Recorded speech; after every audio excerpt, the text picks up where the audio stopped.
This is an ABC News special, the 2004 vote. Today, all across the country, Americans cast their vote. And tonight, it all comes down to this, election night.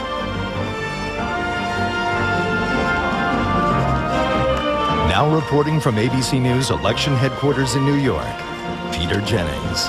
I promise you that hive of activity you see behind me is real-time stuff. Everybody's working like nobody's business here. Let's go to the map right away because I think that we were making those projections at 8 o'clock Eastern Time in rather a hurry. ABC's George Stephanopoulos, we see nothing deeply significant in the projections we have just made whatsoever. Yet. Although you did mention New Jersey, and actually the Democrats had a little flurry of anxiety in the final days. They saw some wavering poll numbers, and they sent Senator Hillary Rodham Clinton out there to hold down New Jersey in the final week, and it turned out not to be all that close. And I did allude to the fact that the Republicans almost wanted to take them on a bit, perhaps encourage the Democrats to spend some money in New Jersey they might have had to spend elsewhere. That's right, in time. Now, that's exactly what the Bush campaign did in 2000. They actually went to both New Jersey, and they even took a foray into California. It didn't turn out for them then, and so far it hasn't turned out for them tonight either. But my impression is that nobody in this campaign was short of money ever for a minute. And one of the big stories of this campaign, I think one of the things that the Republican Party was counting on early on in this campaign is that they would run against an underfunded Democrat. And what did we see? We saw the internet come into the campaign this year. And Howard Dean started it. John Kerry picked it up. And neither party had any shortage of money during this entire year. Even before John Kerry picked it up, it was interesting to see the Republicans pick it up as well, because the Republicans had a different kind of financial base. But when Howard Dean was so successful in the primaries, raising money on the internet, just like snapping his fingers. Broke all kinds of records. I mean, and it really is something. People, if you don't have to go to a fundraiser, if you don't have to put in all that time, if you can just give your credit card number and with the click of a mouse contribute some money, it turned out to be a very attractive opportunity for people. In a minute, I want to go down and talk to Bob Woodruff, our correspondent in Florida, one of our correspondents in Florida. But first, I want to go over and talk to Jake Tapper on our ballot watch. Jake, I've just been given a note that says in Ohio, in 3 counties, people are still voting. And if they're still in line when the polls closed in, 25 minutes from now, can they go on voting? Yes, if you're in line by 7:30 p.m. in Ohio, then you have the right to vote. And in fact, we have an anecdote. The Lucas County elections official sent a text message, perhaps a sign of the times, to the cell phones of all the presiding judges, reminding them that if the voters are in line at 7:30, they can vote. Do you have any sense of what the lines are like in Ohio at the moment? Well, they're monstrous in a couple counties, and here come some lawsuits, or at least a Democratic complaint to a U.S. District Court, which is in Franklin County, which is where Columbus, Ohio is. It went barely for Al Gore in 2000. And in Knox County, which is the home of Kenyon College, which went for Bush last time, the lines are apparently so long, the Democrats have asked that they vote there by electronic touchscreen machines. Democrats are now asking that the elections officials there provide for the voters other methods of voting. So, for instance, the punch card ballots that they got rid of, they're asking, would you please provide these for the voters? Because in some cases, they say, the Democrats say, the lines are 5 hours long. I don't know if you have a graphic anywhere to illustrate this, but you were talking about it the other day as to how many different ways in which Americans are voting today. This seems so strange to people in other countries. We've got how many different ways you vote in America today? There are roughly about 5 different methods of voting throughout the country, and of course it's often done by a county-by-county basis, sometimes even precinct-by-precinct. I thought we were going to put the map up there. But in any case, for instance, in Florida, they got rid of all their punch card ballots, and now they vote using OptiScan, which is like when you fill in the circles for the SATs, and electronic machines. In Ohio, more than 70% of Ohioans still use those infamous punch card ballots. And of course, for those people in other countries who are either watching us on the internet or ABC News Now, or just visiting us at the moment, it is because voting in America is a state issue in large measure, so states get to do basically what they want to do. Even in some cases, precinct by precinct get to decide how they want to do. America, obviously, being a country that believes in many ways in local control of education, law enforcement, and of course, methods of voting. Okay. Mark Halperin, I hate to interrupt you in the middle of anything again, but as you scrounge through the exit polls now, can you just review very briefly for us the role that Iraq seems to play? That was a bit fast for me, I apologize. Well, nationally, basically, if you approved of the decision to go into Iraq, the president's decision, you are more likely to be a John Kerry supporter. An overwhelming number of Kerry supporters disapproved the decision. An overwhelming number of Bush supporters approved the decision. And again, that's one of the fundamental splits we see in the country and in this election. And it is much too early, of course, to say whether or not John Kerry's message that the president wasn't exercising the proper leadership in Iraq, it's much too early to say whether that cuts, right? Certainly it's too early, and of course, as much as we want to invite the whole country into this process, and as much as people are voting in every state in the District of Columbia, we're really focused on the battlegrounds, and it'll be interesting to see between the battlegrounds which ones change from red to blue or blue to red, how big an issue Iraq was compared to the economy, and also, of course, how that divided in terms of support for Iraq or not. Okay, speaking of red, it is hard to miss Kate Snow in this room, and I know Kate Snow has some Senate calls to make. Kate? I figured red would stand out in here, Peter. I have to tell you, Kate, just before you get too serious about this, one of the emails I've had already takes note of the fact that you and Linda Douglas are both wearing red, and people say, well, they must definitely be for Bush. And I think we could remind them that in Washington, and certainly at the White House, it's a tradition to wear red, is it not? Yes, it is, in the tradition of Nancy Reagan. Good, thanks. It means nothing.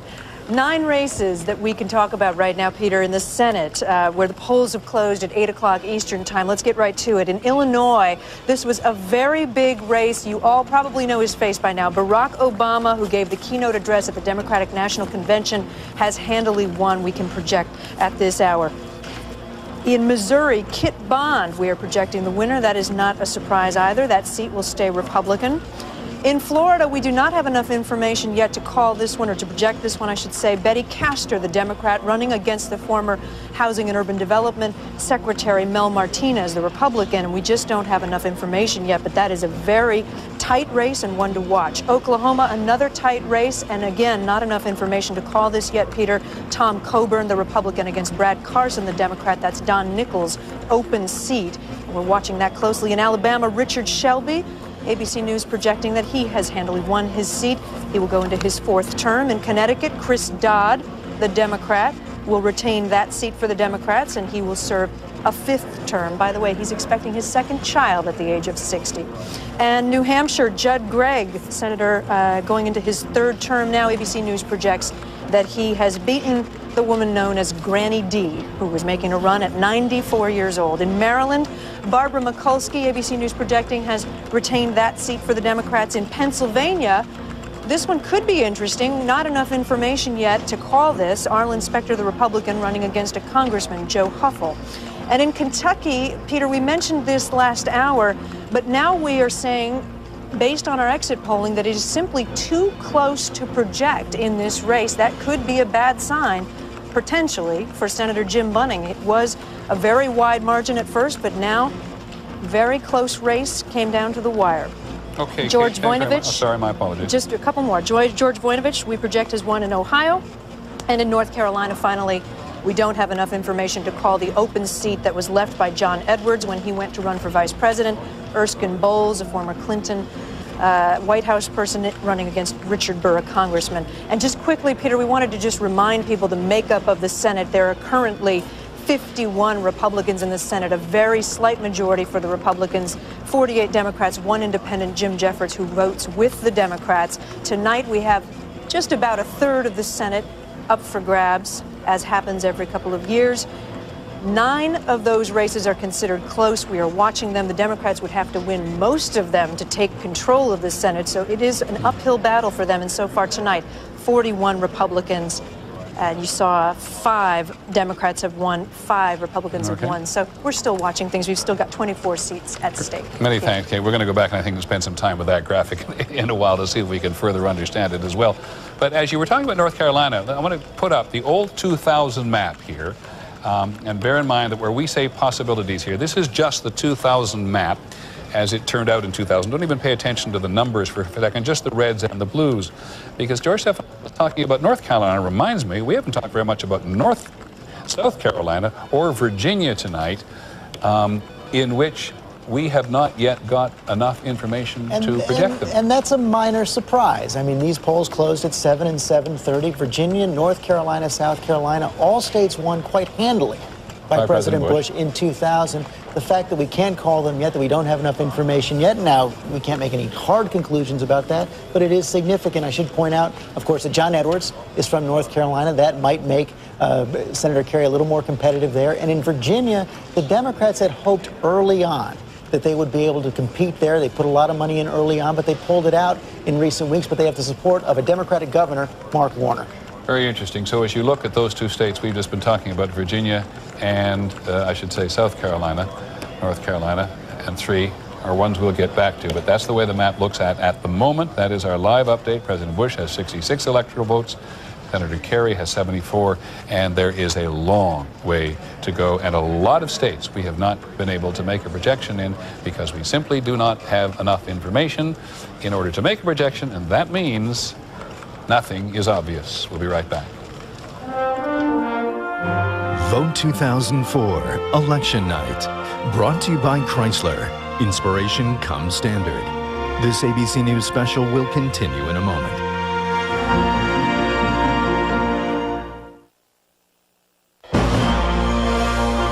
Live coverage of Vote 2004 continues. Here again, Peter Jennings. We have a variety of maps and things to look at around here this evening. This is the big picture, of course, in the electoral competition with 270 needed. Mr. Bush has 66, Senator Kerry has 74. Doesn't mean a great deal yet because there have been no significant changes here. But the popular vote, of course, is very much on people's mind, given that it was won last time by Vice President Gore and Mr. Bush was elected the president. And again, that doesn't tell us very much, except with this amount of the popular vote counted, Mr. Kerry has 43% of it and Mr. Bush has 57%. I want to go to Boston now because ABC's Ted Koppel has joined our coverage this evening. Ted has been out with the last several days with Mr. Kerry, maybe not the last several days, but the last 24 hours anyway with Senator Kerry. What's it been like? It only seems like several days, Peter. It's been 36 hours, and you know what it's like when you're inside one of the campaign bubbles. And I just sort of came out for a breath of fresh air, and I'll be diving right back into it after you and I talk. There is certainly a feeling of great enthusiasm about all the Democrats who are gathering here in Boston tonight. Ran into Senator Kennedy in the hotel lobby just a few minutes ago, and he says, we're going to sweep this thing. And I said, you mean the state of Massachusetts? He said, no, the whole thing, the whole country. You know, and I know we have to be very, very careful at times like this, not to get caught up in what is sometimes the false and calculated false optimism of a campaign that wants to convey an impression that may not yet necessarily be true. But I must tell you, you and I have been doing this for a very long time. It feels as though they really mean it when they come at us with this optimism right now. I think they believe that they can win. Now, obviously, there's a long night ahead before the proof is in. Well, there is a long night ahead, and you're quite correct, as we have been repeatedly pointing out. Let's be cautious. Let's be conservative. This is a big country. There are many more results to come. But having said that, what's been like on the inside today? Who's been doing what? I saw one thing where Senator Kerry talked to 33 different affiliates. Yeah, he has, in fact, I believe he just left about half an hour ago to go back to his home here in Boston to spend a couple of hours at home. He has been on the air almost continuously, I think since about 3 o'clock this afternoon, doing these satellite interviews with affiliated stations around the country. Now, about 10:30 this evening, we expect Senator John Edwards to come to the hotel here, and I'm going to be joining up with him to see what his thoughts are. And then he and Senator Kerry, when you smart guys in the anchor chairs start predicting that somebody is far enough ahead that they're going to win it, I think the expectation is that when that moment comes, then the two of them will come over here, where I am right now in Copley Plaza in Boston, for this open-air rally, which has gathered many, many thousands of people. Well, I want to tell you this much, Ted. There'll be no predictions from this anchor chair, and I'm sure you approve of that. But let me ask you about Kerry himself. I was with him briefly in Iowa last week. We're always looking for the signs of Kerry, the strong finisher, as he's so often described. I thought he was not as tired as anticipated. You know, we all needed the makeup after this kind of a campaign to make people look half awake at times. What's he like personally at the moment? I've spent quite a bit of time with him over the past 36 hours, and I must tell you, he is energized. He can see the finish line But again, you know when someone sees the finish. I was with Bob Dole a number of years ago, and we were in Ohio campaigning toward the end of the campaign, and our bus, the campaign bus, took sort of a sharp U-turn, and he looked back at all the cars, the caravan of cars and buses, and said, looks kind of like a funeral procession. There is none of that from John Kerry these last 36 hours. Okay, Ted, thanks very much. Look forward to talking to you again before the evening is over. And just to take a moment to check in on the Bush campaign, I think Terry Moran is still out at the White House. Am I right? Can I talk to Terry at the White House for just a second? Okay, well, let me go over and read his report just a minute, because he just said the White House, we've just been told at the White House, the president is in the residence with about 25 to 30 family friends. Family buffet began about 7:30. Included squash soup, smoked salmon. Pool reports are very, very precise, and as Terry, I think, has now joined us, will tell us, can be exhaustive, not to mention exhausting, Terry. Well, it's a great service our colleagues provide, and we provide our colleagues. When you're in that pool, that group of reporters who is rotated through the week, tight with the president, you file those kinds of details for your colleagues. What I can also tell you, Peter, is that really the president is now sequestered with his closest friends and his family. And really just one aide has been up there, Karl Rove, his top strategist. This is a difficult moment for any candidate on tenterhooks, win, lose, draw, as we found out in 2000. These are tense moments, and the way the president has decided to do it is to surround himself with the people he's closest with. Terry? And they have that buffet there, yes. Who are the closest friends, do you know? Well, Mrs. Bush has invited some very close friends she's had since she grew up in Midland, and they are up there. They're very close to the president and the first lady, friends from Texas and from Yale as well. They've asked us not to put the names out, which you can understand, but this is a president who has, in some ways, a knack for friendship, and some of these are very, very old friends indeed, as you'd expect on a night like this. And on nights like this, exactly as you've said, they are close friends. The president was or was not exhausted by the time he got down to Crawford to vote? Well, he did look tired this morning, I will say that. This is a president who keeps... President was or was not exhausted by the time he got down to Crawford to vote?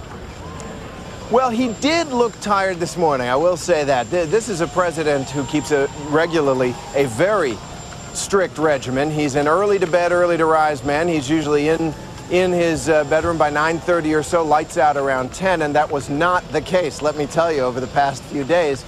And so he did look a little weary, but he's also, like a lot of politicians, a guy who draws energy from the crowds. And so he seemed to maintain his energy level.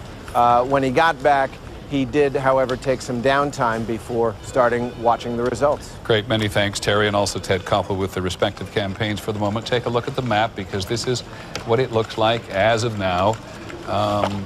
With a very small percentage of the vote counted in many parts of the country. No significant changes. Illinois, that blue one in the middle there, no change there. Indiana, Oklahoma, Tennessee, Alabama, Georgia, Kentucky, West Virginia, all these states now going as they did in 2000. So this election challenge of the battleground states is very much ahead of us for the rest of this evening. In many parts of the country, I hope you'll stay tuned for your local news now with complete details on your local races. ABC News' national coverage and international coverage is going to continue.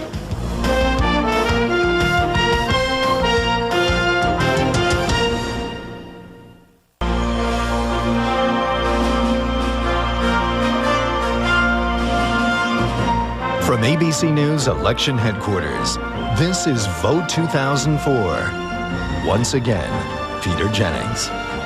Welcome back to our political coverage, our coverage of the election campaign 2004. As I said, there are more than 20,000 different races around the country at the national, state, and local level.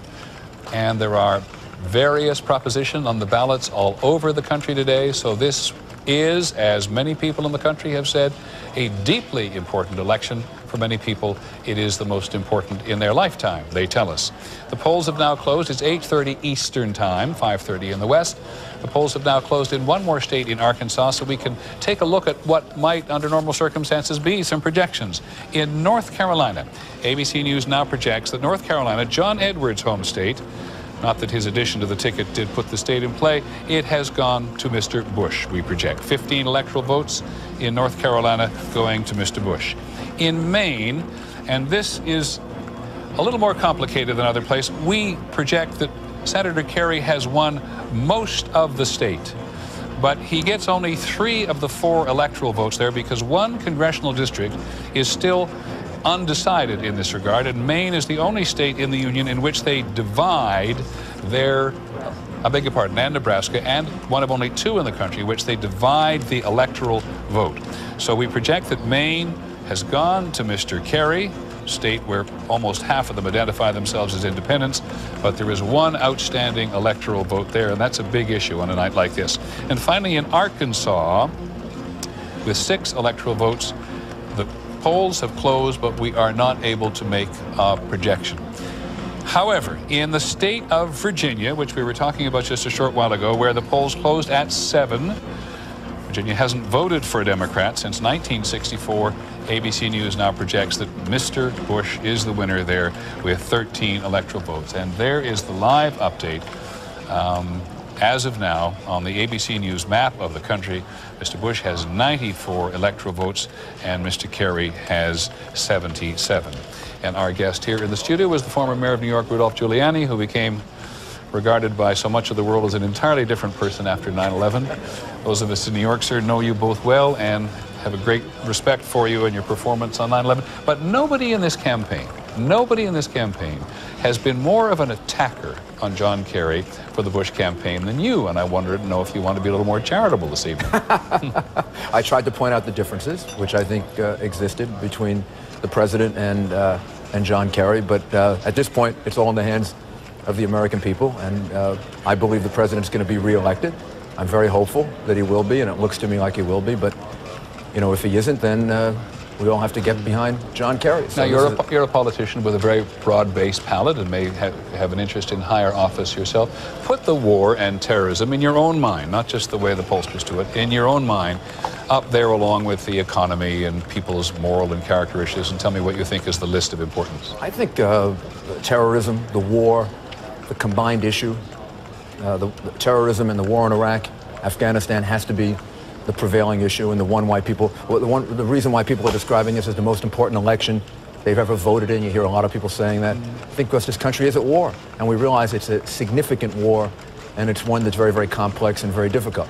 So I think that has to be, it's at least the overarching issue that makes this such a compelling election. As you've traveled around the country, does it really feel like a country at war to you? Yes, in some ways yes, some ways no. If you start discussing it politically and you start talking about the things that are organizing people and energizing them, it does. It doesn't feel like a country at war. Whenever a war is taking place far away, it's removed and it's somewhat of an abstraction. I notice here in New York, those of us who live here in New York, we do not have as many people from New York City, it seems, serving in Iraq. You go to Ohio, you go to Wisconsin, Iowa, it's impossible not to run into somebody who hasn't got a family member in the service. Yeah, I think that's correct, and therefore, in that sense, it means more to them. On the other hand, we were the center, in essence, of the terrorist attack. New York, New Jersey. So I think that in some ways that keeps it in the forefront of our minds. What was all this about New Jersey tonight? You know, the Republicans seem to want to put New Jersey in play for a while. It doesn't seem to have been the case particularly. What was that all about? Oh, I don't know. Maybe it was wishful thinking. Maybe it was a little bit of everybody trying to maneuver each other. Probably a combination of both. I mean, I think this election is going to come down to the states that everybody is located as the key states: Florida, Ohio, Wisconsin, Minnesota. That's the place this election is going to get decided. Vice President Cheney is one of those who has said fairly explicitly in the course of the campaign that he thinks we're going to have another attack in the country and that we might be at greater risk if John Kerry were actually the president. Now, you're a very practical man with a lot of international experience. Do you really believe that? I do believe we're going to have another attack. Do you really believe that the country is more vulnerable no matter who's the president? I certainly believe that the country was safe with George Bush, and maybe during the campaign there was a reluctance to make that point too powerfully. That George Bush has kept us safe for 3 years, which I think is a remarkable achievement. On September 11, 2001, or when I came to your studios when the anthrax was here, right, I would have predicted for you. The FBI was telling me this. The police. We were going to get attacked. We were going to get attacked. I wouldn't say frequently, but we were going to be attacked over the course of the next 2 to 3 years. I think what George Bush has done by going on offense against terrorism, both in Afghanistan and Iraq, has assisted in keeping us safe. And because we all feel there's going to be another attack, we're somewhat reluctant to say that. But I think that's just the reality. I mean, we have been safe for the last 3 years, and most people would not have predicted that back on September 11th. You've done a lot of campaigning for the president back and forth across the country. What have you learned about the country most that you didn't know before?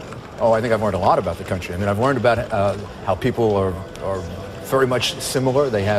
It's remarkable to me that people in South Carolina and people in Minnesota and people in Virginia and all the different parts of the country pretty much are focused on the same things. It's not as different a country as it appears to be. And the other thing I think is going to be a lot easier than people realize is for the country to come together. When President Bush is reelected, or if it comes out the other way, as long as the person who wins reaches out to the other side, invites them in, maybe puts a few people in the cabinet from the other party, I think you'll see the country come together a lot faster than people realize. Well, it's a nice, we don't hear that kind of optimism from everybody else. It's really nice to see you. I'm an optimist. Thank you. Rudy Giuliani, the former mayor of New York, huge spokesman for President Bush in this campaign, and as the president and everybody around Mr. Giuliani would acknowledge, a huge asset for President Bush. We're now going to be able to make a projection in the state of South Carolina. The polls close at 7 o'clock. We were very conservative about making this call, or for that matter, any other call this evening, given what happened in 2000. But we now project that George W. Bush is the winner in South Carolina. The last time South Carolina voted for a Democrat was Jimmy Carter in 1976, and there is how the map and the number of electoral votes actually changes, going to 102 for Mr. Bush and 77 for Mr. Kerry. You can see that there's been no projection in Florida, been no projection in Ohio.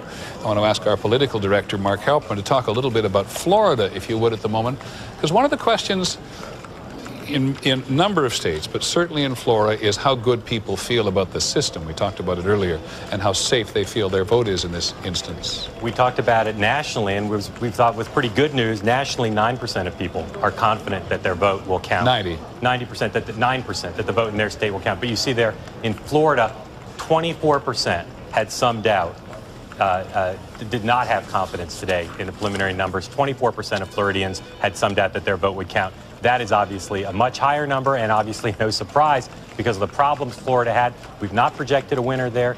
It seems like it could well be close, and obviously the people of Florida and the people of America may well be concerned if in the end a lot of Floridians have doubt. And Peter, again, the preliminary numbers say that an even higher number of African Americans in Florida, 44%, don't have confidence that their vote will be counted today. And yet, interestingly, I might ask Jake Tapper about this as well as you. Interestingly, we haven't heard any particular complaints from Florida today, have we, about the system? We've not heard widespread complaints, the kinds of things we saw with the famous butterfly ballot, with voters afraid that they voted either for the wrong person or a so-called overvote voting twice. What we do have is a lot of people voting by absentee ballot, by so-called early vote, and by provisional ballot. And these are the kind of ballots that may take days to be counted, and that could cause some measure of controversy as the country waits for a president. We should slow down for just a second and talk precisely about this. Jake Tapper, provisional ballots, what are they? How widespread are they? They're national, of course. Why are they available this year? Well, there was concern after the Florida recount in 2000 that there were voters that did not have their vote counted. So when Congress passed the Help America Vote Act in 2002, one of the things they did is they required all states to offer provisional ballots. This is what they are. If you go to the voting rolls and your name is not there, but you are convinced that you are a voter at that precinct, you get a provisional ballot. You vote that day and you hand it in. And then after Election Day, after your eligibility can be determined, if you are an eligible voter, then that provisional ballot will count. And there are literally hundreds and hundreds of thousands of these provisional ballots being cast today. And this will complicate matters, especially in close states like Ohio and Florida. Am I right in Ohio that the provisional ballots may not be counted for 10 days? You're right that there are that each state makes its own rules when it comes to provisional ballots, and some states it will be 10 days, some days it will be quicker than that. But each ballot, each provisional ballot, the eligibility of the voter has to be determined. That is a very time-staking process, as you might imagine. So it could take up to 10 days in several states. Now somebody's put up a fascinating graphic. Oh, please don't take it away. They put up a fascinating graphic behind you. Now let's talk about it. It's an amazing colors. These are all the different methods of voting in every different state. And you can see that the green represent electronic machines. The red represent OptiScan, like the SATs. The yellow represent punch card ballots. And this is Ohio, and you can see it is mostly a punch card ballot state. Many thanks, Jake. I want to talk to George Will now for a moment about Florida. This is a deeply, deeply important state for Senator Kerry. It's very far south, but socially it's probably more like New Jersey than it is the rest of the South. But still, it's part of the South. And to understand its importance, look at this. If you take the 11 states of the old Confederacy, of which Florida was one, and add 3 others, Oklahoma, Kentucky, and West Virginia, they have 173 electoral votes. If you don't get something down there, if John Kerry were to be swept in the South, he would have to then carry 74% of all the electoral votes outside those 14 states. That's that's drawing to an inside straight. That's why they really want to make Florida competitive. In some respects, Florida is, as much as Ohio used to be thought of, a microcosm of America in the 21st century. It is. I mean, Miami is certainly as international a city as you can find, comparable to Los Angeles in that sense, comparable to New York, I suppose. A great melting pot of, some would say, unmelted ethnics so far, but a complicated political equation. It's also a fascinating example of why the Electoral College is so important, because there's been a lot of upset this year that of the 4 biggest states, only Florida has really been in play and that people have paid attention, with New York and California and Texas already decided. But the truth is, when you have a place like Florida that is in contention, you have to pay attention to the Jewish vote, which is a tiny percentage of the vote nationwide, the Cuban vote, the non-Cuban Latino vote, right? So that it really shows you what the founders had in mind about protecting minorities against the tyranny of the majority when you see how the Electoral College plays out in a state like Florida. Another very, very important thing to watch in Florida this year is the Senate race, where you have Latino Martinez and Betty Castro, who is running, and the Republicans have put high hopes on him, thought he was the great star of the future. It seems to be very close. George. The indelible image of Florida last time were those people holding up the chads and looking for pregnant chads and dimpled chads and hanging chads.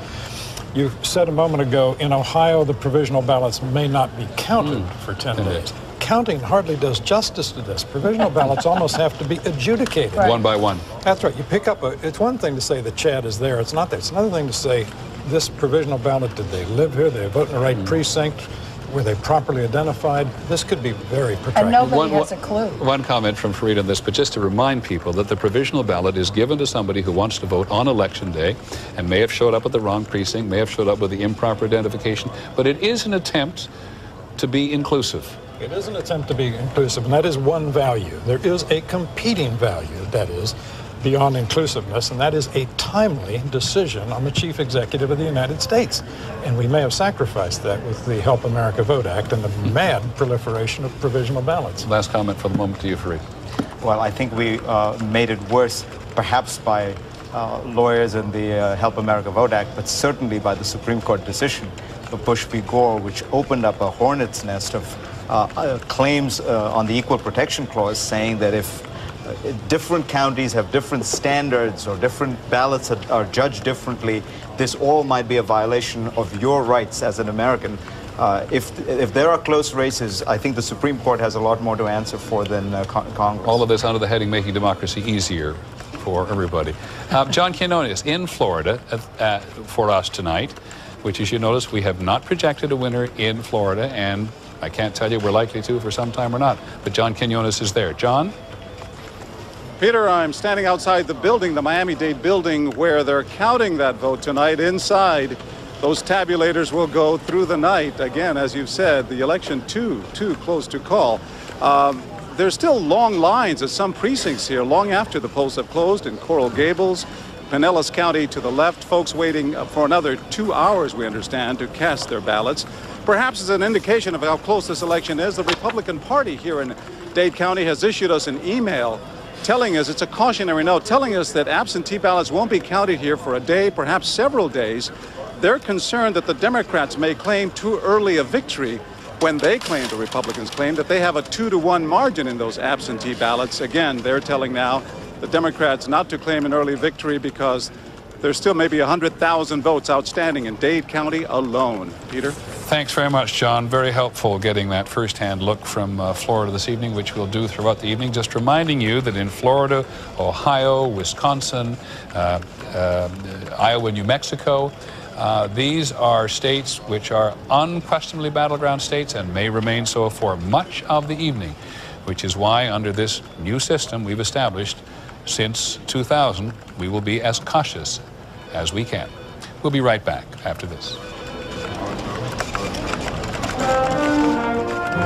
Vote 2004, Election Night. Brought to you by Capital One. What's in your wallet? This ABC News special will continue in a moment. This is an ABC News special. Election Night 2004. Live from election headquarters in New York, Peter Jennings. Can you come in with a little bit? Thank you very much. My apologies. Good evening and welcome back to our coverage of election 2004. Just take a quick look at our map at the moment before we begin to make some projections. As we came up on this hour, 9 o'clock in the east, 6 o'clock in the west, this is what it looked like in terms of electoral votes. And the polls have just closed in 15 more states with 159 electoral votes. And it's going to be about the same as it has been when other polls have closed elsewhere in the country. We are not able to make projections in some of these very, very difficult places, but let's run through the list and give you a sense of what we know for now. First of all, in Minnesota. In Minnesota, very competitive in 2004, even though it's voted Democratic in the past 7 elections, we are not prepared to make a projection. Similarly, in Wisconsin, which the last weeks of the campaign saw both candidates working very hard in Wisconsin with their families, we are not able to make or not willing to make a projection. Colorado, battleground state as late as October, 9 electoral votes, we are not prepared to make a projection. New Mexico, where the popular Democratic Governor Bill Richardson has promised he'd deliver the state for Kerry, we are not prepared to make a projection. In Texas, we're a little more confident. In Texas, ABC News projects that the second largest electoral prize after California, with 2 more electoral votes since 2000, now 34 electoral votes, goes to President Bush. In New York, strongly Democratic, always at the presidential level, lost 2 electoral votes since 2000. It goes to Senator Kerry, 31 electoral votes. In Kansas, not even competitive in presidential politics from a Democrat's point of view, we project that it goes to Mr. Bush. And in Nebraska, the other state which divides its electoral votes, we now project that the state will go to Mr. Bush, but only 4 of the electoral votes out of 5 are going to go to Mr. Bush. And in the course of the evening, that may be important. Rhode Island, we project. How Democratic? Mr. Bush never went there as president, goes to Mr. Kerry. North Dakota goes to Mr. Bush. South Dakota goes to Mr. Bush. Wyoming goes to Mr. Bush. Mr. Bush's highest winning percentage in 2000. And in Michigan, no projection, one of the battleground states this evening. Arizona, contested this year, no projection.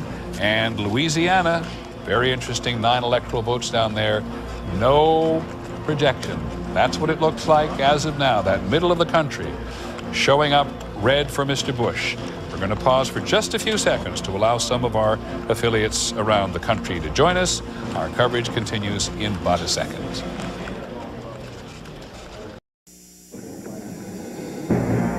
This is an ABC News special.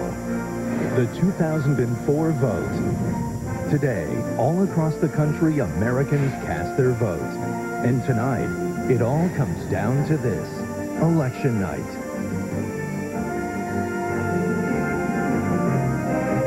Now reporting from ABC News election headquarters in New York, Peter Jennings.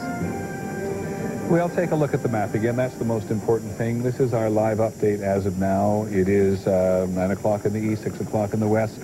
Mr. Bush has 155 electoral votes. Mr. Kerry has 112. It's hard to design a story out of this because George Stephanopoulos, the middle of the country here, all the way from Texas up to North Dakota, is as it was in 2004. I think the headline so far is no surprises. The red states that were red last time are red this time. The blue states that were blue last time are blue this time. All of the battlegrounds that we've been talking about for so many months, about 10 states that have been hotly contested over the last several weeks, all of those right now are too close to call. And you did make one, I thought, excellent footnote when I was making an observation about Rhode Island, which has always been Democratic. You pointed to their Republican senator. They have a Republican senator, Lincoln Chafee, but that Republican senator was very vocal in his expression. He said, I'm not going to vote for President Bush. I'm going to write someone else in, maybe even President Bush's father. Now, there are a lot of streams of information coming into this institution this evening, and you've been on the phone all day. Very simply, what do you think so far? I think this is about what we expected. We expected the red states to go red, the blue states to go blue, and we did expect that it would be a relatively long evening as we looked at all of these battleground states, and that makes sense. If the campaigns are going to spend so much time, so much money, so much energy on those states, and they know a lot about them, you would expect them at the end of the day to be close. I want to use our map again, if we can put it up one more again, to just put in what we're talking about this evening in terms of the battleground states. Florida, very much.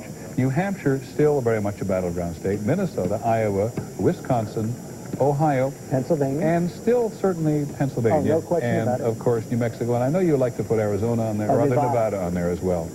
So that's where the battle is going to be fought in the course of the remainder of the evening. Let's just take one, Wisconsin. Wisconsin was a state that had a Republican governor until recently. President Bush tried very hard to win that state. It was very close in 2000, only a few thousand votes separated.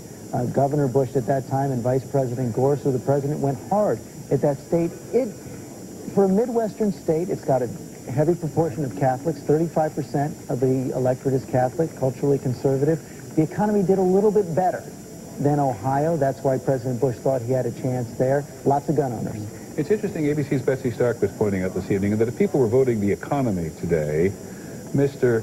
Kerry would pretty much automatically win in Ohio, where the economy's been very bad, 280,000 jobs lost, and would be absolutely winning in Florida, where the economy's been particularly good. Well, President Bush would be winning in Florida, where the economy is doing well. Wisconsin and Iowa are kind of on the bubble, and that's why they've been battleground states this time. They have many growing sectors. They lost some manufacturing jobs, but not as bad as Ohio. Why do you like Nevada as a battleground state at the moment? Clark County. Clark County is where Las Vegas is. A lot of new voters, a lot of immigrants. Second fastest, if not the fastest growing city in the country. Exactly. Heavily unionized as well. Democrats have put a huge effort into Nevada. And secondly, the issue of Yucca Mountain. Our viewers may not know a lot about this issue, but there's a nuclear waste repository called Yucca Mountain in Nevada. President Bush in the 2000 campaign promised not to have the waste stored there anymore.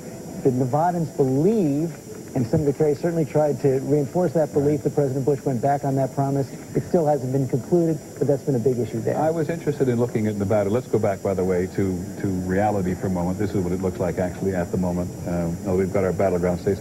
It was really interesting to see Senator Kerry argue so forcefully that Yucca Mountain would not be the depository. But he almost didn't say anything else that mattered to some people in Nevada. No, but that matters an awful lot in Nevada. Absolutely. Yeah. And that was, in fact, he was advertising in Nevada in the month of August when he wasn't advertising in a lot of other states with that direct message straight to the camera.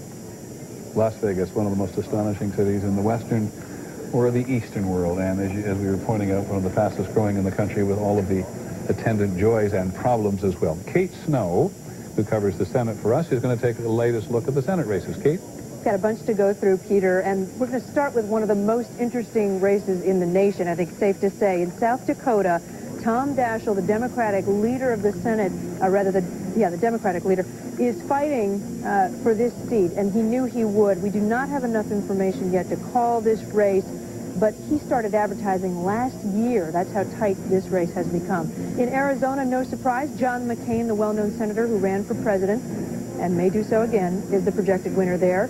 In Wisconsin, Russ Feingold, a popular senator there, we project he has won a third term. In Colorado, the open seat where Ben Nighthorse Campbell retired, a Republican retired, we are now saying we don't have enough information to call this yet. It is Peter Coors, of the Coors Brewing Company against Ken Salazar, the Democrat. We're watching that closely. In Louisiana, an interesting race there. We've got 4 candidates. Louisiana does things a little bit differently.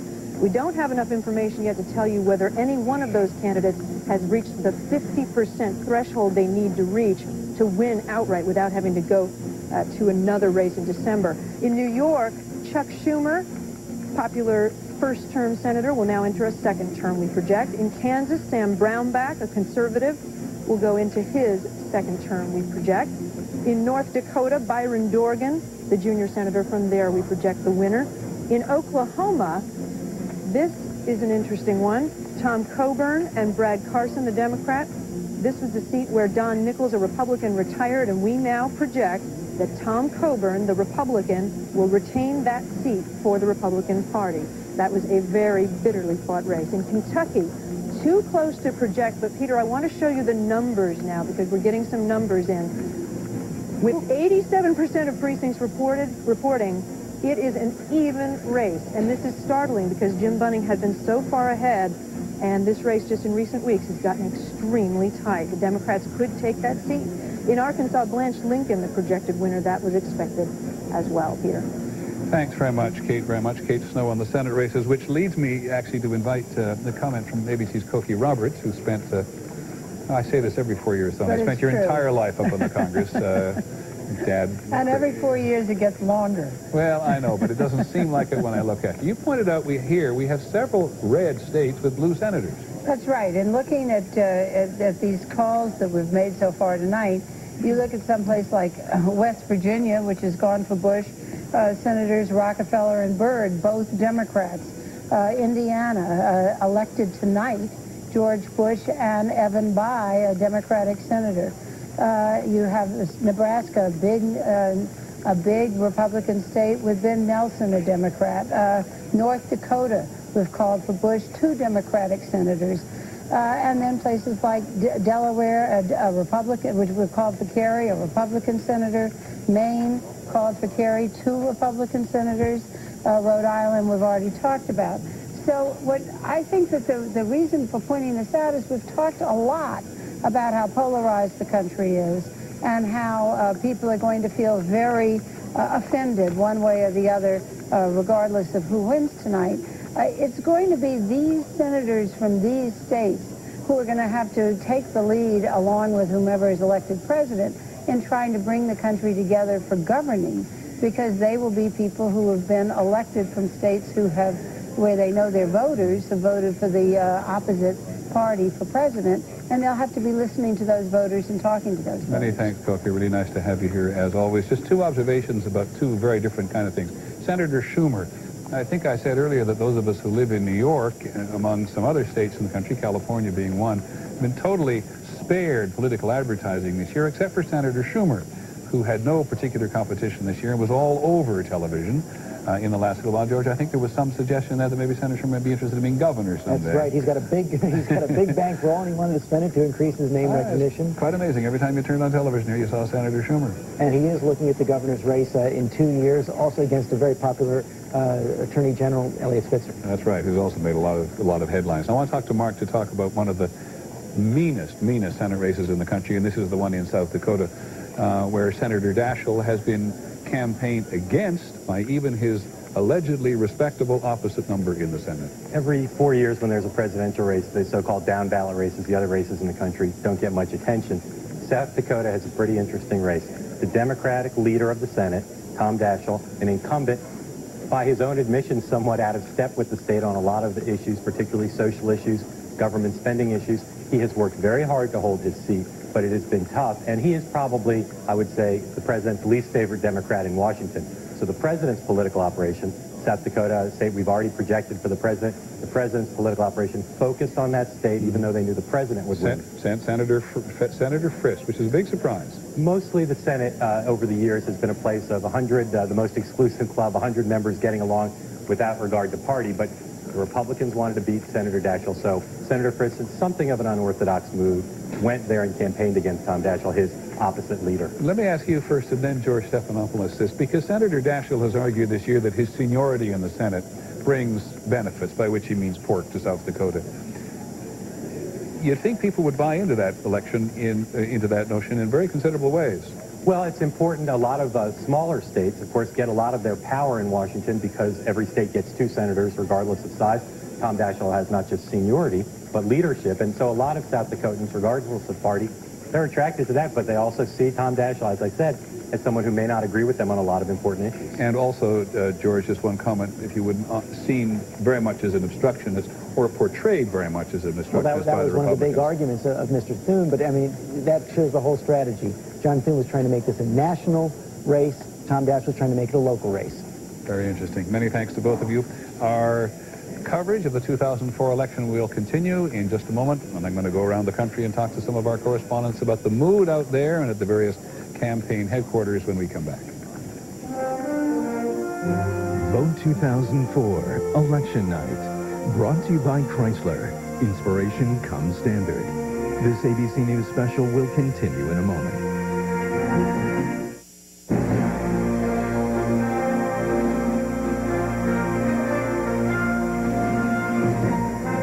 This ABC News special, Vote 2004 Election Night continues. Once again, Peter Jennings.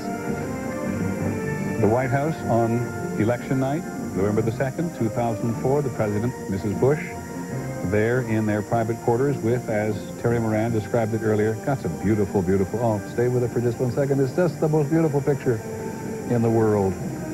And no matter how people in other countries feel about the President at any given moment, it is this country the envy of so many other countries in the world. Still long lines in lots of places around the country. Still a big issue about absentee ballots and how to take them into account when trying to make some judgments about this evening. Similarly about these provisional ballots, which have been available to people all over the country if they show up at a polling place with the wrong identification or they show up in the wrong place. And ABC, of course, is everywhere in the country tonight. I just want to check in with a few more people in terms of mood and go first to Wisconsin, to Milwaukee, where our correspondent is ABC's Barbara Pinto. Barbara? Good evening, Peter. The mood today at the polls was determined, and so many people showed up here in Wisconsin. Over my shoulder, you can see they are counting absentee ballots. The last voter filed her ballot here in person just about 15 minutes ago, came to this polling place at the Milwaukee Police Athletic League Center, and they had a record number of voters here for a presidential election. They exceeded the turnout in 2000 here, and we saw large numbers of voters around Wisconsin as we visited polling places today. We started at about 7 this morning. In one of the polling places we visited, people had a 3-hour wait online. About 15 of the polling places in the city of Milwaukee had to ask for extra ballots this evening. The good news here is that we will have some sort of clear sense about the outcome by the end of tonight or early tomorrow morning, because all of the votes get counted along with the absentee ballots. They have to be in by the close of the polls today. The one wild card here, though, is that Wisconsin has same-day voter registration, so people can show up at the polls with an ID or even a friend to vouch for them, to say that they live in the neighborhood and they can vote. So we saw a lot of new voters today, met a lot of new voters today. Many thanks, Barbara Pinto, very much. In Milwaukee, Wisconsin, I want to go quickly to Albuquerque, New Mexico, where our correspondent is John Donvan and where the polls closed only about 20 minutes ago. John? Peter, it's great to be a small state and a toss-up state. President Bush was here yesterday only, and John Kerry was here for over the past several days, for several days in a row. People are loving the attention and knowing it's going to be fleeting. At this point, I'm in a warehouse on the edge of town where the absentee ballots are being counted, and those are significant in this state because so many people voted early or voted by absentee. Something like half the state voted that way. Another thing taking place here is a very large number of provisional ballots. Jake Tapper was talking before about the meaning of provisional ballots, and in this county alone there are something like 4,000. Why that may count, if this thing happens to come down to New Mexico, a tie everywhere else, and it comes down to New Mexico's 5 little votes, the provisional ballots could make the difference. This vote went for Al Gore by only 336 votes last time. There are 4,000 provisional ballots in this state alone, which won't be counted for at least a week. So if it were to be a New Mexico cliffhanger, we wouldn't know the result for days and days. Thank you very much, John. John Donvan in Albuquerque, New Mexico. And I want to go very quickly to Claire Shipman, who's in Columbus, Ohio. Claire? Peter, the polls may be closed here, but people are going to be voting well into the night. It's been a massive turnout in Ohio, and if you were in line by 7:30, you're still going to get to vote tonight. And that means in a lot of polling places around Columbus and Cleveland, people are still lined up, and what they're estimating to be lines that could take 5 hours to vote. In fact, the situation for some people has grown so frustrating that the Democratic Party has filed a suit asking that these people be able to vote by other means, maybe some sort of paper ballot that might be quicker. It's not clear that that's going to happen, but the Democrats are clearly concerned because they think a lot of these late voters are going to vote Democratic and they want them to stay at the polls. But otherwise, Peter, all of the other projected problems in Ohio, the legal problems, the tensions, none of that really materialized at the polls today. Yes, there were the poll challengers.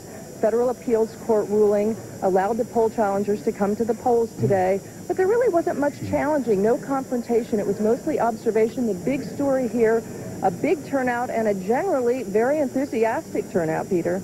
Many thanks, Claire Shipman in Ohio, to which I suspect we will return many times in the course of the evening. Of course, the House of Representatives, all 435 members, are up today. The split in the House is currently Republicans 227, Democrats 205. 1 independent and 2 vacancies, which were, until they were contested. 1 vacancy, 1 independent, 2 vacancies. We have 1 call in the House of Representatives that is quite interesting. All right, let me come back to it in a minute, Cokie. Thank you very much. In many parts of the country, please stay tuned for Cokie Roberts. We're going to break away to local news in other parts of the country so people can get caught up with those local races, including that 1 call in the House, of course.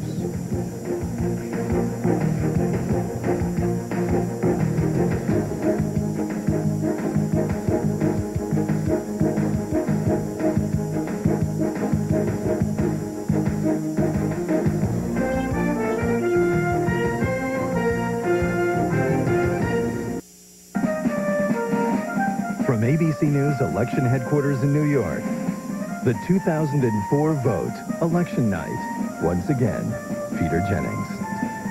Hello again, everybody. It has been quite an evening so far. In just a moment or so, we'll be able to tell you all the things we haven't been able to accomplish so far this evening in terms of projecting elections in states where we simply do not have enough information or because it is still too close. But we can now at 9:30 Eastern Time, 6:30 in the West, make 2 projections in the South. ABC News now projects that President Bush has won in the state of Louisiana with the 9 electoral votes that go with that. This is one of the few southern states that was considered to be competitive. We give it to Mr. Bush with 9 electoral votes.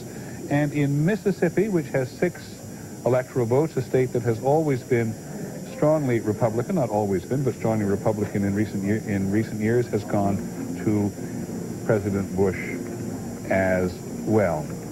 And let me just tell you, as you look at the map, here's the live update with Louisiana and Mississippi now added to Mr. Bush's column. Mr. Bush having 170 electoral votes, Mr. Kerry 112 to 70, of course, is what is needed to win. That the polls, as you just look at this map, think about this. The polls are now closed in the following places where we are not able to make a call. Colorado, Florida, Michigan, Minnesota, New Hampshire, New Mexico, Ohio, Pennsylvania, and Wisconsin. So in 2004, George Stephanopoulos, we see being repeated what happened in 2000. This is still razor close. The most hotly contested states are still very, very close. I mean, the campaign paid a lot of attention to those states. They all, for various reasons, are close, but this is, just like 2000, setting up to be a relatively long evening because we have high turnout, because we have long lines, because the outcome is close. And Peter, even after all the votes from today are counted, as you've been reminding viewers all night, we still have to deal with absentee votes, which could be counted later, and those provisional ballots, which could take days to count.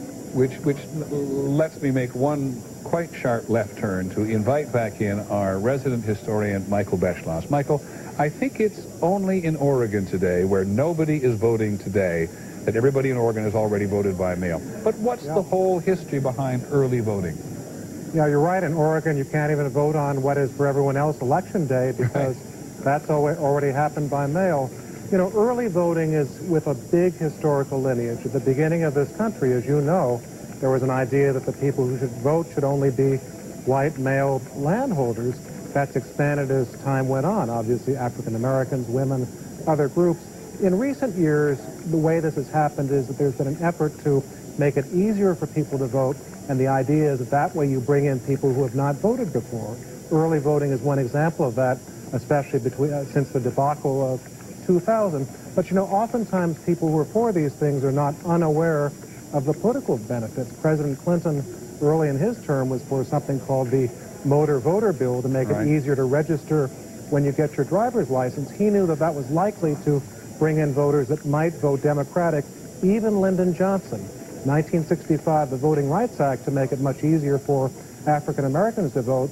He did that for moral reasons, but Johnson was not unaware of the fact that African American voters were likely to be Democrats. Many thanks, Michael Beschloss. It's great to have you with you. Want a sense of history in the country? He's the best. Want to go to Philadelphia now, where the principal spear carrier for Senator Kerry is Governor Ed Rendell, the governor, and is with us in Philadelphia tonight. How come Philadelphia has not been decided yet, Governor? You mean Pennsylvania? Pennsylvania, I'm sorry. Right. Well, I think basically it's just because the long lines in so many different polling places have caused those votes to not get in. But I think we're cautiously optimistic here. Philadelphia will vote probably 100,000 to 140,000 more votes than it voted in the Gore-Bush election. Senator Kerry's getting 80% of the votes, so that would add to his total 60 to 80,000 votes. If he comes out of Philadelphia with over 400,000 votes, he's winning the Philadelphia suburbs. I think that lead in the 5 counties would be almost insurmountable. You made a huge effort this year for African-American turnout particularly. Has it risen to your expectations? Oh, there's no question. The African-American turnout has been absolutely sensational. By midday in many polling places, we had exceeded the total vote for Gore-Bush in 2000. And what is the other part of the state? Pittsburgh, of course, works for you, and then there's that middle part of the state, that T in the whole middle of the state. Do you have any reports from there so far? Well, the voting is strong all over the state. The Republicans did a terrific job with their organization. They had 66,000 volunteers. But the answer is when you increase the vote in the middle of the state, you may yield an extra 40 or 50,000 votes. When you increase the vote in Philadelphia and the Philadelphia suburbs, you add 200, 220,000 votes. The increase in votes has been fairly consistent, but the mother lode is in Philadelphia, Philadelphia suburbs, and in Allegheny County in the west, which is Pittsburgh. So I think the increase in votes is going to help us carry this state fairly easily. Easily enough that I hope we won't have any recounts. We won't have to deal with the provisional ballots or things like that. And when it is all over and you look back on this, as you will, what do you think will be the principal issue in the state tonight? Well, principal issue was the economy and health care. You can't separate them. There are huge issues to a state that has lost 160,000 manufacturing jobs, and a lot of pensioners have lost their health care as their companies have tanked. But I'd also say that John Kerry's performance in the debates took us really into the lead, and we've stayed there ever since. Governor Rendell, thanks very much for the time. Governor Ed Rendell from Pennsylvania, citing the huge voter turnout by African Americans today, which we've yet to see quantified numerically, not that we don't take his word for it, but in a number of cities around the country today, Pennsylvania, also in Ohio as well, the African American vote is at least anecdotally said to be very high. Terry Moran at the White House on the state of mind there this evening. Terry? Peter, we got more than the state of mind here. We actually have some news, some action here. In a break with tradition and a very remarkable development, the president has brought the press up into the residence so that he can talk to the nation through the press. You can see them going in to the residence, the grand front entrance, the grand foyer of the White House there. That's the pool cameras and reporters who have been brought up to where the president is so that he can talk. This is unusual for a candidate to come out while the votes are being counted, before the nation knows the result, to say something. Now, obviously, we'll find out what he says. But one of the things that the Bush campaign is concerned about here is that a lot of the battleground states have poll closings that are considerably later. You can talk about Iowa, which has a 10 p.m. Eastern poll closing. Go farther west, Nevada, New Mexico, even all the way out to Hawaii, where the vice president was towards the end of this campaign. I think one of the things we may be seeing here is the president saying to supporters in those states where the polls are still open, I'm still fighting. This race is far from over. It has not been called, obviously, but he wants to keep his supporters up, whatever they hear, and getting to the polls in those states. You don't know the specific message yet. You're speculating about it, right? I am speculating about it, indeed. But it is a very unusual development, and I'm squaring it with a lot of the reporting that I'm doing with the Bush campaign officials who are leaning on me and all of our colleagues, I can say, very heavily to say, look, there's a lot more election in this night, and I can tell you this is a campaign right now which is fighting for every vote out there. Votes which have yet to be cast, votes which have been cast, absentee ballots, those provisional ballots we've been talking about.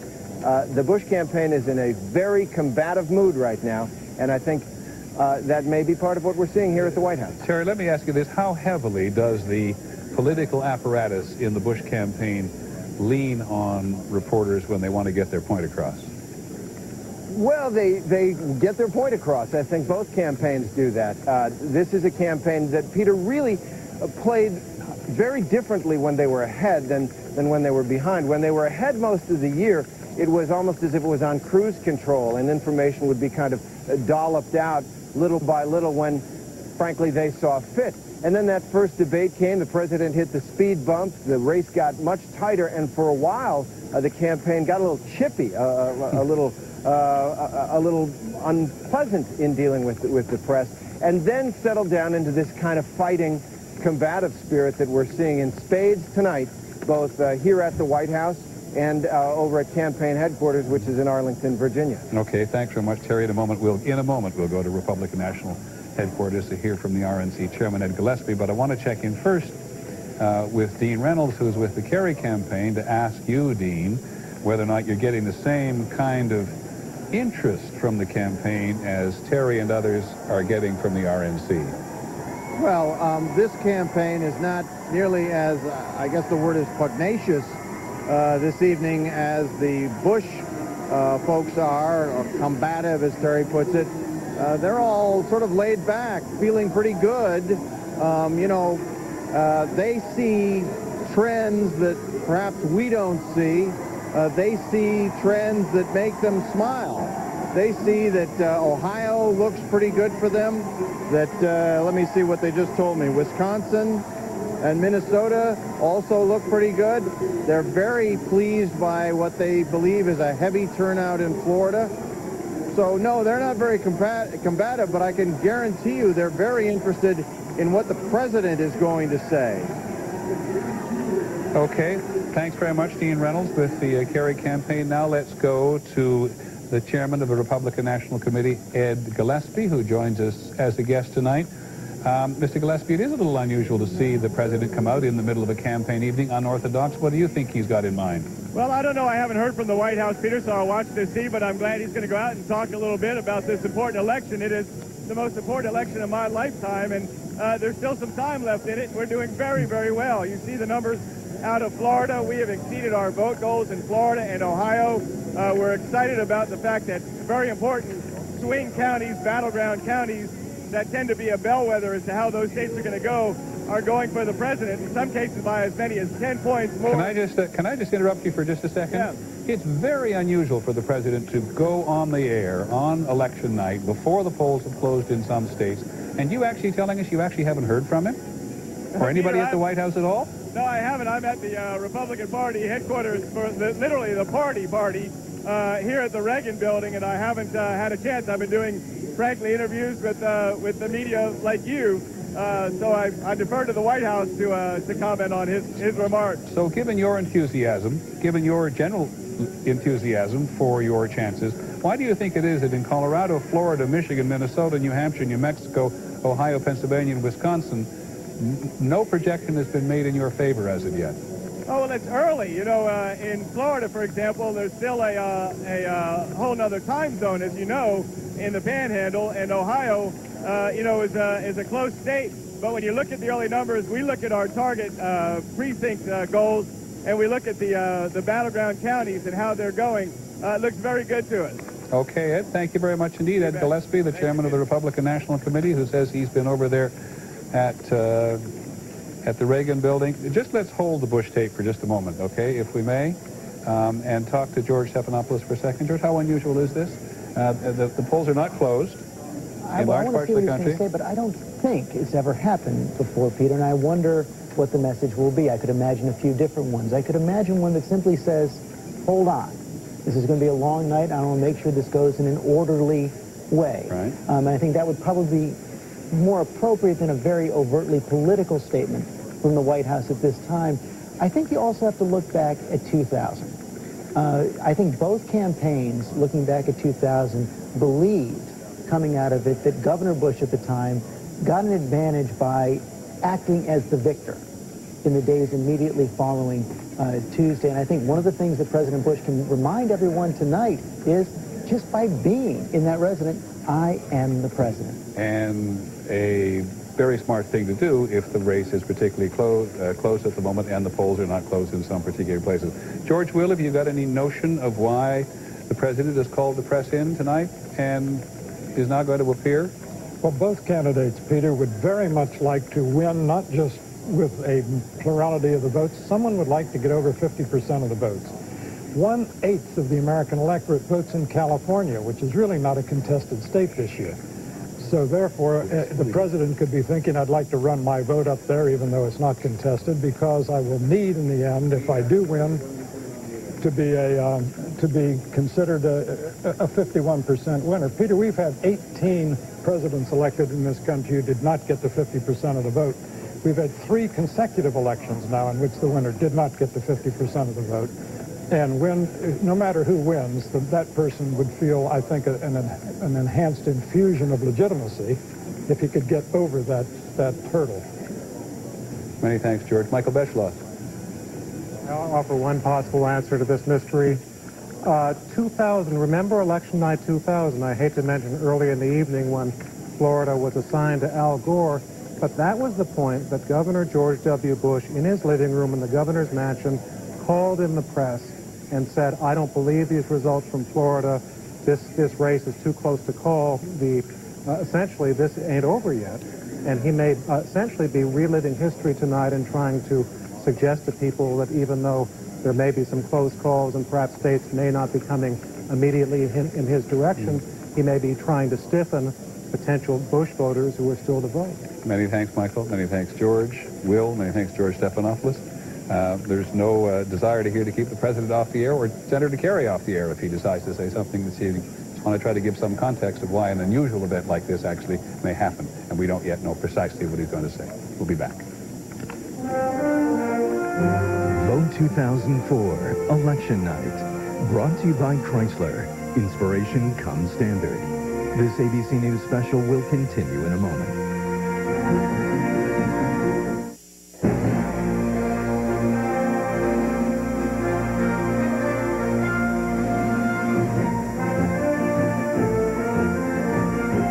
ABC News Election Night 2004 continues. Once again, Peter Jennings. Welcome back, everybody. Let's first of all take a look at the map. This is the situation at a little before 10 o'clock Eastern Time, a little before 7 in the West.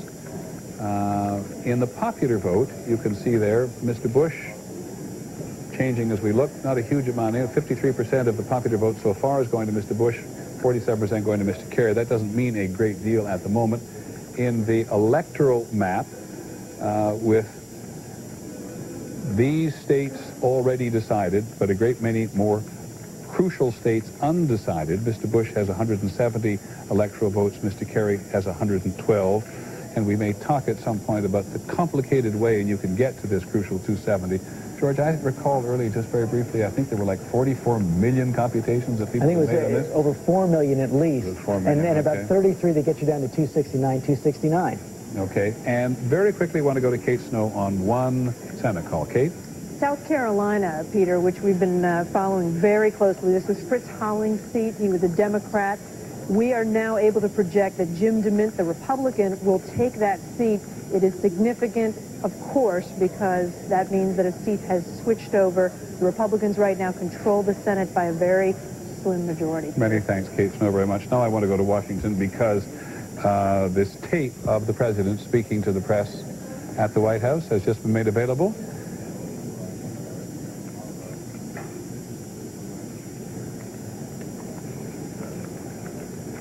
And I don't know whether it has any sound on it, but perhaps we could have another look at it now. Just re-rack it and look at it again, because this, of course, looks very much like the president and the family up in the family quarters watching the returns. And Terry Moran at the White House is with us. Terry, didn't hear the president say anything, but you know what he said. Well, I've covered him for a few years, but I can't read his lips. But I have been told that he said, I'm going to win. I think I'm going to win, and I think we'll know tonight. I think it'll be settled tonight. And so this is basically all that we have. So we may have had a great discussion here about the possibility of the president trying to influence votes out in the West. And he didn't say it after all. Well, he didn't say it, but it remains an unusual choice for the president to make, for his campaign to make, to put him out there on camera before the nation while the votes are being counted. And he looks perfectly relaxed up there. George Stephanopoulos, you reckon. He looks perfectly relaxed. That's the point, right? He's relaxed. He's confident. He's going to win. That picture is far more important than the 13 seconds of words, which he said at the time. And there's former President Bush, Bush 41, and Mrs. Bush as well, other members of the president's family. And as I said, Terry doesn't able to read his lips. Cokie Roberts has one call to make in the House of Representatives, please, before I forget you. One call, only interesting because it is a switch from the Democrats to the Republicans in Kentucky. And the Democrats, I think, understood that it was very, very unlikely for them to retake the House of Representatives tonight. And if they start losing seats, they certainly are not going to retake the House of Representatives. This one was a seat that's always been hard fought year in and year out. It was held by Democrat Ken Lucas, the man who ran against him last time. Jeff Davis has won that seat, the Republican. Interestingly, he ran against George Clooney's father. It was a celebrity in the race, Nick Clooney, a former anchorman himself, but an anchorman in the neighboring state of Ohio. Many thanks, Cokie Roberts, on one move in the House. George, one of the things we haven't yet quite looked at is the efficiency of the get-out-vote organizations, but they were legion on both sides. Oh, no question about it. Democrats have had a traditional advantage in get-out-the-vote operations, and this year, the Kerry campaign effort, which was 3 times the size of Vice President Gore's effort 4 years ago, was supplemented by a variety of outside groups funded by organized labor and other liberal groups who invested over $100 million in get-out-the-vote operations in Ohio, in Pennsylvania, in Michigan, across the country. They believed that if this race were tied going into Election Day, their ground game would get them over the top. I have been struck throughout the year at how fast the two campaigns have been able to respond to each other. No sooner is President Bush on the television there than the Kerry campaign responds. Mr. Bush is nervous, as he should be. He looks nervous.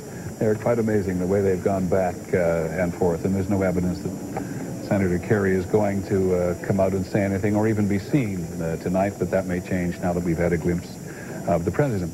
But we are going to take another short break for local news all across the country, including the race undoubtedly involving Mr. Clooney.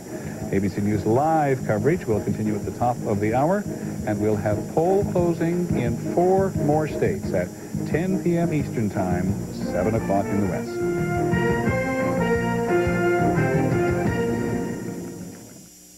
The 2004 vote. Today, all across the country, Americans cast their vote. And tonight, it all comes down to this, election night.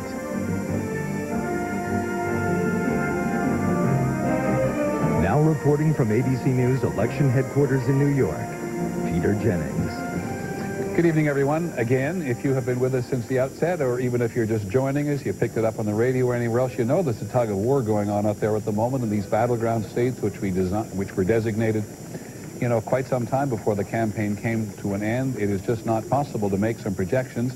But here we are at 10 o'clock Eastern Time, 7 o'clock in the West, and the polls have just closed in 4 more states. So let's have a look at them, beginning with the state of Iowa. This is, of course, one of the serious battleground states. Was some possibility it might be a switch to Mr. Bush. John Kerry campaigned there right up until the very end. We are not yet in a position to make a projection in Iowa. In Nevada, also a battleground state, which Mr. Bush won in 2000, but Bill Clinton had won in the previous 2 elections. We're not prepared to make any projection there. 5 electoral votes, polls just closed. In Utah, we are able to project that Mr. Bush is the winner there, and the 5 electoral votes in Utah go to Mr. Bush. It was his 3rd best showing in 2000 behind Wyoming and Idaho, so that's not a great big surprise. In Montana, which basically hasn't been contested at the presidential level this year, though it did vote for Bill Clinton back in 1992, we are not yet able to make a projection. And just a couple of other things before we go on to look at the battlegrounds. Gentlemen, let me give you a live update, if I may, on what the map looks like now. And now here is another projection from us there in Arkansas, where the polls closed an hour and a half ago.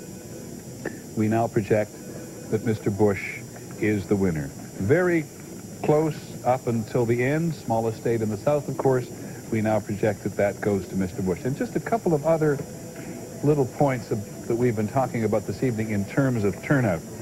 Gary Langer, who is the director of the ABC News polling unit, has been looking at the exit polls and doing computations on Black American or African American turnout. He says that the black turnout in Ohio so far is the same as it was in 2000. Very interesting, given the fact that there's been a lot of anecdotal evidence throughout the day that the black turnout, particularly in the northeastern part of Ohio, is really high. Similarly, he says, to confirm the report that we got from Governor Rendell, that in Pennsylvania, the African-American vote does appear to be up significantly and nationally as well. But in Ohio, he says that so far it is showing the same as it did in 2000. George Stephanopoulos, just before I go up to Boston, for an interview. Does that surprise you at all? It does. Yeah. It definitely does. I would have expected... It rained up there a lot today. It did rain up there a lot today, but one of the most intensive get-out-the-vote efforts in the entire country was by the Democratic Party and its allies in the state of Ohio. They knew they needed a huge African-American turnout, particularly in Cleveland, but also in other cities like Toledo and Dayton and Cincinnati. And this does surprise me so far. Let's see if it bears out over the rest of the evening. Okay, many thanks. As I said, we're going to go to Boston, but just a little bit more on the appearance, very brief appearance by the president, looking relaxed up there in the family quarters of the White House. A note from Stephanie Cutter, who is the director of communications from the Kerry campaign, very quickly say, part of the overall effort to show that he, the president, has not lost. He doesn't have the votes, but he does have a picture, and Senator Kerry, I'm told, will not do a photo op, as we call it in the trade, in return, a picture opportunity. But we do have a chance now at Kerry headquarters in Boston to talk to the senator's youngest daughter, Vanessa. Vanessa, good evening. Good evening. How are you? Tell us what you've all been doing this evening. And I'm very well, thank you. I hope you are as well. I have been working this evening. I'm continuing to do TV and to do some radio calls, and I'm just asking every American to get out there and vote and be a part of this. There's an incredible opportunity to get a fresh start, an incredible opportunity to just take the biggest election in a long, long time into our own hands. And who have you talked to your dad at all tonight? I have spoken to my father. I've seen my dad. I gave him a little wink and a smile. We sort of were passing in the night because he's been working too, and I'm going to go see him shortly after this. He did an astonishing number of satellite interviews with local affiliates around the country today. Is he relaxing as the president appears to be relaxing? I actually don't know exactly what he's doing at this minute because I've been here working. But what I do know is that he is, he's just going to continue fighting for every vote, fighting for the honor to be able to lead this country and give it the kind of leadership it deserves. I've watched him crisscross this country and really feel and see the hope that many Americans are giving him for a better future. And he takes that seriously and really wants to be a part of a good change. Are you at all surprised, now that you've become something of a political expert in the last many months, that so many polls are closed in various parts of the country and so much of it is as yet undecided? No, I'm not surprised. I think we're all proceeding cautiously at this point based on 2000. I think we're all looking to heal and move forward. And this is a close race. No one ever thought it was going to be any different. We've known it was going to be a close race to the end. And yeah. your father did tell me over the weekend that he thought he was pretty sure that it was going to be resolved tonight. Do you feel the same way? I do feel the same way. I think we are going to have our next president of the United States, at least by the early morning. And I hope we do, because I think it is time for us to move on from the wounds of 4 years ago. And I think that if every vote is counted as it should be, then we are going to have a very decisive win tonight. Okay, very nice to have you with us. Thank you very much indeed. Thank you. Senator Kerry's daughter, who points out that she's at Kerry headquarters working. Both the daughters have worked very hard in this. We want to make another projection. Here's another instance of a state which closed its polls at 8 o'clock Eastern time this evening. And an hour and a half later, ABC News is in a position to project for the state of Missouri, which has sided with the winner in every election but one since 1904. We project that it is going to President Bush. A lot of heavy investment by Mr. Kerry up to a point, and then he quit. Surprise at all to you, George? No. Not really, no. I mean, Senator Kerry had hoped early in the summer that this would be competitive, but they pretty much gave up on it in August, didn't compete there, didn't go back there, didn't put money on television. So this will not be a surprise to the Kerry campaign, and as we look at this map here, it gives Mr. Bush 192 electoral votes, Senator Kerry 112. What's the next thing that, if you were in either campaign now, you would be really panting heavily to know? Well, all 10 of the battleground states are still out. You'd like to see one of them fall one way or the other to give you some indication of where this thing is swinging. Again, every single vote that's up there so far is exactly the way it fell in 2000. Let me get you to play tactician for a second. Let's go to the map for just a moment, full scale, and I'm going to do something a little bit naughty here probably. I'm going to color a state as, like Florida, yellow for the moment. And I do that only for a second. We haven't projected in it, so it's really still gray by all means. But once Florida falls, you then begin to look at a variety of different formulas as to how this might be achieved. Let me give you an example. Let's say Florida goes, as it did 4 years ago, to President Bush. Right. That narrows the options for Senator Kerry. For Senator Kerry then to get the 270 votes he needs, he would have to hold on to Pennsylvania, get New Hampshire, win Ohio and Michigan, and then make sure that he wins 2 of the 3 of Wisconsin, Minnesota, and Iowa. If he does that, he can pretty much assure himself the 270 votes he needs, but that's just one of many combinations, Peter. Gary Langer, our political director, is saying, you have to be careful what's reportable and what's not reportable so that we don't speculate, that there's lots of variation across the different states in terms of turnout and issues and attitudes. Again, I don't know whether that comes as a surprise, given that we have been so focused on Iraq, terrorism, and the economy. Still the big 3, without question. Those are definitely the big 3, but you wouldn't be surprised at that because in addition to the overall, and this is still obviously a national election, in addition to the overall messages the campaigns are sending, you do have local issues in each state. You have those gay marriage referendums in Ohio and Michigan. You have Yucca Mountain in Nevada. So you're going to get these local issues which are going to skew the race depending from state by state. Okay. I want to go to California now. Thanks, George, to talk to Tavis Smiley, who's our guest from Los Angeles tonight. Tavis, you have an advantage, a greater advantage, I think, than most people in broadcasting. You talk to a huge number of people on a daily basis about the issues on your talk radio. How much anger have you found out there in the last several months? I think a significant amount. I tried to mention earlier tonight that I think in this election, certainly given that Iraq was, to George's point, a significant backdrop, people were voting their fears and their frustrations and their angst and their anger much more than their hopes. And I think that's significant. I also think, though, that's significant and true of the African-American vote. These numbers that you mentioned earlier, Peter, of the African-American turnout around the country is significant for me.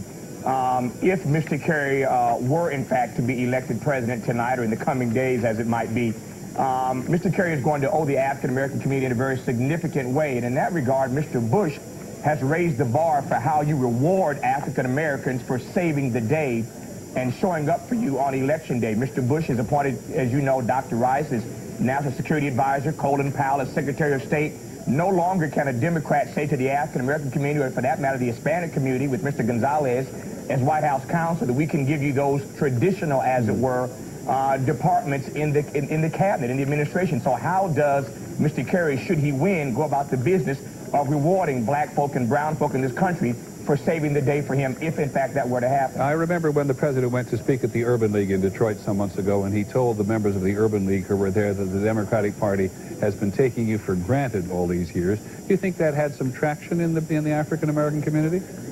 Well, I think it was an old line, and not a line that black folk have not said themselves, quite frankly, for that matter, the Hispanic community as well.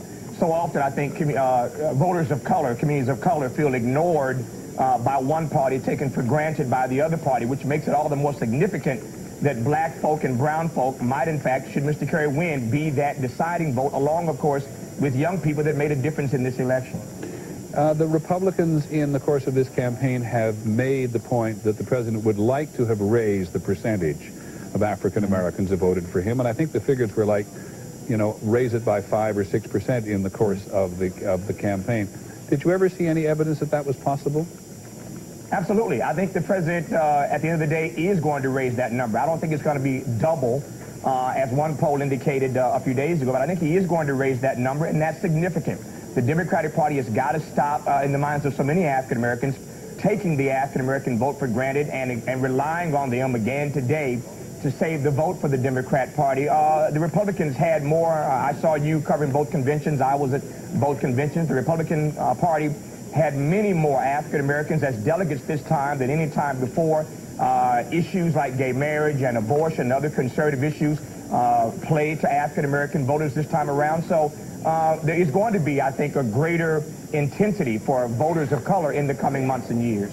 Just one last question, Tavis, for the moment, and if it's unfair, just tell me. When you're looking for grounding in terms of political sensitivities on a night like this, who do you call? My mama. All right, make a call. We'll get back to you.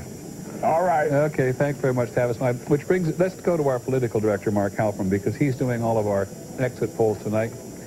And I have just heard in my ear, Mark, that you can give us some real sense of what African-American voters are thinking out there this evening. Well, I can give you a sense in Pennsylvania. Okay. And let me say something about the African-American vote, which you mentioned earlier in Ohio. Right now, again, preliminary data. Let's talk first Pennsylvania, then we'll go back to Ohio. Okay. In Pennsylvania, this year, 13% of the people who voted were African-American. Compare that to 4 years ago, 7%. That was obviously a major goal of the Kerry campaign. Senator Kerry doing very well with African-American voters. 85% of those 13% voted for him. A big advantage for him in that state.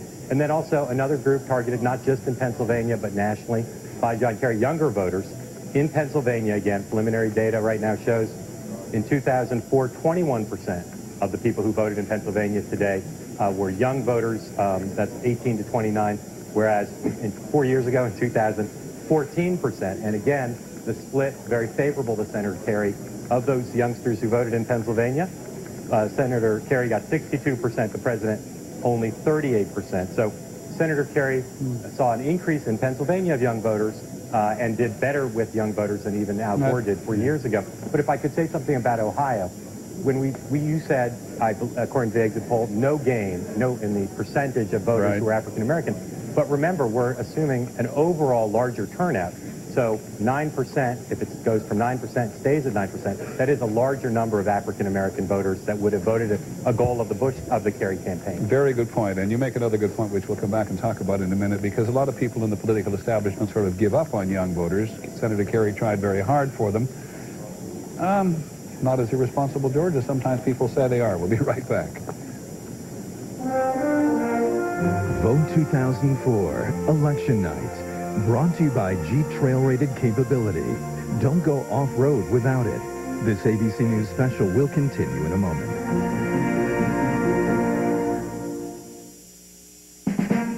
This is the 2004 vote. Once again, Peter Jennings. Welcome back, and take a quick look at our map of the electoral vote. President Bush now has 192. Senator Kerry has 112. And as you know, if you've been with us for the evening, many of you probably knew this in advance, that some of these key battleground states, like, if I can just point them out to you, like Florida, Ohio, certainly Pennsylvania, if they, when they begin to break, they break with large numbers of electoral votes, but nothing has happened there yet. But we are able to make a projection now in the state of Montana, where the polls only closed a few moments ago. Montana, again, has not been profoundly contested at the presidential level this year, and ABC News projects that President Bush is the winner. But a large number of the significant states around the country are now not in a position that we can project them, or we're not in a position to project them. George, talk a little bit for just 1 second here about this so-called youth vote, young people. 18 to 29-year-olds were a big target of Senator Kerry ever since they got the vote. 18-year-olds in 1972. The percentage of that vote has been declining with the exception of 1992. The goal of the Kerry campaign was to get those numbers back up to the 1992 percentage, and they felt that if they did that, particularly because of the war, that these voters were breaking towards Senator Kerry, that could be the margin of victory. Echoes of the Howard Dean campaign in the primary Absolutely. period. Joining us now, and I'm perfectly honest, I don't know where he is at the moment, is Senator John McCain. And he is in Phoenix, in his home state of Arizona. Good evening, Senator McCain. Thank you for joining us. Thank you, Peter. It's been a nasty year, hasn't it? You must be disappointed. Yes, it's been a nasty year, but I hope that tomorrow morning sometime when we're clear who the winner is, that we start a process of reconciliation so that we'll all work together. And by the way, I'm encouraged that what apparently President Bush is succeeding in Florida. I think it's very important. Everybody else I've talked to tonight is somewhat pessimistic about the possibility of reconciliation, especially in the body to which you belong, the Senate. Well, Peter, look, we realize that it takes 60 votes to do business in the Senate without the other party, and so we're going to have to. And led by President Bush, I'm sure that he's got a very busy agenda for his second term, and I think that one of the first things he's going to do is reach out to the Democrats, and not just with a couple of cabinet appointments, but with some specific plans for working together, the way that he worked with Ted Kennedy on the No Child Left Behind Act. That is a matter of huge speculation you just raised, whether or not, if President Bush is reelected, he will, as they say, govern more towards the center, or whether he will continue, as he has for these last 4 years, to appeal largely to his conservative base. What do you really think? I really think that every president in his second term has wanted to have a legacy. I think that means working together with the other side on national security issues as well as domestic issues. So I'm confident that he'll do that. Talk a little bit about Arizona, because we're about to face the results in Arizona.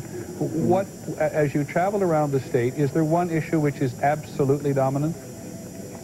Yes, there is in Arizona, and this may surprise you a little, but probably won't, actually. Immigration. Immigration reform is the big issue here. We have terrific problems with lawlessness, with destruction of property, with strains on our health care, with 200 and some people dying in the desert in the last year. It's probably the transcendent issue, and the second one is water. You have a proposition on the ballot in Arizona that should anyone applying for public health benefits has to prove that they're a citizen. How divisive has that been in the state of Arizona this year? It's been very divisive, and by the way, it just says public benefits, which some of us are concerned that it might mean public libraries or parks or other public facilities. We understand the frustration that the people of this state feel. They're understandably frustrated, but I and the other elected leaders of this state don't feel it's the right answer. In fact, we think it's very much the wrong answer. A final question, if I may, Senator, and it's very nice to you. Do you often or ever feel used by the Bush campaign this year? You have not always been bosom buddies by any means. Peter, I support the president strongly. I enjoyed campaigning with him, and I think the transcendent issue of this campaign was the war on terror, and I think he was best qualified. That does not detract from the fact that I am a good friend of John Kerry's. Many thanks. Nice to see you, Senator McCain. Thanks, Senator John McCain of Arizona, as he points out, a good friend of John Kerry's, and maybe a good friend of the president would be stretching it. As he didn't say it, perhaps I shouldn't say it, but you will recall that in a previous year, 2000, John McCain got gone over by the Bush campaign in ways that were stunning to the senator, and he has been one of the leading lights campaigning for the president in this campaign today, for which the president is undoubtedly grateful. We're going to break for your local news in some parts of the country now, though ABC News will, of course, continue at the national level.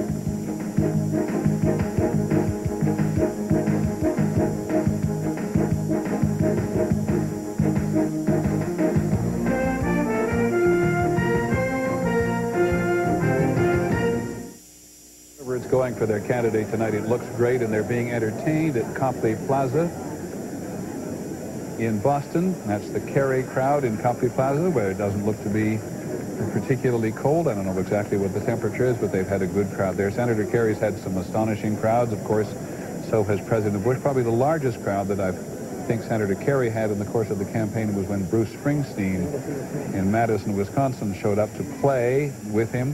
And here is the Ronald Reagan building in Washington, D.C., where entertainment is also the order of the evening so far, and a large crowd there, which the Bush administration, or should I say the Bush campaign, to be more precise, has been describing as a victory party since early in the evening. But it's not quite in the cards for anybody. So let's go to the map just to show you how much reason there may be in both of these campaigns to have a measure of tension at the moment. In Florida, and I'm just going to, don't be misled by this yellow I'm putting in here, this is just a highlight. In Florida, we are still not able to make a projection. Similarly, we are not able to make a projection in Ohio at the moment. We are not able to make a projection in Pennsylvania because there is not yet enough information. And in New Hampshire, right there, beg your pardon, right there, it is too close to actually project. It is too close to project the vote in New Hampshire. And so in all of these states, along with others as well, as long as with many other of the key battleground states, this is an election which is simply some distance from being resolved. But take a look at the popular vote in these respective states at the moment, because 2000, remember, one person won the popular vote, one person won the electoral vote. In other places, there's been a lot of speculation this year that maybe President Bush could win the popular vote and John Kerry might win the electoral vote. But that's what it looks like at the moment. Mr. Bush has 52% of the popular vote with 85% of the precincts reporting. Ohio, 35% of the precincts reporting. Remember, in many of these states, there are these provisional ballots, there are absentee ballots, the military ballots in some cases. But with 35% of the precincts reporting, Mr. Bush has 52% of the popular vote, and Mr. Kerry has 48%. Pennsylvania, 53% of the precincts reporting now, 40% of that popular vote going to Mr. Bush, and Mr. Kerry getting 60%. Again, speaking, I think, to the very, very large turnout of black voters in both Philadelphia and to some extent in Pittsburgh, but a very big difference in there. But all of the others are showing fairly close. New Hampshire, 48% of the precincts reporting 50% for Mr. Bush and 50% for Mr. Kerry. We do not call it a battleground state for nothing. Now, there's our update map. 196 electoral votes for Mr. Bush and 112 for Mr. Kerry. And just a little things. The Secretary of State in Minnesota said a short while ago at a press conference that Minnesota is definitely over 70% in terms of turnout and could reach a record 83%, but it was too early to tell. Minnesota sometimes called the, let me show it to you there on the map a second, sometimes called the civic state, but the turnout there, according to the Secretary of State tonight, way up over 70%, and he believes it may go to 83%, but no way we're going to call it. And the real world, or let me put it this way, the other real world intrudes tonight, just moved on our wires here from our staff in Baghdad. The close air support missions are going on in Fallujah tonight. A lot of talk in the last couple of weeks about whether or not the U.S. and the Iraqis are about to begin a major offensive in Fallujah. Close air support going on against a city from which, as of a couple of days ago, a very large percentage of the civilian population had already fled. Ralph Nader. Ah, yes. Ralph Nader is currently speaking about his election fortunes this year. If you've looked at any of the polls in the last few months, you know they've certainly changed from 4 years ago, but boy, was he a worry to the Democrats. Here's a little bit of what he is saying. Thank you very much, Teresa. Those very cogent words, and all of you for coming. The Nader Camejo campaign represents the future. There's no doubt about that. There's no way the American people are going to stand indefinitely for being told by the commercial health industry that if they don't have enough money, they're going to get sick or stay sicker. If they don't pay, they die. And 18,000 of them die every year, according to the Institute of Medicine. There's no way the American people, 47 million workers, are going to work full-time for a pittance, not a living wage. They can't support their families. There's no way the American people are going to let their country be taken over by global corporations who have no allegiance to our country anymore, or communities, or workers, other than to abandon them or to control them as they see fit. There's no way that the American people are going to allow their children to be commercialized out from under parental authority. There's no way that the trends that are deteriorating our country are going to be tolerated with impunity. The poor will be heard from someday in our country.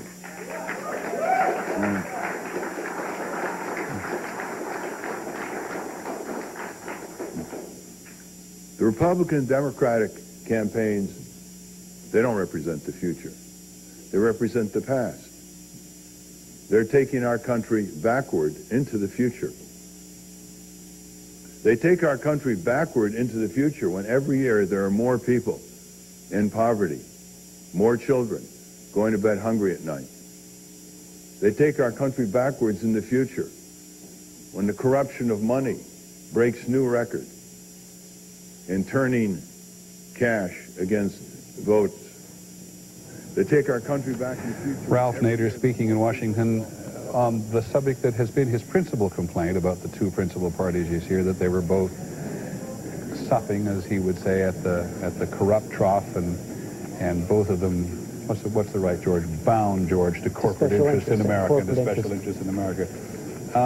Didn't do nearly as well this year. Made some Democrats absolutely furious.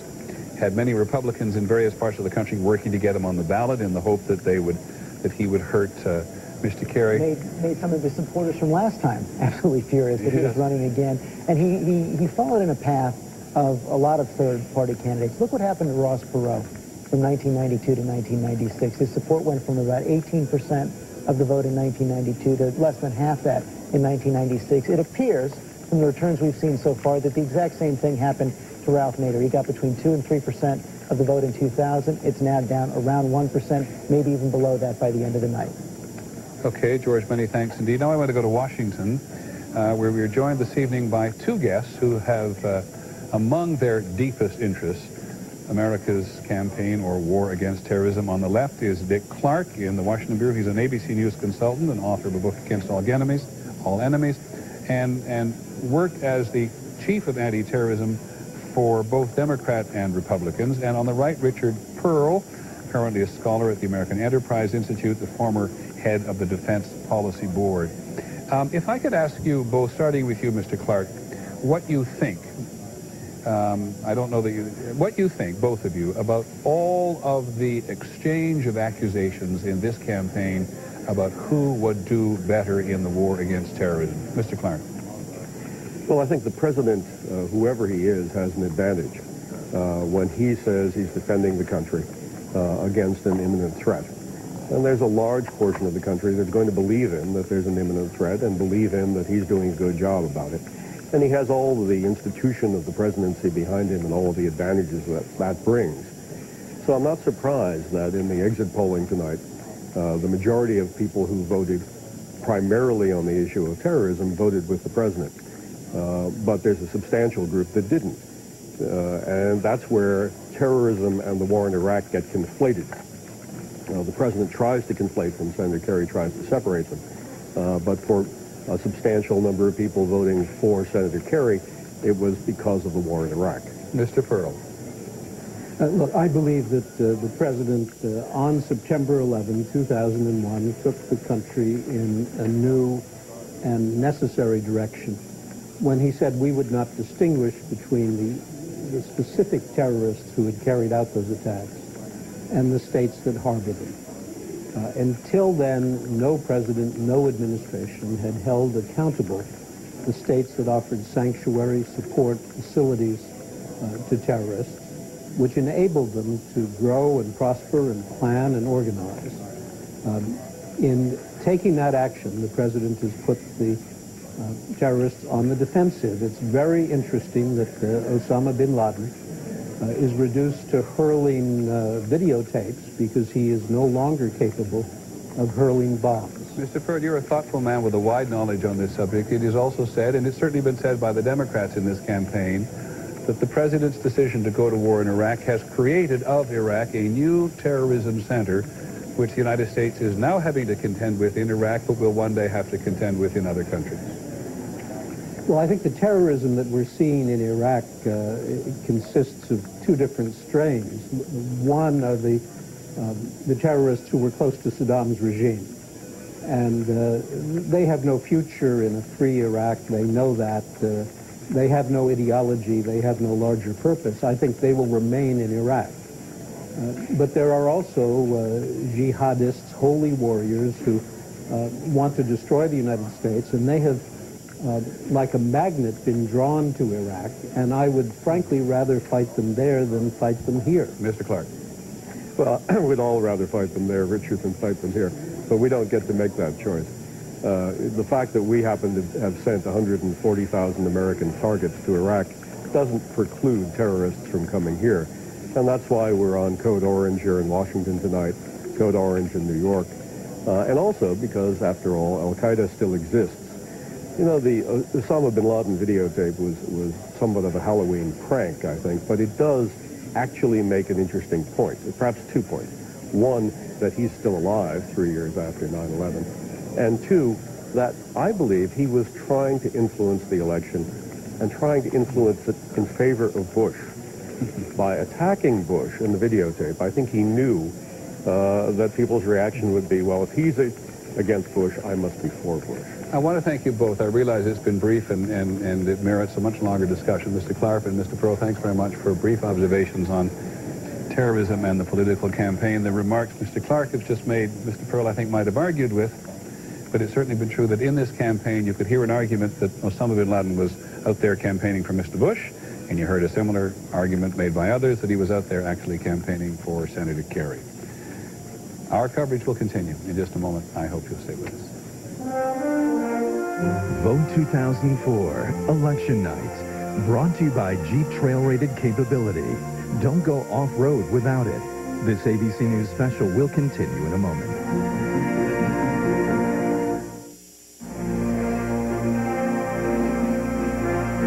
This is the 2004 vote.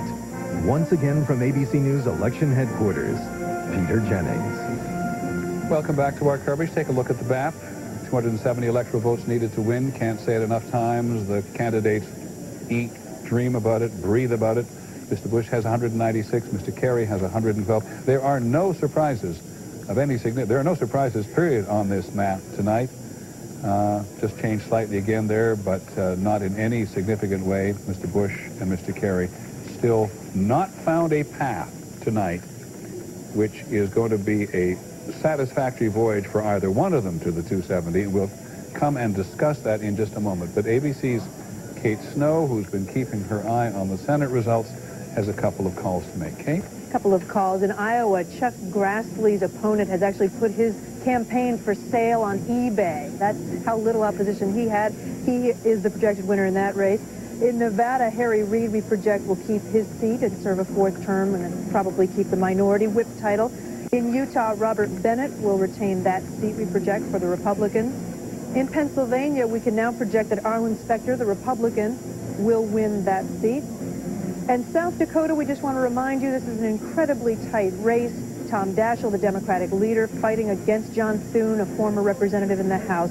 Not enough information yet to call that, but we're watching it very closely. Kentucky, we are also watching very closely. Take a look at the numbers now. Senator Bunning trying to defend himself against a challenge. I guess we don't have those numbers right now, but I can tell you it's about 50-50. It is just neck and neck. And just quickly, Peter, wanted to show people the makeup of the Senate to remind us all why this is so important. Right now, Republicans have control of the Senate, 51 to 48 Democrats, plus one independent who votes with them, so it's basically 51 to 49. Tonight, we had 34 seats up for grabs.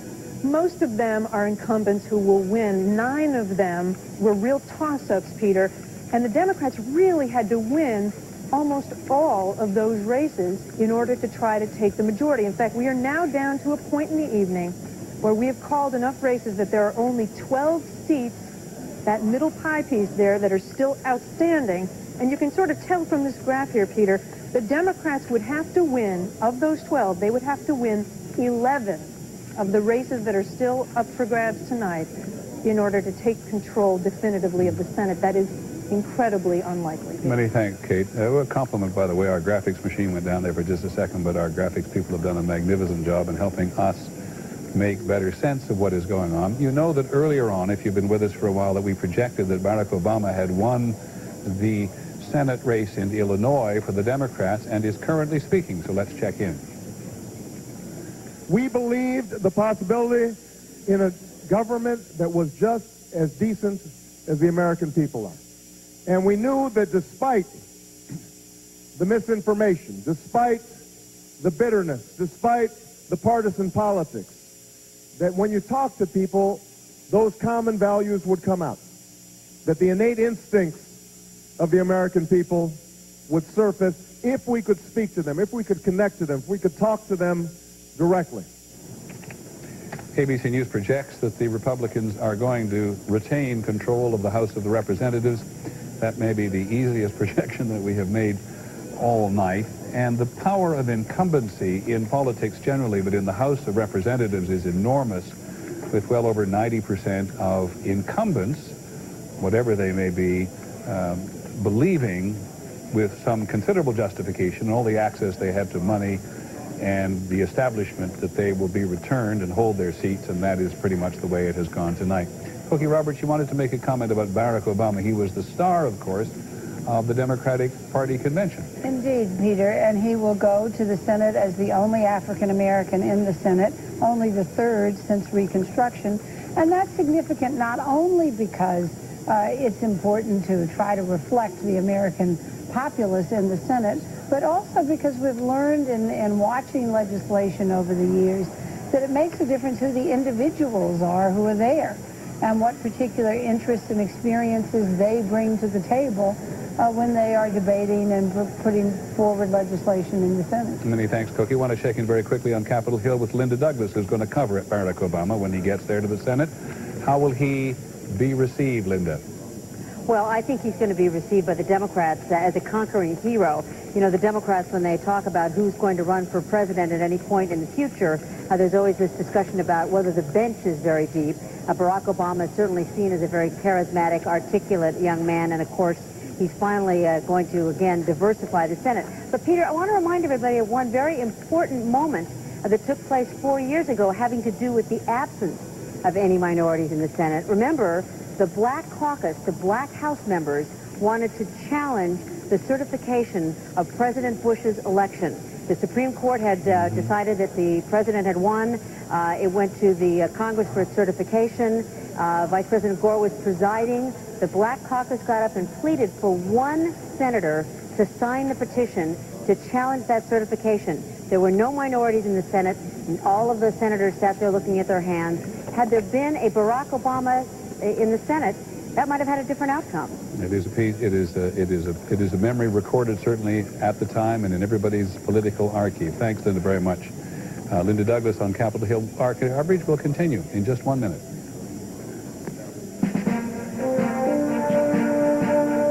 This ABC News special, Vote 2004 Election Night, will continue in a moment.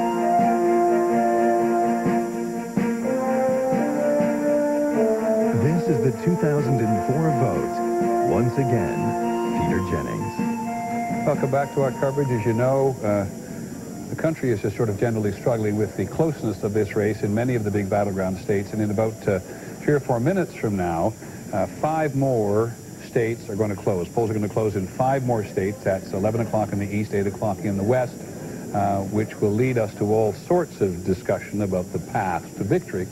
But as something of a prelude to that, I want to ask ABC's George Will. George, talk just for a moment, if you would, about the fascination with these 3 states in the Midwest. Well, we're fascinated in them because the candidates, until the very last moment, were spending an inordinate amount of time up there. There are 3 states in the same region, but quite different. Minnesota, of course, was the only state in 1984 that did not go for Reagan. It went for its native son, Walter Mondale. And Minnesota has been a great source of senior Democratic luminaries, Walter Mondale, Gene McCarthy, and, of course, Vice President and Senator Hubert Humphrey. Next door in Wisconsin, they have a strong, varied populist tradition, from Robert La Follette on the left to Bill Proxmire sort of in the middle to Joseph McCarthy, a kind of right-wing populism. And then you go down to Iowa, where all this marathon started, Peter, 10 months ago.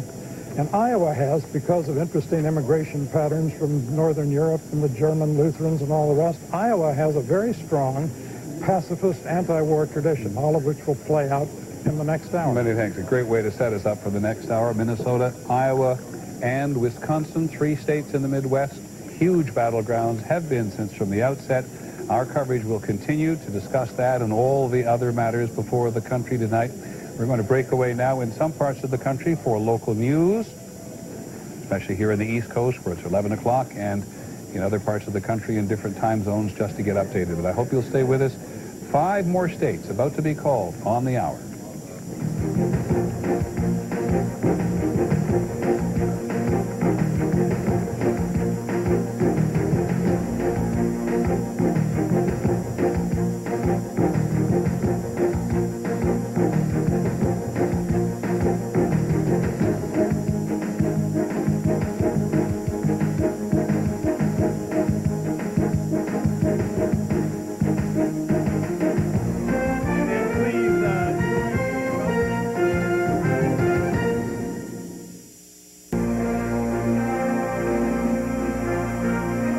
From ABC election headquarters in New York, this is the 2004 vote. Once again, Peter Jennings. Welcome back to our coverage again. It's 11:35 in the east, 8:35 in the west. Take a look at the map, because that's what it is all about tonight, and it has caused the most enormous case of nerves in the Bush and Kerry campaigns tonight. But that is what it looks like as of tonight, looking very much like 2000 in the one respect that there haven't been any huge surprises here tonight, which, as I said a little while ago, have enabled either one of the presidential candidates to find an obvious path to the 270 electoral votes that they need. And by the way, President Bush starts off with more electoral votes than he had last time. He actually starts off with 278 because in the 2000 census, as the population changes and states either increase or lose the number of members they have of the House of Representatives, you get an additional, or you lose an electoral vote. And Mr. Bush starts off tonight with 8 more electoral votes than he had in 2000. Very important, California is not on the map tonight in terms of the presidential campaign, as we have talked, but there's one very important proposition in California tonight, which we are now able to make a projection of. Proposition 71, it has to do with this very controversial question of funding for stem cell research. And some group of people in California put it out on the ballot to get ahead of the national government, because Mr. Bush wants the country to only deal with certain stem cells. And here's what it said. It proposes the establishment of a California Institute for Regenerative Medicine to regulate stem cell research and provide funding through grants and loans for such research and research facilities, and it has passed in California. Take one more look at that graphic if you'd like to, so you get it clear. It establishes the constitutional right to conduct stem cell research, but it prohibits the Institute's funding of human reproductive cloning research. It has passed in California. Tavis Smiley from National Public Radio and PBS is our guest commentator in California tonight. Tavis, what's going on out there? Well, they say what happens in California politics, Peter, either casts a long shadow or a long sunbeam. We will see whether or not California will lead the nation or not lead, as it were, depending on one's perspective on the issue of stem cell research. That said, I got to send you a thank you note for having me on tonight, Peter, because nobody cares what happens in California, because we were not a state in play, as you mentioned, and because we are so far behind the country. I guess on the other hand, I should be thankful, we should be thankful here in California that we've not been inundated with all the politicking from Mr. Kerry and Mr. Bush that other states have been. We should be thankful that we're not a cliffhanger state waiting for days to find out what the results are going to be. But the rest of the country should be thankful that you all aren't inundated with the growing number of ballot initiatives like the one we just talked about that we're having to deal with here in California. It costs a great deal of money. The legislature passes off legislating, and voters have to make these decisions.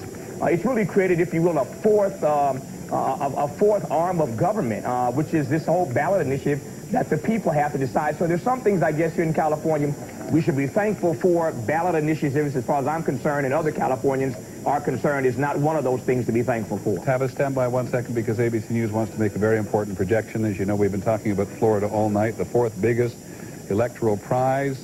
It has picked up 2 electoral votes since 2000. Take a look at the map. ABC News is now going to project that Florida goes to Mr. Bush. Florida now goes to Mr. Bush. There is our live update of the map. That puts Mr. Bush at 237 electoral votes and Mr. Kerry at 188. Mr. Clinton won it in 1996. Mr. Bush won it by 537 votes, and Democrats would certainly argue, and the Supreme Court, in the year 2000. George Stephanopoulos, how big a deal is it? Huge.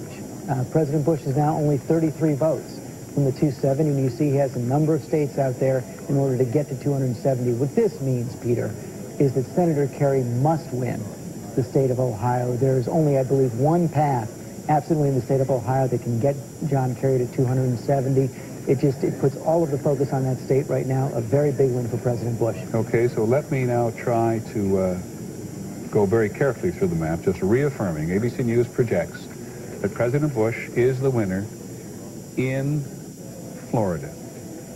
2000, 48.8% for Mr. Bush, 48.8% for Mr. Gore, 537 votes. The president's brother is the governor. He'll be jumping up and down at the news of this projection tonight.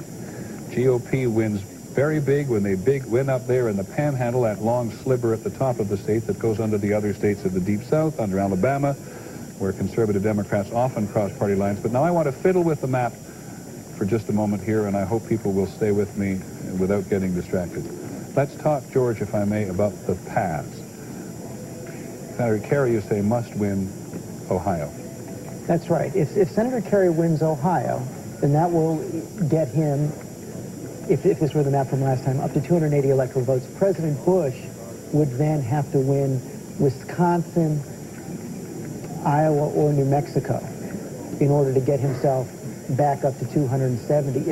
If Senator Kerry does not win the state of Ohio, he'll have to hold every state he won, that Vice President Gore won last time, and pick up New Hampshire, Colorado, and Nevada, all 3 red states last time around. Very, very difficult. Just based on what you're looking at tonight, do you believe that this this projection in Florida, we don't call, we project in Florida, has changed the outcome tonight significantly?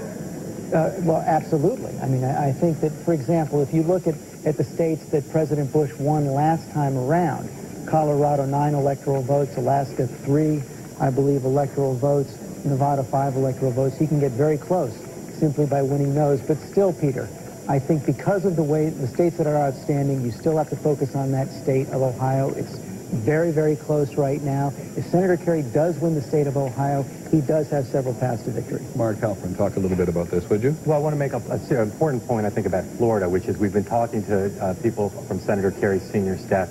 They were given an opportunity in discussions to give us any indication. They found that perhaps Florida was being projected too soon for the president, and they did not object. So the country, it seems at least right now, unless something new surfaces, will be spared, at least in Florida, the kind of thing we saw 4 years ago, and I think that's important for the people of Florida, and potentially for the country if we avoid that problem everywhere else. Of the battleground states in the country, Florida at least has the reputation of having improved its system quite dramatically, so that we in many respects were less concerned about Florida tonight than we were about some other places. Well, yes and no. They did improve their system quite a bit, but there was a lot of controversy just because it was Florida, because of the president's brother being the governor, because of some decisions made by the Secretary of State. So I think the country and the state have avoided a bullet, but in almost all the remaining states that are unprojected, including Ohio, still a lot of debate out there about votes. Again, we all hope there's no controversy that leads to an extended discussion of who won, but still a lot. And as George said, right now, there are states that are still out there, but everything will pivot off of Ohio. I don't want to get you too far ahead of yourself, but have you had a chance to look at the exit polls from Florida and give us some indication of how this anticipated victory was constituted? I have, and unfortunately I left my notes back there. Go ahead, so get them. I'll be happy to wait for you. Vamp, I'll be right back. George, we talked a little bit about, before about how Florida is in many ways a microcosm of the country. We used to focus much more on the demographics of Ohio than we do in the demographics of Florida today. Look at Florida. The south of Florida, Miami-Dade, Broward County, is culturally very much like the Northeast. A lot of transplants from the Northeast. The Panhandle is very much like the rest of the South, the rural South, and the middle of Florida, down that I-4 corridor, Tampa, Orlando, is a varied mixture of the whole of all of the country, and lots of new immigrants there as well. New immigrants, and one of the other things that was interesting, Senator Kerry went there with a very powerful, what he thought was a very powerful message about health care, and how the president was not going to secure health care in the way that he believed. And we've seen that a huge majority of in our exit polls tonight of Americans are concerned about health care and health care costs, but maybe they were not convinced that Senator Kerry had the right answer. Mr. Halpern is back again. Yes, Mark. So in Florida, obviously there's lots of ways to divide the state. Hispanics a huge part of the state of Florida. 15% of the total of... Have we got graphics to go with these, you think? Okay. Cover me right now. Here we go. 15% of the total were Hispanic, and that's about the same as in 2000, but the president this time did better than he did last time. 2004, the president, 54% of the Hispanic vote in Florida, and 46% for Senator Kerry. 4 years ago, the president barely won. The Hispanic vote in Florida was 49 to 48%. And a lot of that for the president in Florida, for a Republican, not surprising. Cuban Americans, a big part of the Hispanic population there, went by 3-1 to the president. Another big thing for the president in Florida, as it will be, I think, in almost every state he wins tonight, terrorism. Top issue cited is concern for Floridians. 23% cited it, and the president won that vote overwhelmingly. 87% of the voters who said terror was the most important issue to them voted for the president. Only 13% for Senator That's Kerry. quite an astonishing difference, and I wonder if the Kerry campaign ever anticipated that it could have been quite so dramatic. Dramatic in Florida, and again, it'll be interesting to see in these battleground states that kind of difference. Florida economy, even with the hurricanes they suffered, better than, say, in Ohio. So terror moves higher up, the top priority for Floridians. One observation about the hurricane. It was said that after the hurricane, which was in Bush country to some extent in Florida, that the Bush campaign had a very difficult time campaigning. It does not seem to have hurt him based on this projection. Well, look, it'll be interesting to see the returns in those counties on the western part of the state, on the coast, that did have a lot of damage, did have people distracted. Overall, though, the Bush campaign, obviously, incredibly happy to win Florida no matter what. All right, many thanks. Let's go back to our live update. And here it is. The state of Florida, ABC News projects, is now going to go to Mr. Bush in a very, very closely fought campaign. ABC's Bob Woodruff is there. Bob? Well, Peter, you know, we've been watching this develop for some time, and you saw the Democrats early on tonight looking very optimistic because of these high turnout numbers that they were looking at. They said they were outperforming their time in 2000 in the counties that had leaned towards Al Gore. But then suddenly there was a turn, and what you saw was that relatively Democratic-leaning area around Miami, Miami-Dade, Broward, Palm Beach counties, were not turning out the numbers that the Democrats hoped and knew that Kerry needed to get.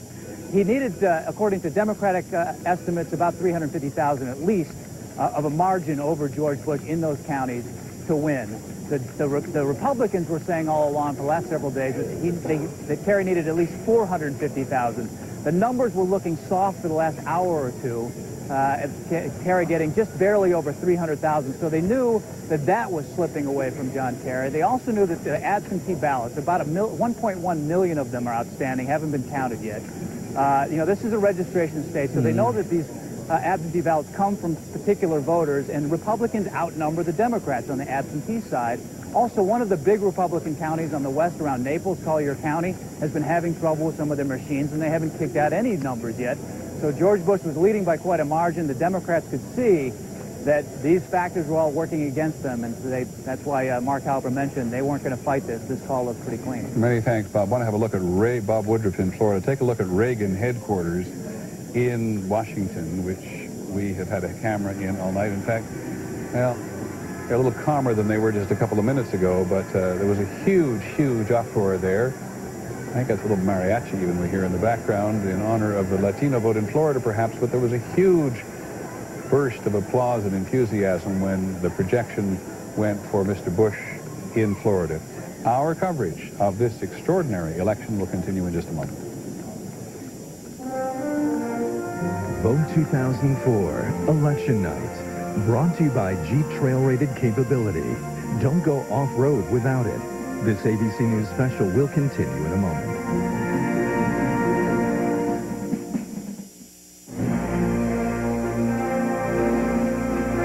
This is the 2004 vote. Once again from ABC News election headquarters, Peter Jennings.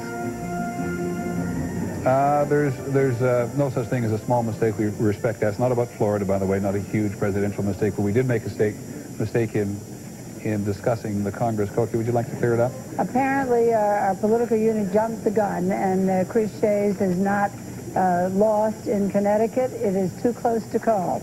Connecticut races often go very late at night. Okay, very many thanks, Dr. Roberts. So Chris Shays of Connecticut has not been defeated, as we were discussing a little earlier on. And by the way, our political unit has been fabulous throughout the year, so we give them at least one mistake. Jake Tapper, issues? Jake runs our ballot watch desk, and because I think some people in the country may be a little bit surprised to see that Florida went as well as it appears to have. Bring us up to date on sort of ballot discrepancies in general. Well, one of the things to keep in mind is that Florida, after the 2000 fiasco, went through a total overhaul of its voting methods and systems. First of all, obviously, it outlawed the butterfly ballot. That was a confusing ballot in Palm Beach County. And then, of course, also it got rid of punch card ballots. The entire state is devoid of punch card ballots. And if you look at the state, these green ones represent the 15 of the most populous counties in the state, represent about 50% of the population, and they all vote with electronic touchscreen voting, which, of course, a lot of people, its proponents, its adherents, say is a much smoother way of voting than punch card ballots. Let's take a look at Ohio, though, which we have yet to call. Ohio is a state that they tried to bring into electronic voting machines, but they were not able to do so because there were concerns about security and concerns about not having a paper trail. And Ohio, this yellow indicates that Ohio generally votes, about more than 70% of its population, with punch card ballots.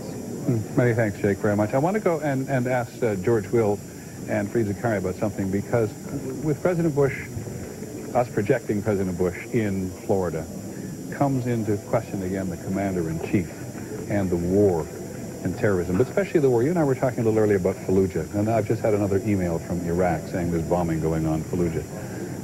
Commander-in-chief, wartime election. Well, we're having a referendum. As any election where the incumbent's on the ballot, it's a referendum on him. So we're having a referendum on the commander-in-chief on the eve of what looks like a major military offensive. Peter, a few days ago, we passed a melancholy milestone that went really unremarked, and that is our war in Iraq, which is still ongoing, has now lasted longer than U.S. involvement in World War I. No incumbent president has ever been defeated during wartime.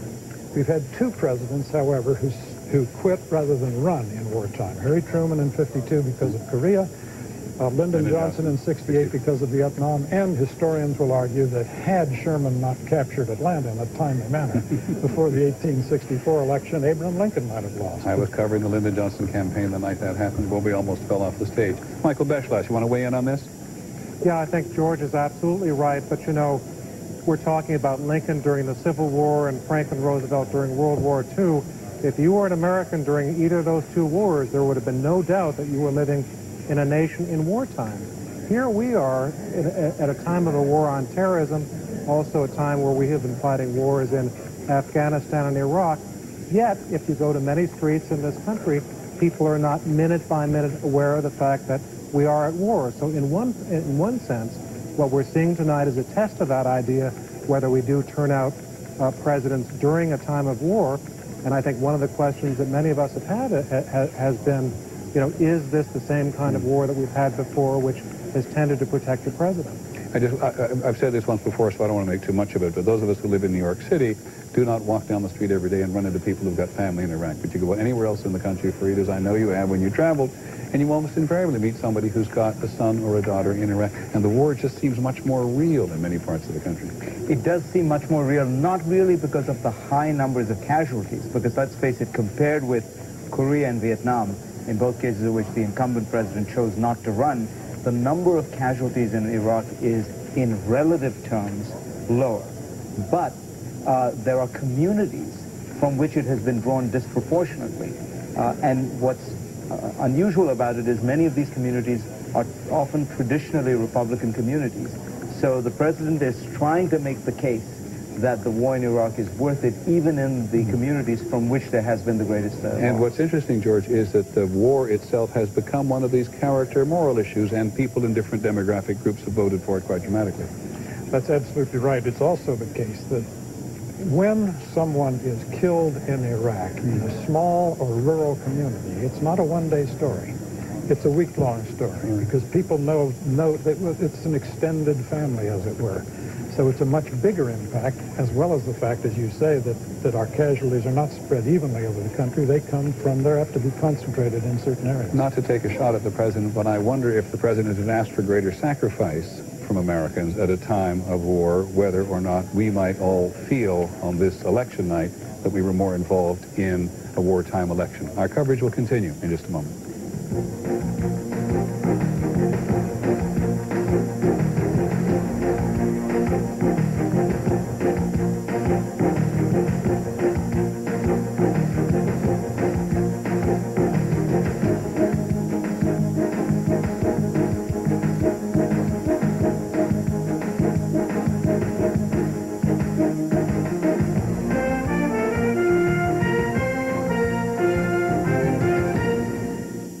The 2004 vote. Today, all across the country, Americans cast their votes. And tonight, it all comes down to this: election night.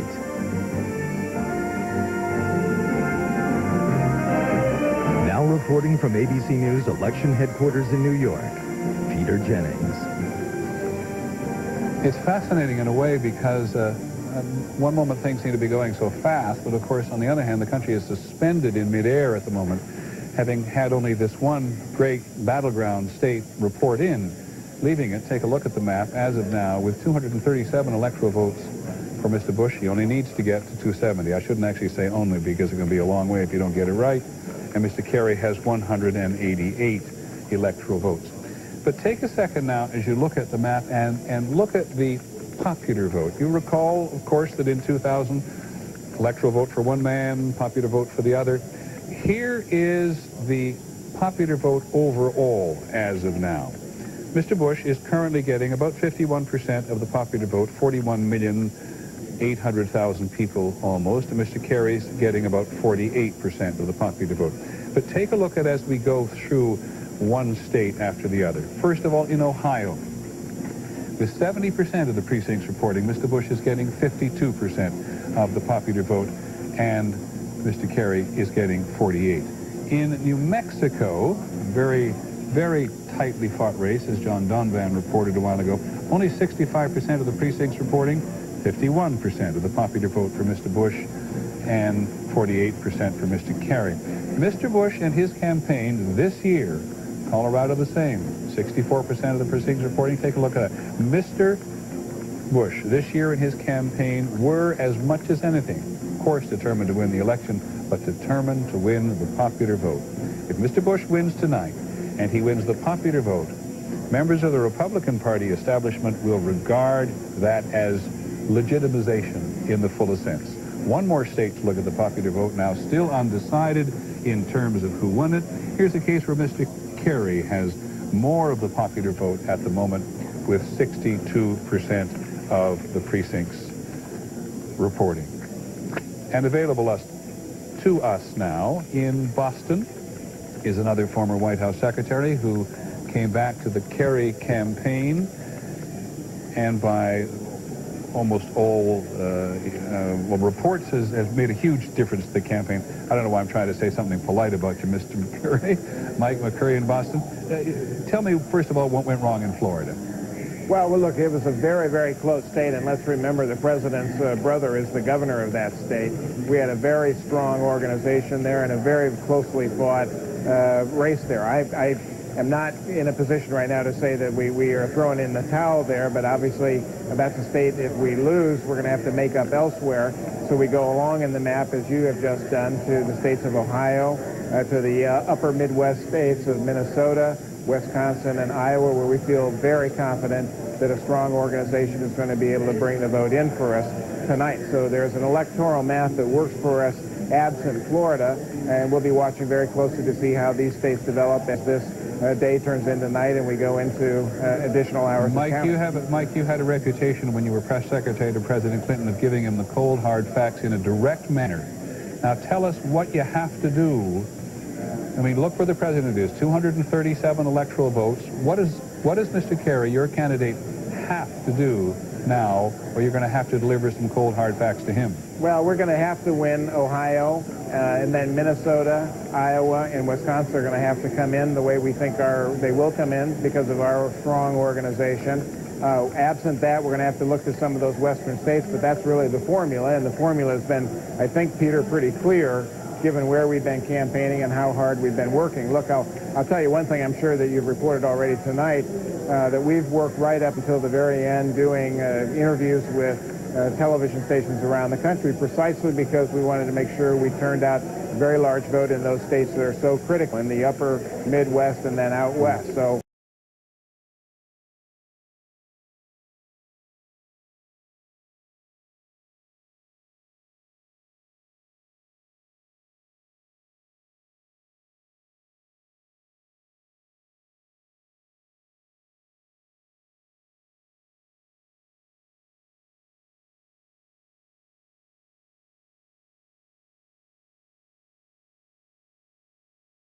energy from that, and all along the way, I think he finished about as strong as you can finish, and just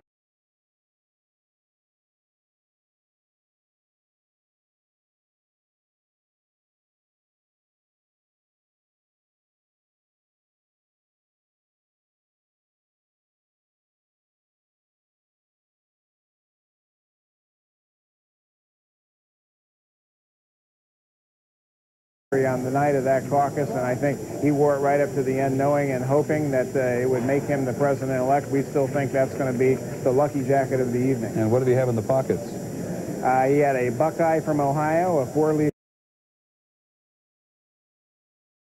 and that's about as much luck as one can have. And now, have you ever seen a bigger campaign event than the one that Senator Kerry did with Bruce Springsteen? Did you ask yourself a little bit, did Springsteen get him here? Did the candidate get him here? Well, that was extraordinary. It was a big turnout, but you know, that was about the enthusiasm we see from young people who apparently have turned out in very large numbers tonight.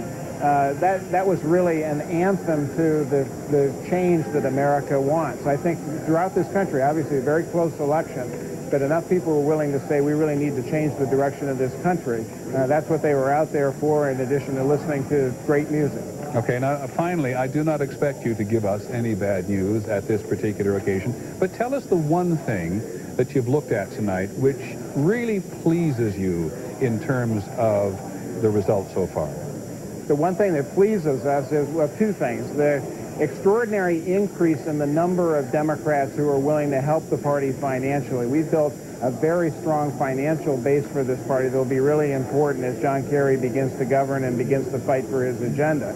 And then the second thing is the large number of people who are voting. Peter, it's extraordinary that this percentage of Americans have turned out, paid close attention to the issues, and have gone to vote. I think that speaks well to our democracy, and I think probably the Bush campaign would join in applauding that outcome. Mike McCurry of the Kerry campaign, thanks very much for joining us from Boston this evening. Just to remind people, when they look at the map now, that so far on this map, the red states and the blue states, and there's a whole debate about whether or not we should have even chosen red and blue in the first place, these are the same states as we're in this position in the year 2000. So in one respects, nothing totally dramatic has happened yet, George Stephanopoulos, in order to alter the outcome from 2000. It's amazing. They're following almost in exactly the same pattern that they fell in 2000, and they're in exactly the same pattern right now. And Mike McCurry was quite honest there. He basically said that John Kerry has to have a big change from 2000 in order to win this race. He must win the state of Ohio. Just look what he's got to win Ohio. He's got to win Michigan. He's got to win Wisconsin, Minnesota, and Iowa. Well, yes. You're not so sure about what, Michigan? No, Michigan still, you know, he has to win that. That's right. And, of course, he's also hoping for Washington and Oregon, Hawaii, New Hampshire. That could get him up to 207.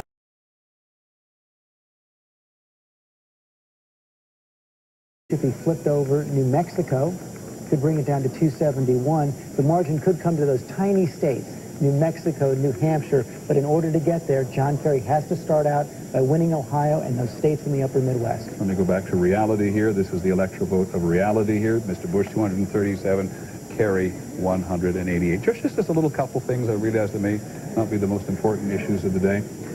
Mike McCurry talked about getting out young people. Two things have happened this year, which really happened in the Democratic primaries. The raising of money on the Internet, which Howard Dean struck gold, and the extraordinary participation of young people in the primary campaign. I wonder if that works for the Democrats in the upper Midwest. Well, that's going to be one of the big questions. Minnesota, it could. They have same-day registration. Wisconsin, you saw those huge crowds for John Kerry and Bruce Springsteen in the closing days of the campaign. Madison, Wisconsin, of course, a huge university town.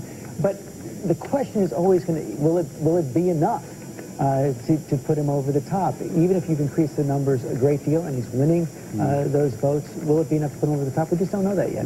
I remember at the beginning of this campaign, or the beginning just before election night, we were all of us saying to a variety of people around the country, well, it may go in to tomorrow, and it may go to the day after that. And some among us, shall go unnamed at the moment, thought this, well, maybe we'd know this by 10:30 or 11:30 in the night. Tonight. George will.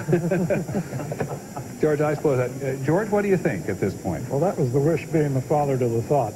But having been magnificently wrong, it seems to me now we are in a moment of an extended pregnant pause in this evening while we wait for the states that we've been waiting for all along. Okay, so while we wait for the states we've been waiting for all along, I want to go back to Mark Halpern. And there are a couple of things, Mark, I'd love it if you would do. First of all, we've talked a little bit about Iraq.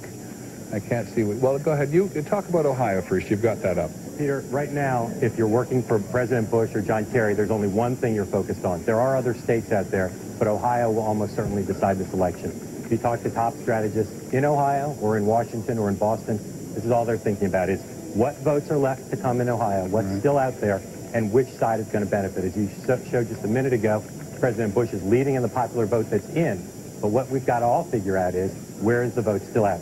Just before you move from there, people look at that huge red area, and it pays to remind them that it's a little emptier than the blue areas. That's right. This is the map of 2000. This is how Al Gore did against President Bush. The red areas are the areas of strongest support for the president in 2000. Those light pink areas are the areas that President Bush did slightly less well in. And then the blue and the darker blue were the areas that Democrats were strong. President Bush won Ohio by a little bit. This is the area of greatest strength for the Democrats. This is the area of greatest strength for Republicans. And again, right now the question is, where is the missing vote? Does it come in a way that allows John Kerry to win? We don't know. We know both strategists for both sides. Most of the evening we're confident.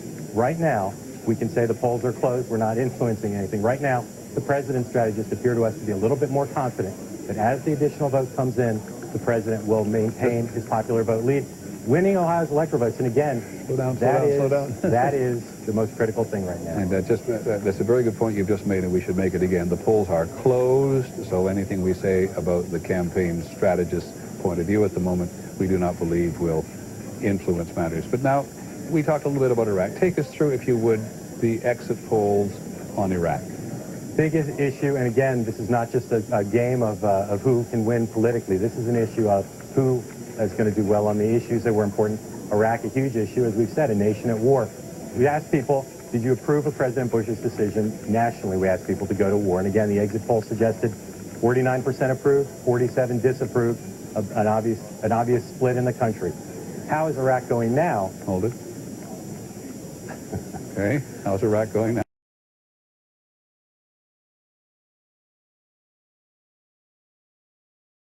going badly. But given what's gone on in Iraq, given the American deaths, given all the problems admitted to, that's not a bad place for the president to be.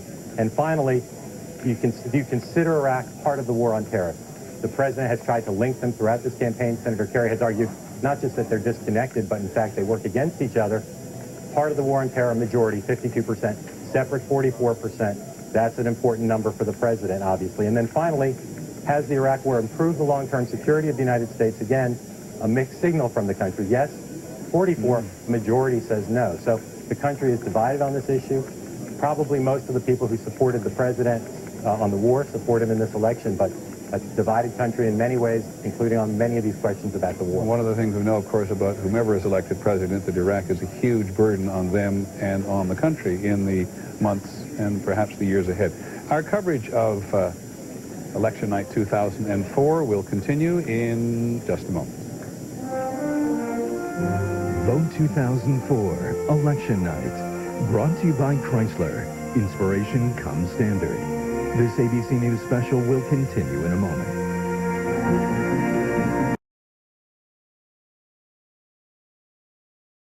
Peter Jennings. Welcome back to our coverage. Just looking at the list of things we've actually already talked about in the course of this evening and the list of things that we'll be talking about endlessly, I think, whatever the result of this campaign.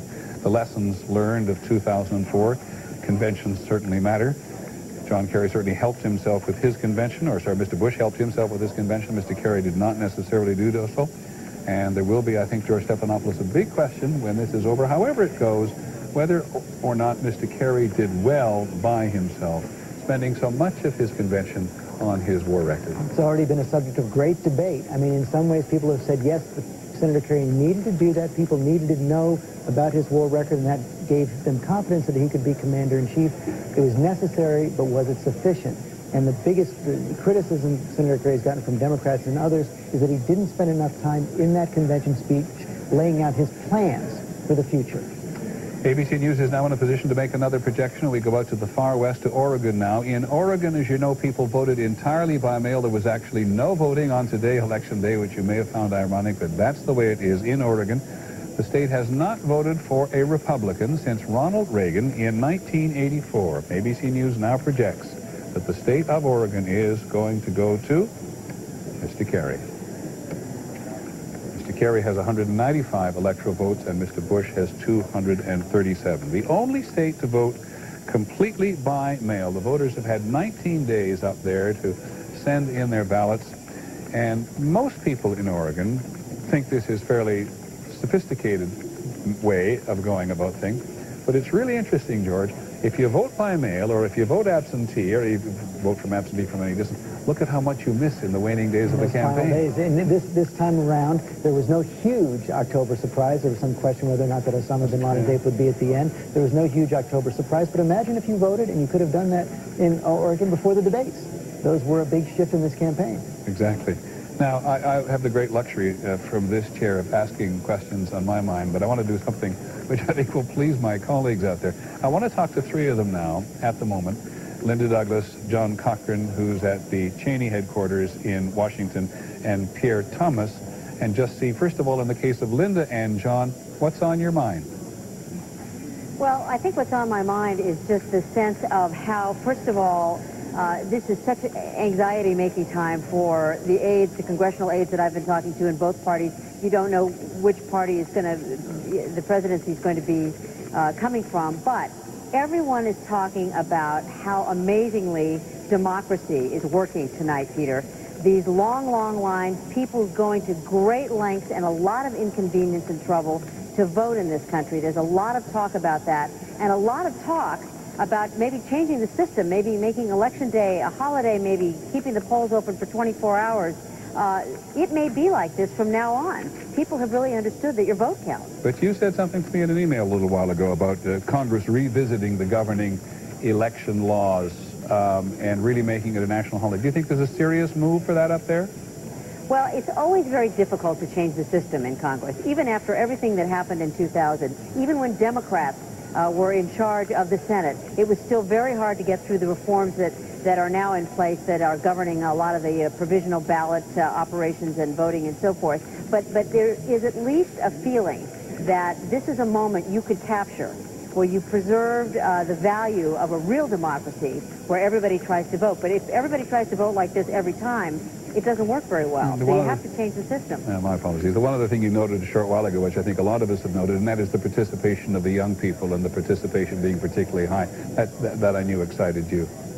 Well, one of the reasons it's so exciting is that I think, as a parent of a young person, that they really feel connected to this election because they think their voices are being heard through blogs. Everybody can express an opinion, and everybody can hear that opinion through the internet, through the cable. They are really connected through their own communication systems that we all now are beginning to use. And I think that's made a big difference now. Many thanks, Linda Douglas on Capitol Hill. Now let's go to John Cochran, who is at Cheney headquarters in Washington. What's on your mind, John, as you've been watching the evening? Well, since I'm at Bush Cheney headquarters, I have to think of the president's odyssey over the past year. Privately, about a year ago, he was telling friends he thought this would be a tough election, but he said it will be a lot less tough than the last election. He said, listen, when I declared back in 1999, so many people thought I was stupid. I didn't know this. I didn't know that. Every time I went out in public, I was taking a chance. Somebody wanted to take a shot at me. Somebody wanted to say, this rube from Texas just isn't ready for the job. He said, I had to put up with that for a year and a half.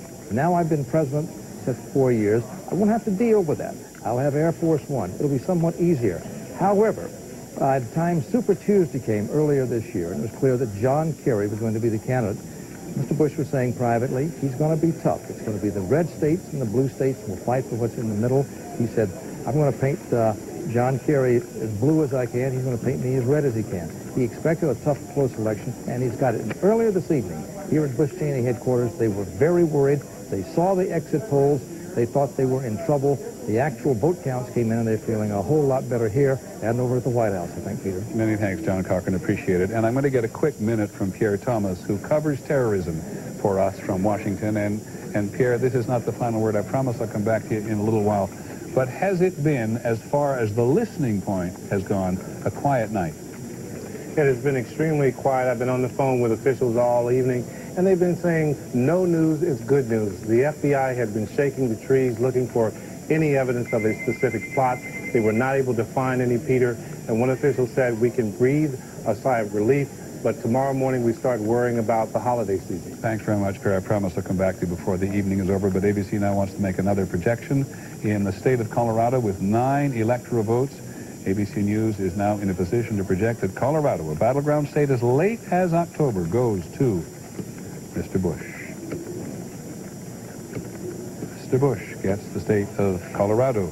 In many parts of the country, he gets Colorado. I'll tell that computer 2 ways from Sunday. In many parts of the country, stay tuned now for your local news. ABC News on a national level will, of course, continue. I'm Peter Jennings. Thanks for being with us.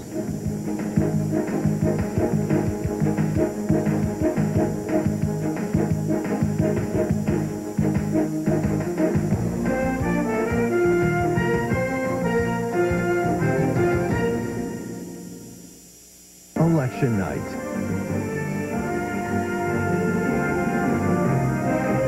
Now reporting from ABC News election headquarters in New York, Peter Jennings. Well, let's be even a little more specific than the announcer there. All across the country, indeed, people have been casting their ballots, and perhaps they've done so in record number. We will not know that tonight, and we probably will not know it for several days. And it all comes down to this, as he said. At the moment, it all comes down to Ohio. Let us remind you that Ohio has 20 electoral votes. John Kerry has been in Ohio so many times in the course of this campaign. He said at one point, I've been here a lot, but I'm not saying I've been here a lot, but I'm about to have my mail forwarded here. He was in Ohio 23 times since March. The big issue in Ohio has been the economy. A lot of other issues come into play, but the economy has been the really big issue in the campaign, with a lot of jobs, almost 300,000 lost since Mr. Bush became president. But now look at this map, because George Stephanopoulos is going to say the one absolutely crucial, all-important thing for Mr. Kerry. If John Kerry doesn't win Ohio, he cannot become president, Peter. President Bush has 246 electoral votes right now. If you give him Ohio's 20 electoral votes, that gets him up to 266. Senator Kerry hasn't even competed in Alaska. That has 3 electoral votes. That's 269. At 269 to 269, and that's even if John Kerry sweeps the rest of the board, President Bush wins, because on a tie, the race would be thrown into the House of Representatives. There are 26. There are more Republicans than Democrats. More state houses controlled by Republicans than Democrats, more congressional delegations controlled by Republicans and Democrats. That's how it's decided in the House. Now let's go through that just one more time. No offense intended. But if he doesn't win Ohio, he doesn't win the election, Mr. Kerry. If he wins Ohio, what else does he have to do? He will have to win Michigan, right, and Wisconsin, right, and Minnesota, right. And then there are a few more possibilities. President Bush can still win in New Mexico. He's still competing in Iowa. He won Nevada last time around. It can get close at that point, and we're going to have multiple possibilities. But without Ohio, he just has no path. No Republican has ever been elected without winning in, I'm going to put those back right, without winning in the state of Ohio. Exactly Mr. right. Bush went up there as recently as yesterday. I think the Democrats called it a panic move. What do you think's going on? Well, I mean, we're going to have to look and see in those final votes where the vote came out in that state. It was hit hard by job loss, but we know that cultural issues mattered there. We know the war on terror mattered there. Democrats were surprised that President Bush spent 19 days in late September, October, away from the state of Ohio, but then he came in very heavy in the final 10 days of the campaign. Maybe that made the difference. Let me turn to Mark Halpern, our political director, to see, I know you're doing some heavy-duty research at the moment in terms of what you can produce from the various counties. So, first of all, if you wouldn't maybe revisit the Ohio county map which you have there and tell us where you think this may come down. George talked about Ohio as a puzzle piece on the board for the United States and the Electoral College. We're talking about Ohio now within the state and the counties, doing exactly what both campaigns are doing. Where's the missing vote? And how's it going to come out? Now, there's some counties that have already reported all their votes. One of them is Clark County right here. It's just east of Dayton. You can see it's light blue. That means that Al Gore won it barely in 2000. He won that county by 324 votes. As the campaigns go county by county, they make a decision. They do some analysis. How did we do there compared to last time? President Bush, with 100% in Clark County in 2004, did much better. Much better, you'll see. With 100% reporting in Clark County, President Bush winning 51-49. That represents a margin of 1,600 votes. So in a state that President Bush won narrowly last time, he goes in that single county from a deficit of 324 to an advantage of 1,600. And it is that process, county by county in Ohio now, that will decide who the next president is. Okay, Mark, and I just want to make now an update in terms of the overall electoral vote. We now have Mr. Bush at 246, Mr. Kerry at 195. But you may recall us projecting earlier that Mr. Kerry would win in Maine, but that in Maine they split their electoral votes. And earlier we had apportioned only 3 to Mr. Kerry because one congressional district had not reported in. In Maine now, ABC News now projects it for Mr. Kerry.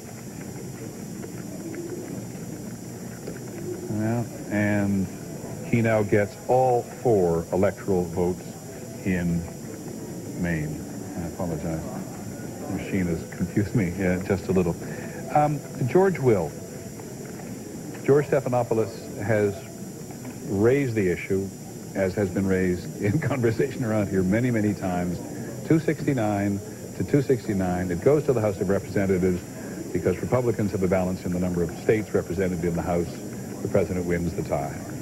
I think the Republicans control 30 state delegations. Each state delegation has 1 vote. Therefore, the House elects Bush. But here's where the popular vote actually does matter. We've all said for 4 years now, it's not the popular vote that elects presidents, it's the electoral vote. But the popular vote matters because if this were reversed, if, say, Mr. Kerry, at this point, if it ended this way and Mr. Kerry were 3 million popular votes ahead, there would be tremendous pressure, and perhaps some successful pressure, on some states to say, look, we are of Mr. Bush's party, but we're going to vote with the winner of the popular vote. That's why running up the popular vote as a kind of insurance against the politics of the House of Representatives could matter in the event we reach this horrible of horribles, the 269. Fareed Zakaria, in just a minute or two, we hope to talk to Ken Blackwell, who's the Secretary of State in Ohio, who's got a lot of questions I'm sure he can answer for us about the vote. But your sense of where it goes at this particular moment? Well, Peter, I just think if you end up at 269, whatever the Constitution says, it will be inevitably a difficult period for the United States, because that means Bush will have gotten his first term in office thanks to the Supreme Court, and his second term in office thanks to the House of Representatives. Already on the international stage, Bush's first term has always been viewed as somewhat questionable. That's polite. I was thinking of a polite word, because of the cloudy circumstances of the victory. If the second term is like that, it will produce not just polarization within the United States, but polarization abroad. So for all kinds of reasons, I think it would be nice if it weren't 269. Fareed, I think there's so much tension in the country, we probably shouldn't divert to a discussion of international relations. However, just one quick answer. If Mr. Bush is re-elected tonight, what will it take for all of those countries who've been after his hide in at least a rhetorical way to change their minds? He'll be seen as much more legitimate, surely, if he wins tonight. Well, I think nothing will change their minds. But look, Bush will govern probably somewhat differently, but not because of any change of heart. But there are constraints already in place. I mean, we've got 140,000 troops in Iraq. We're not going to go around to other countries. We are using multilateralism in Iran and North Korea because we have no other option. The second term of the Bush administration will probably look somewhat different, not out of conviction, but out of the constraints imposed by the real world. I have enormous respect for you, but I'm not sure you're absolutely right about that, but we'll come back and discuss it at another time. I want to go to Kate Snow at the moment because we're not completely up to date on some of the Senate races. Kate, we actually have 6 Senate races, correct me if I'm wrong, still outstanding. What can you tell us? Yeah, that's right. Alaska, the polls close in about 20 minutes, so we're not going to go there quite yet, but we have 5 other races, and Alaska's tight as well, I should say. But let me talk about South Dakota for a moment. This one is just so washed because it is Tom Daschle, the Democratic leader of the Senate, and look at these numbers. He's fighting for his political career here.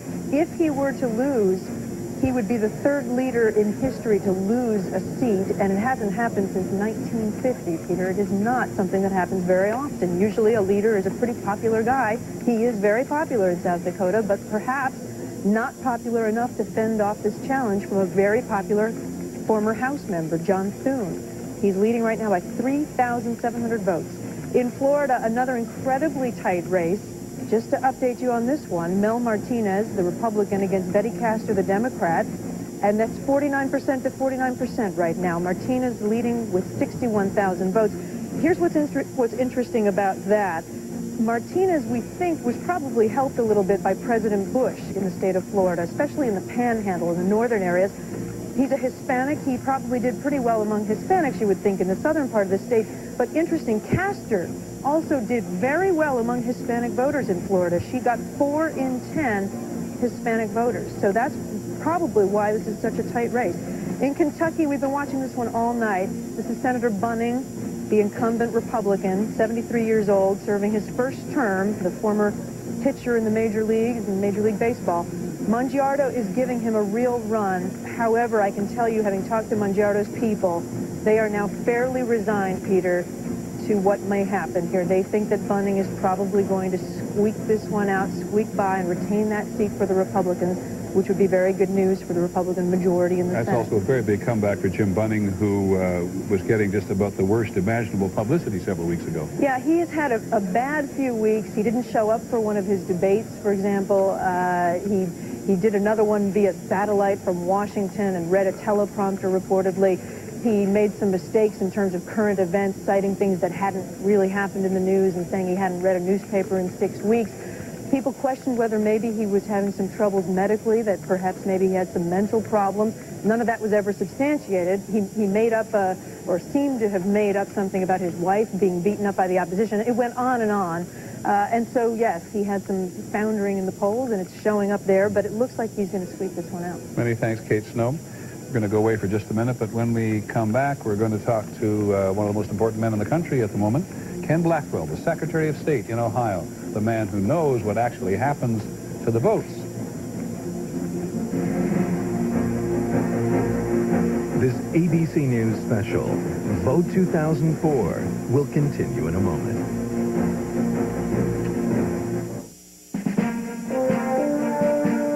Vote 2004 continues. Once again, Peter Jennings. Welcome back to our coverage. We are joined from Ohio tonight by Ken Blackwell, who is the Secretary of State in Ohio and responsible for all of the voting procedures in the state. Mr. Blackwell, first of all, thank you very much for joining us. Thanks for having me, Peter. Can you tell me, sir, when you think all of the votes in Ohio will be counted? Well, I tell you this, Peter. The provisional ballots cannot be counted until the 11th day after the election. So if the regular ballots are counted and the margin of victory for one candidate or the other totals fewer votes or ballots than we have provisional ballots, then it might be 2 weeks before this is resolved. Do you have any... If we get to this point. I'm sorry. Do you have any idea how many people in Ohio today have asked for and been given provisional ballots? We're in the process of tabulating those numbers as we speak. In 2000, a little over 100,000 provisional ballots were cast.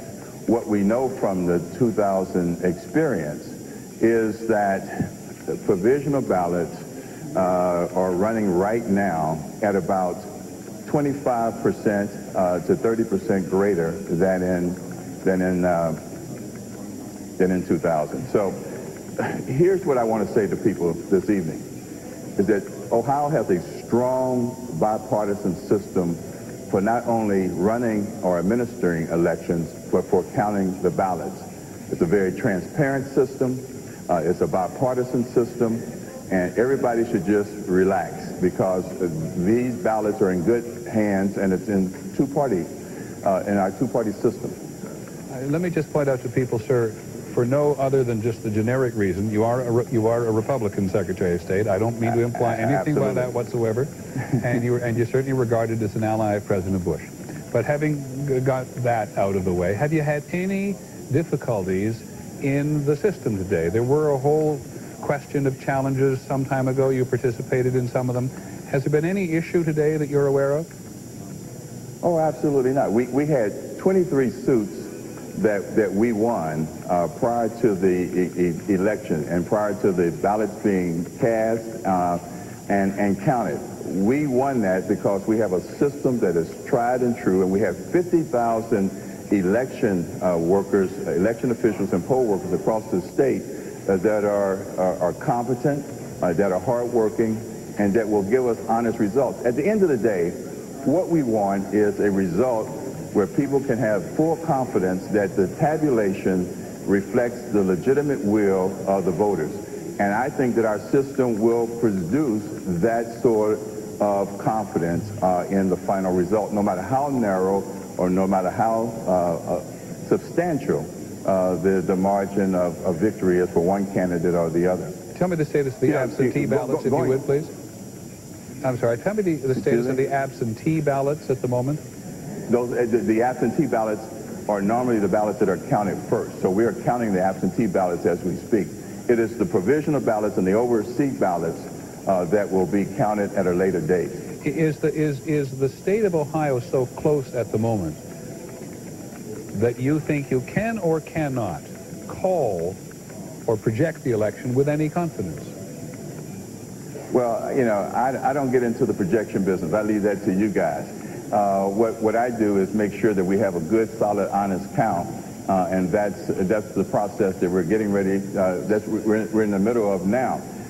Look, at the beginning of the day, there were a lot of folks who thought that they were going to witness some sort of havoc, some sort of confusion in the state of Ohio, and the people came through in flying colors. The challenge today has been long lines. long lines where voters have stood in line for an hour and a half, 2 hours, 2.5 hours. But what we know is that that's a sign of a robust election process and an enlargement of the number of people that are participating. We've had a record number of people participating in today's election in Ohio, some 5.8 million people, and that's a substantial increase. And what's been so interesting, Peter, is that we've had 1 million new registered voters in this state. And so we knew going into this election that 94% of the voters would be veteran voters. They would know where to vote and how to use the machines in their respective precincts. So we concentrated our effort on making sure that our polling places were inviting, not intimidating, for those new first-time voters, and it worked. We asked Ohioans last night, we said, look, let's take control of this election. Let's not put it in the hands of lawyers and judges and the court system. Let's go out and participate and let the results be determined and the outcomes be determined by us. What that took today was civility and an extra measure of patience. And I can tell you, I'm so proud of the Ohio voters because they stood in line in inclement weather and they got it done. And now what we're going to do is give them an honest count. I don't care if it takes me 2 hours, 2 days, or 2 weeks. When we get finished counting, people can have confidence that that vote total represents the authentic will of the people who cast their ballots today. Mr. Blackwell, thank you very much for coming to see us. It's really important that you showed up here tonight, and we're very grateful to you for coming and explaining what you did. Ken Blackwell, the Secretary of State in Ohio, who says if it takes 2 hours or 2 days or 2 weeks, he wants to be committed to the idea that people in Ohio will give an honest representation of the presidential election of 2004. We'll be back in just a moment.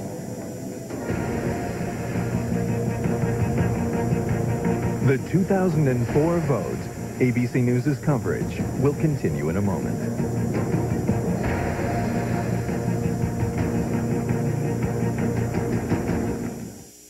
Welcome back to our election night coverage. Just take a quick look at the map here because you pretty much know, if you've been with us for any length of time at all, what sort of situation we're in at the moment.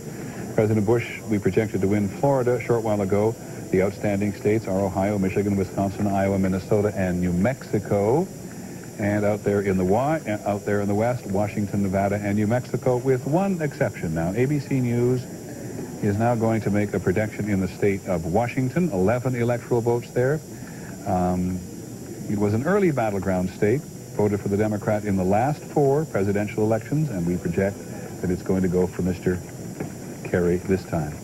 So that brings Mr. Kerry up to 207 electoral votes and 246 for Mr. Bush. ABC's George Stephanopoulos and others have already made the point that Mr. Kerry is pretty much going to have to run the table if things do not go his way in Ohio. And you heard the Secretary of State of Ohio say a moment ago, 2 hours, 2 days, 2 weeks. There are these provisional ballots, more than 100,000 of them, George. There were 100,000 and 2,000. He said 30% more than That's exactly what he said. And Peter, even if Senator Kerry runs the table, if he loses Ohio, the best he can get to is 269, as we've said. Right. That throws it into the House of Representatives, where President Bush has the strong advantage. What strikes me about this map right now, Peter, is just how similar it is to the map from 4 years ago. Let me just try something with folks. Can you put us up full screen here for a moment? These are the electoral votes. I don't want to confuse people at home. This is the electoral vote as of now. Okay? Remember the blue states and the red states there. And here it is in 2000. Let's go back again, the live update. Here it was in 2000. In other words, those open states, Mr. Gore took in 2000, most of them in 2000, but Mr. Kerry has to do an astonishing amount of work or have something resolved in his favor. And with that in mind, and with the promise that the moment anything happens, we'll be back, I want to turn very quickly to 2 people who have been very patient with us tonight, because they've been watching the election results come in from the perspective of other parts of the world. The first is John Micklethwaite, who is with us from London, who is the U.S. editor of The Economist and has been for 4 years, and also with him is Yasmin Alibai-Brown, who is a columnist for The Independent. And I apologize for, first of all, keeping you, but Yasmin, just tell me, first of all, on the right, what does this look like to you? Oh, I have refused to follow the optimism on Kerry. I'm being very partisan. I don't want Bush to win, but I've always thought he was going to take this. You thought he was going to win the election again? Yeah. Yeah. And John McElthwaite, you've joined us at the conventions, wrote this book about America moving its center of gravity to the right. What do you think tonight?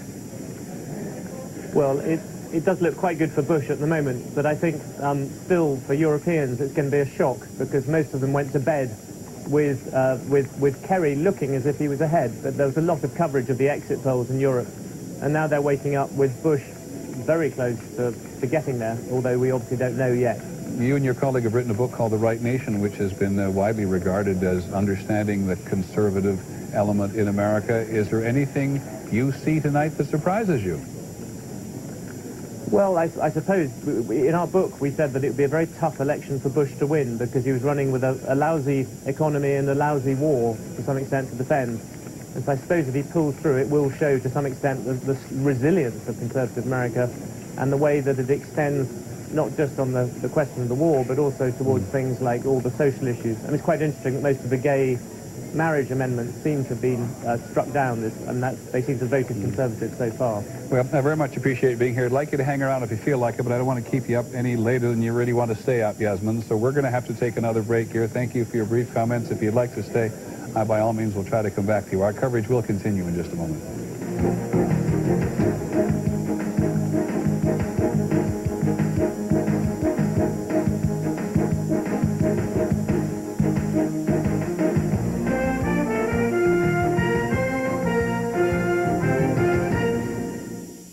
You're watching KGUN 9 in Tucson. What does this tell you? Well, I mean, what the Democrats will say that they also had a lot of volunteers as well. In fact, they point out that they tripled the number of volunteers nationwide. But what the Republicans were doing is making a virtue out of necessity. They have not had the outside allies, the foot soldiers, like the Democrats have had in the past, mostly organized labor, union members. So they tried to build a new network, going to the churches, as we've talked about several times this evening. And Karl Rove invested a lot of time and attention and money into this effort over the last 4 years. They know that in past campaigns they were beaten on the ground, and they were determined not to let it happen this time. ABC's Dean Reynolds, who covers the Kerry campaign. Dean, in Boston? Well, Peter, you know, when one side in a very close election has to keep asserting its confidence, it tells you something about the level of its confidence. And frankly, the Kerry campaign, and it's now raining, drizzling here, which further dampens the mood, has been trying to buck itself up for the last, I'd say, about 6 hours. It was only about 12 hours ago that they were feeling really good, and earlier this morning when we arrived in Massachusetts, I couldn't find any Kerry campaign folks who didn't think they were going to win. They must be well and truly shocked tonight, especially about the loss of Ohio. If there was one state in the whole country where they thought they could make the economic argument stick, it would be Ohio, which has lost more than 200,000 jobs during George Bush's presidency. Let me ask you a question which I'm sure you've certainly twigged me there. Do you believe that the Kerry campaign is conceding Ohio? Because we've not, I hate to put you in an embarrassing position here, we've not projected Ohio. No, but everybody else has, and I think they can watch television as well as everybody else. Their claim about these provisional ballots, it's going to be a long stretch, and it has the whiff of legal action, frankly, and I don't know that there's a lot of stomach for that throughout the entire campaign. Okay, thanks very much. Dean Reynolds with the Kerry campaign. When we come back, we will talk to an attorney in Washington, Stanley Brand, who knows a lot about challenging elections. If it comes to that, we'll see what his opinion is. Hope you stay with us. ABC News coverage of Vote 2004 will continue in a moment.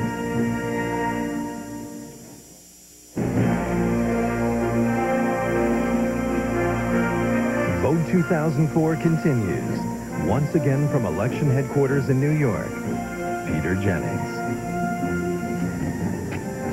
Well, I don't think that everybody's called Ohio. We certainly haven't projected Ohio, and I beg your pardon? Somebody's talking to me? Okay, so a number of people have not projected Ohio yet, and we're not going to project Ohio until we're absolutely sure. And there are a couple of reasons why we're being very cautious about Ohio. One of them has to do with Hamilton County in Cincinnati. Mark Halford, you and I were separately, I think, in Cincinnati in the last 2 or 3 weeks, and they have an issue in one county, as I recall, that may contribute to their overall state counting problem. It's a local race where they may have to count the ballots by hand, and that may be slowing down some of the returns. The Kerry campaign is staking their hopes now on just a few votes coming in, and then on these provisional ballots that we've been discussing. There was a scandal with the Republican candidate for what, Attorney General? Something like that. And the Democrats, I don't mean to be so glib about it, and the Democrats couldn't get someone on the county ballot, the county prosecutor, and the Democrats couldn't get a man on the ballot in time, so they were required to count them all by hand. Do we think that may be the issue in Ohio at the moment? We believe that's where some of the remaining vote is at. The Republicans are arguing there's not enough vote out in all categories to make a difference. The Democrats are staking their hopes still that there's enough votes out there to make this close. And in terms of the provisional ballots, there'd have to be more provisional ballots, would there, than the percentage of difference between Mr. Kerry and Mr. Bush at the moment? Well, certainly at a minimum, the Kerry campaign would have to have the absolute number of provisional ballots be greater than the margin, but they wouldn't get every absentee ballot, and provisional ballots often are not successfully cast because when they look at the basis for it being provisional, there may be a problem with it. I remember Mark saying to me on more than one occasion that more ballots will be spoiled in this season by voter error than any fraud in the country. But one quick note from Cokie Roberts in terms of we're all looking at these numbers all the time now. Cokie, the independent voters in Ohio, stunning number from you. This isn't just Ohio, Peter. This is nationwide. What we're seeing is after a year when the issues were Iraq, terrorism, the economy, over and over and over again, independent voters are saying that the issue that matters most to them, moral values. Interesting. And that is trumping those other three. Okay, we'll see how that plays in Ohio specifically, which is I thought we were focused on. Independent voters choosing the issues of morality over the others. We will come back. Oh, we have 1 more minute. All right, let's everybody slow down for a second. Hamilton County, it's sort of Hamilton County versus Cuyahoga County. Cincinnati up there versus Cleveland is another way of putting it. And this brings us back, of course, to the whole question of get out the vote campaign. Earlier in the day, the Democrats were positively ebullient about their get out the vote effort. Sure were. And Peter, what might have happened and this is from reading the tea leaves and the early returns that we've seen, is that the Democrats got their vote out, but sure enough, the Republican Party and that Amway operation that Terry Moran was talking about just a few minutes ago got its vote out as well, and both sides lifted up.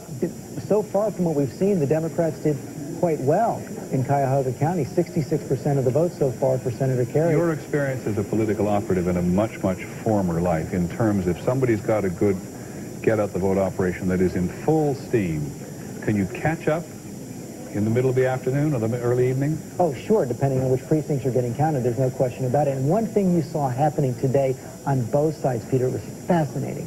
Both sides knew that this was going to be a close race, so they were focusing on the get-out-the-vote all through the day, and they didn't want to dampen any enthusiasm on either side. Many thanks, George Stephanopoulos. Our coverage will continue in just a moment.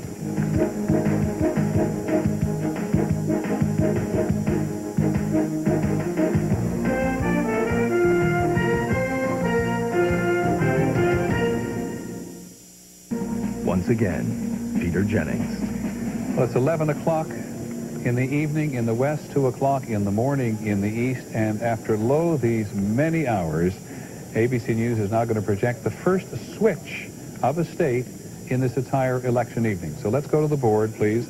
New Hampshire, 4 electoral votes, most competitive of all the Northeast states, and ABC News is now going to call it for Senator Kerry. So Senator Kerry now has 211 electoral votes, with ABC projecting that this state, which Mr. Bush won in 2000 by only about 7,000 votes, is going to be awarded tonight to Mr. Kerry. We're also now in a comfortable position to project that in the state of Minnesota, with its 10 electoral votes, only state, by the way, to vote a Democrat in the past 7 elections, is going to Mr. Kerry. Mr. Kerry now has 221 electoral votes. Mr. Bush has 249, George Stephanopoulos. About 7.5 hours ago, Peter, I said, keep an eye on New Hampshire. I didn't know it would take all that time to find out the result of that state. Long. It is a switch, and it shows. Look at across the Northeast, all blue. I mean, we really see the geographical electoral shifts in the country when you fill in blue up in New Hampshire tonight. But again, without Ohio, Peter, New Hampshire doesn't matter in the Electoral College for John Kerry. It's very interesting, though. Speaking of New Hampshire, it always has a big impact on presidential politics, but not usually at this end of the pipe. Exactly right. Usually because of its primary, it jealously guards its first in the nation status in the primaries. But New Hampshire is also a changing state, Peter. It's People becoming, pushing up from the south? Right, and it used to be very, very conservative. And now it's a lot more like its neighbors. You see that tonight. Okay, many thanks, George. New Hampshire, 4 electoral votes to Mr. Kerry. Minnesota, 10 electoral votes to Mr. Kerry. Now I want to do a quick tour of our correspondents out there in several of the regions. Just ask them for a brief comment each on what is happening of the latest nature in their neck of the woods. Claire Shipman in Ohio.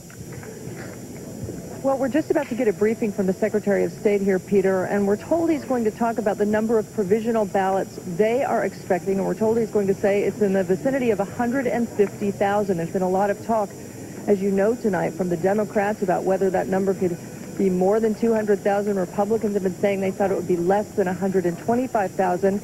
It's all critical, as you know, because if that number is greater than the margin of victory, then I think the Democrats think there's a reason to ask that all of those ballots are counted, and they may still have a reason to hope. One of the reasons that they think many of those provisional ballots might be Democratic votes is because so many of the newly registered voters are probably the ones who ended up having to cast the provisional ballots, and they've thought all along that most of the newly registered were likely to vote Democrat. Okay, thanks, Claire, very much. It's probably a bit late in the evening to be telling you once more time about provisional ballots, but people show up. They showed up at the wrong precinct. They didn't have proper identification when they showed up. They're entitled, as a result of an act of Congress now, to cast this provisional ballot, which will be not merely counted later, but examined and possibly counted later. ABC's Jake Tappers, you look out across the state of Ohio now. Do you know what you're seeing in terms of provisionals? Well, our team here is has surveyed all of 88 counties in Ohio, and 62 of the 88 have gotten back to us, and there are 106,061 outstanding provisional ballots according to our survey, 106,061. That is smaller, as of right now, with 96% of the vote counted, smaller than the margin of victory that George W. Bush has. But there is an indication that there are at least questions as to whether or not the Kerry campaign is going to be willing to concede Ohio if the margin of victory that George W. Bush has is around the same size or smaller than the number of outstanding provisional ballots. And like I said, that's 106,000 with 62 of 88 counties tabulated. Okay, many thanks, Jake. We're going to come back to Ohio in a second, but I would point out that we have not yet projected the vote in Wisconsin. Barbara Pinto of ABC News is in Wisconsin. Barbara? Peter, election officials are still here in Milwaukee City Hall, up on the 5th floor, counting absentee ballots. There were more than 17,000 of them, 70% more than there were in the year 2000. That is holding up the count in this city, the biggest ward in the state, and it is also holding up the count in Madison, Wisconsin, where there are also about 20,000 absentee ballots still counting. Another issue, one small town, the town of Algoma, a Republican stronghold, small town of 6,000 people. When the polls closed at 8 o'clock tonight, there were 300 to 400 people waiting in line to vote, and they were all allowed to vote this evening late into the night. We're still awaiting results there as well. Okay, thanks very much. Of course, Wisconsin, 10 electoral votes, too close to call. Campaign to the very end there. The last week of the campaign saw both candidates and their families up in the state. ABC News still deems that too close to project, and I suspect that's probably the truth across the board tonight. Another cliffhanger, of course, is New Mexico, and here's ABC's John Dunban. John? Peter, just a little tour of the region around here in the west and southwest. Colorado, as reported earlier, its 9 votes went to George Bush. That was not surprising. Senator Kerry earlier was making a stronger showing there, but when the balance began to tilt several weeks ago, he decided about 10 days ago to pull his advertising and spend it elsewhere, so that was not a surprise. 2 states to our west, Nevada is still up in the air with its 5 votes, still undetermined, and the same is true here in New Mexico. I'm in the counting center where they're going through the absentee ballots, which have been surprisingly large this year. In this particular county, which is the largest in the state, about 20% of the ballots are absentee ballots, and they have to be counted by hand. That process has been going on for hours and will continue to go on for hours. We've heard from the governor of the state, Bill Richardson, who is predicting he thinks a 1% victory for John Kerry here, but Richardson is partisan in this. He's a Democrat, former member of the Clinton administration, so he has a dog in the fight. But the early indications, at least from this state, the largest in the county, is that John Kerry has a very, very slight lead in the so far published tally from this county. But again, that's not counting on all those absentee ballots back there, and they could make a significant difference. And John, I think you said earlier, too, that the absentee ballots are going to be counted. If there are provisional ballots in New Mexico, when will they be counted? Do you know? They'll start looking at them in 3 days, and they have to report them out by November 12th. And in this state, it's nowhere near the raw number that Ohio has. It's about 10,000 here, but relative to the overall number of votes cast, which is about 1 million, it's a very high number and could be decisive depending on how close this thing turns out to be in this state. That's great, John. Thanks very much, John. Don Vann in New Mexico, Barbara Pinto in Wisconsin, and Claire Shipman in Ohio. It's just late enough at night, George Stephanopoulos, I think, to indulge in just a little speculation, if it's okay. Could we go and look at our electoral map for a second and bear in mind that I'm going to make a change on Ohio here for the moment. I'm going to do it in yellow.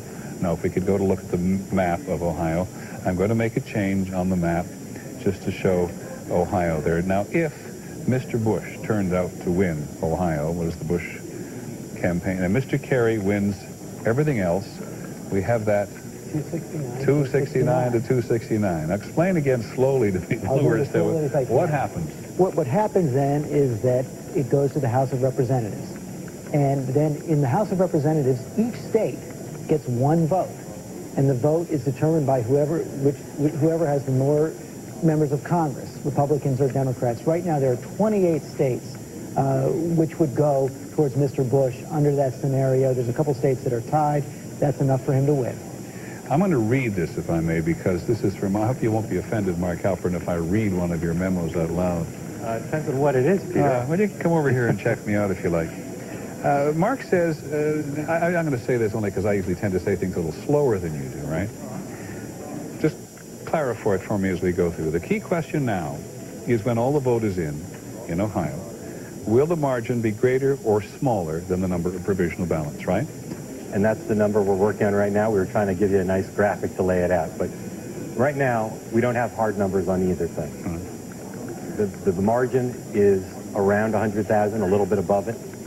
And the number of provisional ballots will be above 100,000. Senator Kerry has a leg to stand on, perhaps, if the number of provisional ballots is greater by a certain, he'll need some cushion because he certainly won't win every provisional ballot, as I said before. And he also certainly won't have every provisional ballot that's for him legally counted because of the rules governing which ones are legally counted. Okay, I'm not going to rain on your parade because you're making any more than to that extent of this graphic, but I do want to go to Washington now and talk to a lawyer, among other things, who was a consultant to ABC News in the 2000 election and is with us again in Washington tonight. His name is Stanley Brand. He is a Democrat. He specializes in election law. Mr. Brand, I know this is a little bit of a difficult question to answer, maybe one you choose not to answer. Do you think that the instinct in the Kerry campaign is, up until now, to challenge or concede, depending on how close it is? Well, I think, again, it's not a replication, I don't believe, of at least what I'm hearing in your reporting of what happened in Florida. The question here will be, how close is the vote, and do the Kerry people believe they can make up most or all of that ground through the provisional ballots? And that's a judgment call. At this point, it's hard to tell. Each one of those ballots has to be adjudicated, in a sense, as George Will pointed out, and that's a very fact-bound exercise. Will the campaign have gamed out these various scenarios pretty exhaustively before tonight? I would think they've thought about this one since the provisional ballot mechanism was one that everybody was aware of and was put in place specifically to address the problems that arose in 2000 in Florida. I asked Senator Kerry last weekend in Iowa what his instinct was on conceding for the good of the country or challenging for the good of the country. We talked about Mr. Nixon conceding in 1960 when there were still possibilities in Illinois and Texas. Do I remember that correctly? Illinois and Texas to challenge. As a lawyer, do you have any particular thoughts about the good of the country and the good of the party? As a lawyer, I don't think much about that. I think about whether I could win. And my question would be, do you think you can win enough of those to change the outcome or affect the outcome in a significant way? I think that's the question that the lawyers will be looking at. Many thanks for such an honest answer. Stanley Brand in Washington. Our coverage will continue in just a moment. ABC News coverage of Vote 2004 will continue in a moment.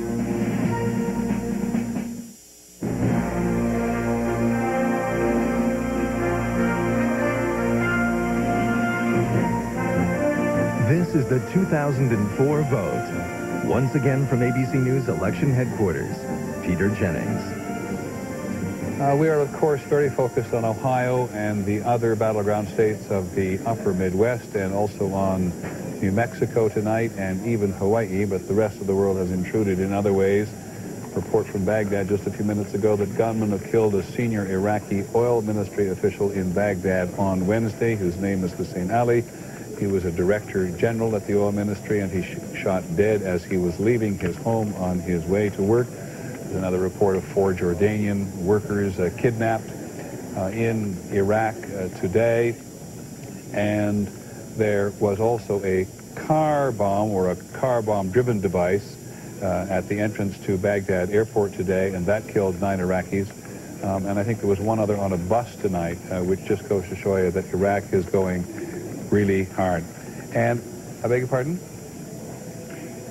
All right, let's go to Ohio and listen to the Secretary of State, Ken Blackwell. Having to stand in long lines, which were a sign of the robustness of the campaign and the vitality of democracy in Ohio. There's a lot of speculation about provisional ballots. We've heard numbers thrown around like 250,000 provisional ballots. I don't know how anybody knows that number because the final tallies have not come in yet. They're coming in as we speak. We can only give you trends if, in fact, you carry out the trend line. It looks like we would have, at the most, 175,000, but that is just a speculation. We had over 100,000 in 2000. 90% of those were good, and given the increase in the number of newly registered voters, the speculation is that you could have a greater number. And it looks now trending in as some of the smaller counties have come in with their final numbers and their final tabulations, that we're trending towards about 175,000 at the high end.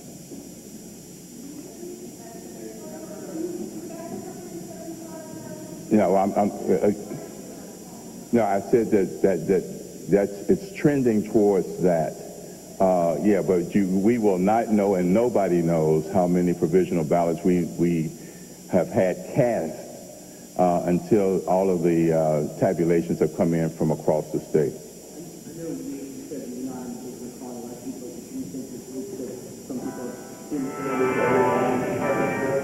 Again, I'm not in the business of projections. That's what you guys do.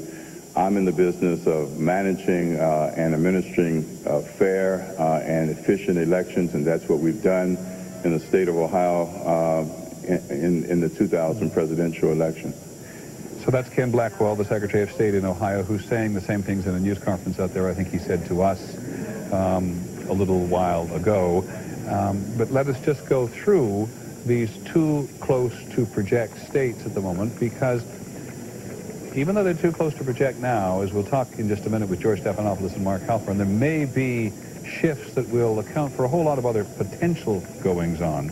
But just take a look now, if you would, at the popular vote in these various states which are still too close to project. Let's start with Ohio. With 97% of the precincts reporting, Mr. Bush has the edge in the popular vote, 2,702,000. Mr. Kerry's 2,500,000 and almost 600,000. In Michigan, with 77% of the precincts reporting, Mr. Kerry has the edge with 1,813,000 approximately. Mr. Bush with 1,704,000. In Wisconsin, also too close for us to project, 86% of the precincts reporting Mr. Kerry has 1,254,000. Mr. Bush, 49%, 1,230,000. In Iowa, Mr. Bush has the edge with 96% of the precincts reporting with 723,000.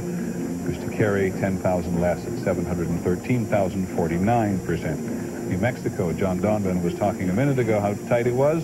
93% of the precincts reporting. Mr. Bush has 52% of the popular vote, and Mr. Kerry has 47%. About 30,000 between the two men at the moment, and this may account for both provisional ballots or the absentees which they are currently counting. In Nevada, 65% of the precincts reporting. Remember, we're in the West now. The polls close much later than here in the East. Mr. Bush has 50%, 311,000. Mr. Kerry has 48%, 301,000. Whoever had any idea that this was not going to be close and dramatic. And finally, in Hawaii, which we have not projected, and nobody thought was going to be a battleground state, but this is very early. The polls just closed, of course. Hawaii, that many time zones away, with about 100 and some odd thousand votes counted. Mr. Kerry has 55%, and Mr. Bush has 44% of the vote. George Stephanopoulos. This shows why Ohio is so important. Peter, you just went through all those popular votes. Let's run through a scenario here.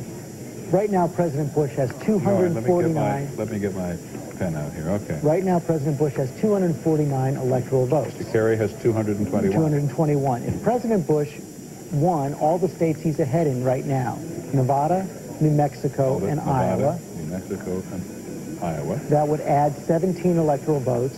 He would be at 266. All right. Now, I'm going to do something a little, this is sort of a little against my principles for a second, but I just want to tell people at home, we are not calling these states. This is still in the realm of possibilities. But we're going to give these three states to Mr. Bush just so that you get a clearer take on the arithmetic. Nevada takes Mr. Bush to 254. New Mexico takes him to 259. Iowa takes Mr. Bush to 266. Still short. Give Senator Kerry all the states where he's leading now. Michigan, Wisconsin, and Hawaii. Takes him to 252. Whoever wins Ohio, whoever wins Ohio becomes president. That's why he's hanging in there and fighting, even though it looks like an uphill battle right now. So, in other words, I think you're making an argument. Let me just go to our live update to tell people we're done before I leave that hanging out there. What you're suggesting, I think, this is good, intelligent politics at the moment, not just recalcitrance. No, not yet. It is their one path to victory remaining for Senator Kerry until it's absolutely sure. And I think there's a legacy of Florida here as well, Peter. A lot of Democrats were disappointed in Vice President Gore 4 years ago because they didn't think he fought hard enough or smart enough in the state of Florida. I think the Kerry team is going to go the extra mile to make sure that they didn't leave any stone unturned before conceding. I'm very grateful for the support we get in the news division here, but we seem to have a lot of commercials. When we come back, we're going to talk to Tavis Smiley in California, who has some thoughts about Ohio and about Florida.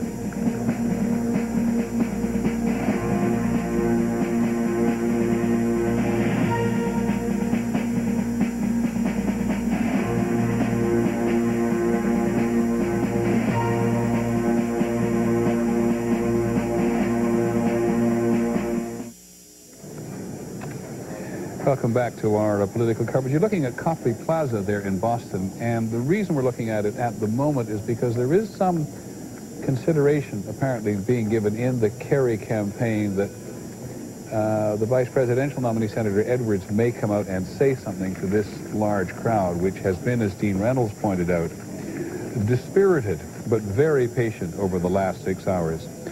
So I'm going to go to California now to Tavis Smiley, who's been a wonderful participant with us this evening from California on any matter of things. But Tavis, as you get rolling here, and I say boo in your ear, it'll be because John Edwards is showing up, and I hope you won't be offended. Your thoughts on Ohio, first of all? That's my cue to talk fast, so I'm pretty good at this. Don't talk that fast. First of all, before I get to Ohio here, there's been some concern all throughout this campaign, Peter, and you've reported on it, and I've talked about it, as to whether or not John Kerry had what it took to energize the African-American base, to energize the Hispanic base, number one. Number two, it's one thing to show up and vote against the incumbent president, but another thing to motivate your base to show up and vote for you. There'll be a lot of questions in the coming days if John Kerry doesn't win this as to whether or not he had what it took from day one to energize the black and brown base. Secondly, if these, I don't want those numbers out because I know you've avoided doing that all night, so I'm going to follow your lead. But if these exit poll numbers, Peter, hold up, which are showing very clearly that one, Mr. Kerry did not do as well with Hispanic voters as Mr. Gore did 4 years ago, and number two, that President Bush has picked up significantly in the Hispanic community. If in fact that is the case, I think we're seeing a brand new trend for what's going to happen to the Hispanic vote in the coming months and years. Consider then that since we're speculating here, consider then that President Bush does win, Mr. Rehnquist retires from the Supreme Court, the president almost assuredly puts a Hispanic on the Supreme Court. You may see the Republican Party put a lock on the Hispanic vote in the same way that Democrats have done on the African-American vote for many years to come. All right, Tavis, let's talk about those two things separately for just a second, because your speculation about the Supreme Court is perfectly justified, and some of us are surprised it wasn't a much bigger issue in this campaign, because the next president has an opportunity to perhaps make 3-4 appointments to the court. And here comes Senator Edwards in Copley Plaza, Boston. Tavis, I'll be back to you, okay? Yes, sir. I'm standing by. Let's go to Copley Plaza. In a minute, we'll go back to Tavis Smiley. And John Edwards is about to show up at this crowd. Can we just have a look at the plaza, please? The other thing you can argue is A little hesitation on the side of the stage there, but we are now certain, at least we're told, that Senator Edwards is going to come and make a statement in Boston. And as he does, bear in mind what George Stephanopoulos has been saying in the last couple of minutes, that as to why there may be this very determined hesitation in the Kerry campaign to acknowledge what some other people have projected, that Mr. Bush has won in the state of Ohio. Bear in mind also, too, what Tavis Smiley's been saying there a moment ago, and we'll go back and talk to him about it, that in Ohio, it appears so far that in the northeast part of the state, particularly, where the African-American vote was so important to the Democrats as a counterweight to the conservative Christians in other parts of the state, and to some extent to the independent voters, too, the vote has not perhaps been what the Democrats hoped for. Here is Senator Edwards on the stage in Copley Plaza. Thank you. Thank you. Thank you.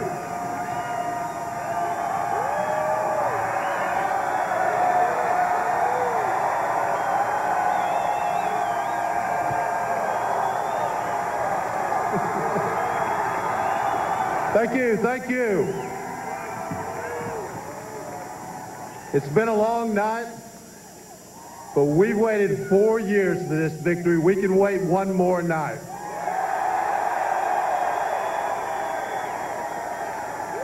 Tonight, John and I are so proud of all of you who are here with us and all of you across the country who have stood with us in this campaign. John Kerry and I made a promise to the American people that in this election, every vote would count and every vote would be counted.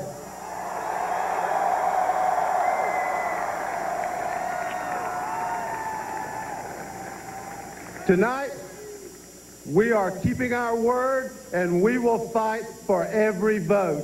You deserve no less. Thank you.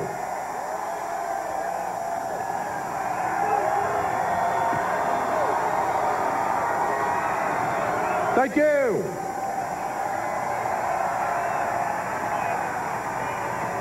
Well, that is a very, very carefully rehearsed comment, I suspect. Senator Edwards coming out to say to these people, George Stephanopoulos, we have waited 4 years. We can wait one more night. And as they've said many times, particularly in the wake of 2000, it is their intention that every vote in the country will count. Will be counted. We will fight for every vote. Yeah. Again, that's what I was referring to just a few minutes ago. The legacy of Florida. 4 years ago, this is a principle the Democrats feel they can stand on, or at least buy some time on for right now, and wait to see how many provisional votes there really are out there in Ohio and what the margin of victory is. And Mark Halpern, if you'd come and join us for just a second on this subject, because I'm sorry to keep dragging you over here. We miss you see, when you're not here. Take this even a step farther than George has been, what the Democrats may have in mind at this point. Right. Well, first of all, as a matter of political theater, what we just saw was eerily reminiscent of 4 years ago when the chair of the Kerry campaign, Bill Daley, came out and gave another very carefully crafted statement in order to preserve Al Gore's ability to go on and contest the race in Florida.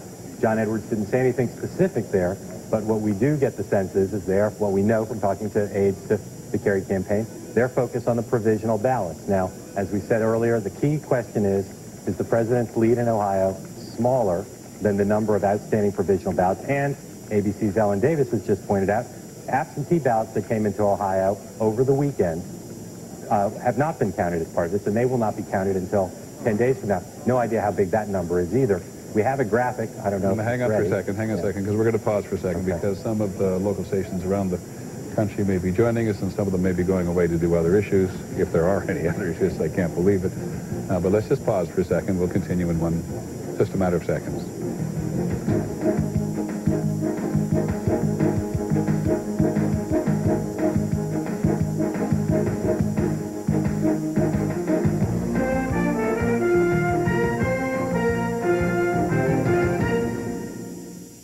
Welcome back to our election night coverage. It is, as one headline said, a cliffhanger in many, many respects. ABC News is now going to make yet another projection for electoral votes matter a great deal yet. Let's go to the map. ABC News now projects that something that almost became a battleground state last week, at least the Vice President, Mr. Cheney, thought it was going to be, or wanted us to think it was going to be in Hawaii.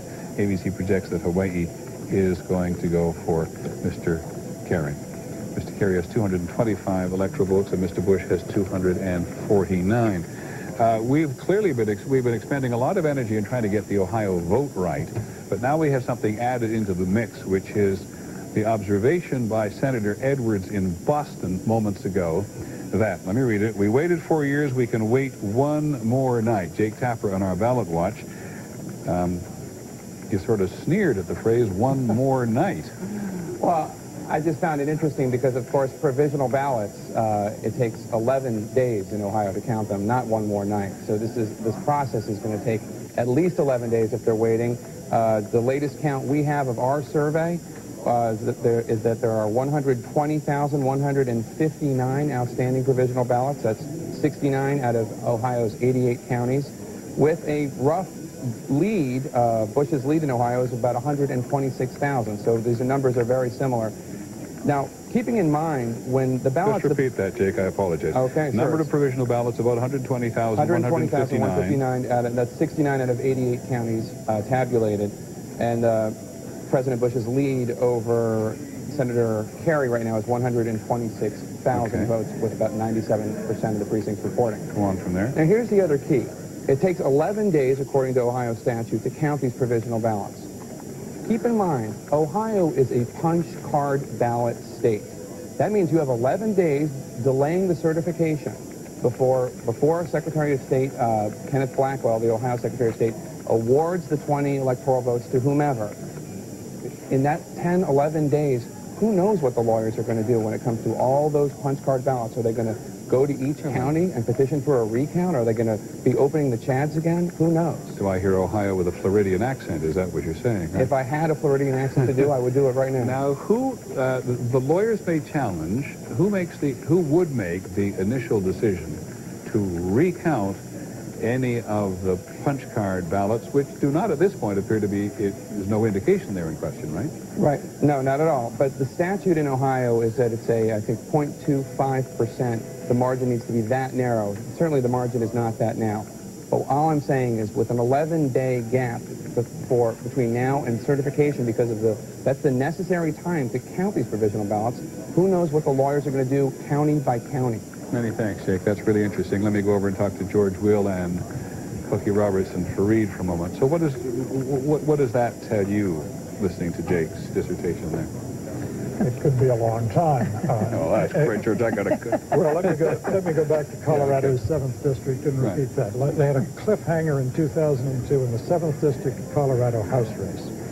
Settled in the end by 121 votes. But there were about 2,000 provisional ballots cast there.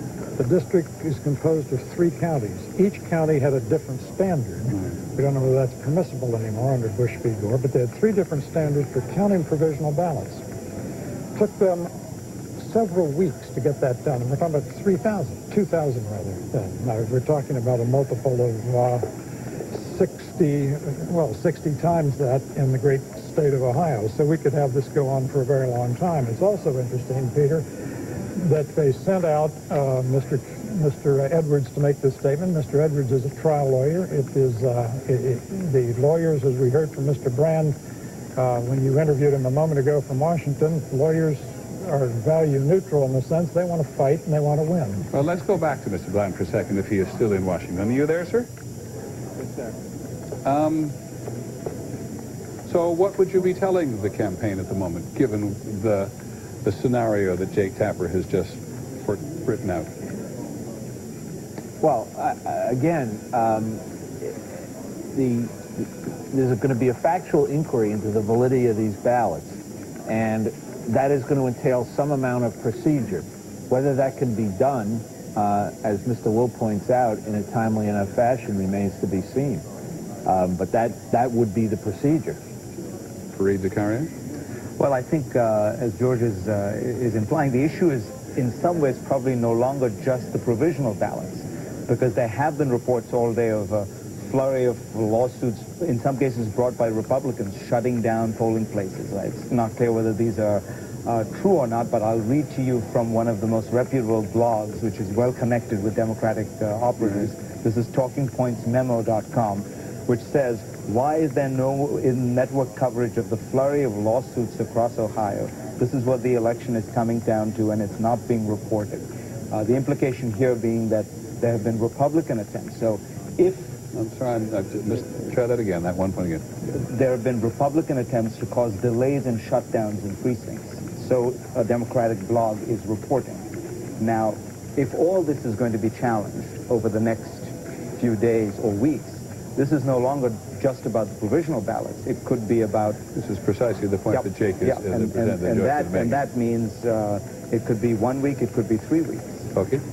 Could be the worst of all possible worlds, Peter. This is exactly where we were 4 years ago, and having all of these lawyers go down, and then people feel it was illegitimate. And the fact that it's Ohio is a tremendous problem, because for the last couple of weeks, we've been getting these reports out of Ohio of attempts on the part of Republicans to suppress minority votes and attempts on the part of Democrats to register Mary Poppins. And so that it is really, it is going to be very, very bitter. I must confess, unless it is a big margin. I thought that in Ohio, a lot of these complaints, George, had gone away in the last week or so, and the people had pretty much dealt with the early charges. I thought they had also, because they went to court, and they got court rulings on this before the voting started. Remember, in Florida, we started from a base number of 537 votes. So it was agonizingly close, and you could say the tiniest difference in chads and one thing and another could make a difference. Here we're going to start from a difference of 120-some thousand. But I think you're going to find a tremendous upset on the part of Democrats and minorities in the same way that there was about Florida if they think that Ohio was stolen from them. And there's no reason to suspect that, but that will be the suspicion. George Stephanopoulos. All correct. I still want to go back to the popular vote. This is a big difference from 4 years ago. It is not as close, at least so far, as it was 4 years ago. And I think this will put tremendous pressure on the Democrats the longer they try to draw this out. It doesn't make it impossible, but it does put tremendous pressure on them, and it's something you can bet the Republican Party, the Bush campaign, the Bush White House is going to press in these days. They're going to say this is a defiant strategy going right in the face of the will of the people. Well, there's been a reaction from the Bush campaign. In just a moment, we're going to talk to George Terwilliger, who's an attorney who worked with the Bush team in 2000, but first from Terry Moran from the campaign itself. Terry? Well, Peter, the attorneys for the campaign are gathering at this moment and trying to gauge what the response should be. But I can tell you anger, frankly, is building on the part of the Bush campaign. Having talked with and emailed several of the Bush staffers right now, some of the words I'm hearing, bizarre, they're calling this move by the Democrats. They say, the Bush campaign, it's absurd and ludicrous. They look at the number of the margin. They say the president is going to end up with somewhere around 120,000 more votes than Senator Kerry. There are going to be roughly 175,000 provisional ballots, some number of which will eventually be judged to be invalid, which would leave a very slim window, it would seem, mathematically, arithmetically, for Senator Kerry to get through to victory. The Bush campaign says it would be upwards of 90% of the provisional ballots would have to go Senator Kerry's way. And here's the accusation. They say the Kerry campaign knows that this is, quote, statistically silly, and are doing this just to keep the pot going. And now the question... Terry, the truth is the Republican campaign with those statements is in itself spinning and is speculating about the numbers in Ohio. And if the positions were reversed, the Democrats might be saying exactly the same thing about the Republicans. Fair enough. No, there's absolutely no question about that. The numbers are the numbers. You can't spin the numbers. Math is math. But the question now for the White House is, what should the president do? Does he go out and declare victory? Does he await a concession call, which it seems is not going to come anytime soon from Senator Kerry? Or does he just stay awake way past his bedtime, I think it's fair to say. Thanks, Terry, very much. The Republican National Committee Chairman Ed Gillespie just told the crowd at the Reagan building, thanked them for their patience and said he would have an update. And I confess I just went back and looked up the transcript of an interview I did with Senator Kerry in Iowa over the weekend and asked him the following. And what if there is, sir, a Florida-like situation again? I don't think there will be, the senator said. I believe that we have. Let me tell you something. You must have planned for this, Senator, to some extent, I said. Senator Kerry, we've laid the groundwork to be able to protect the constitutional right of Americans to vote. That's what's at stake, not me, not George Bush.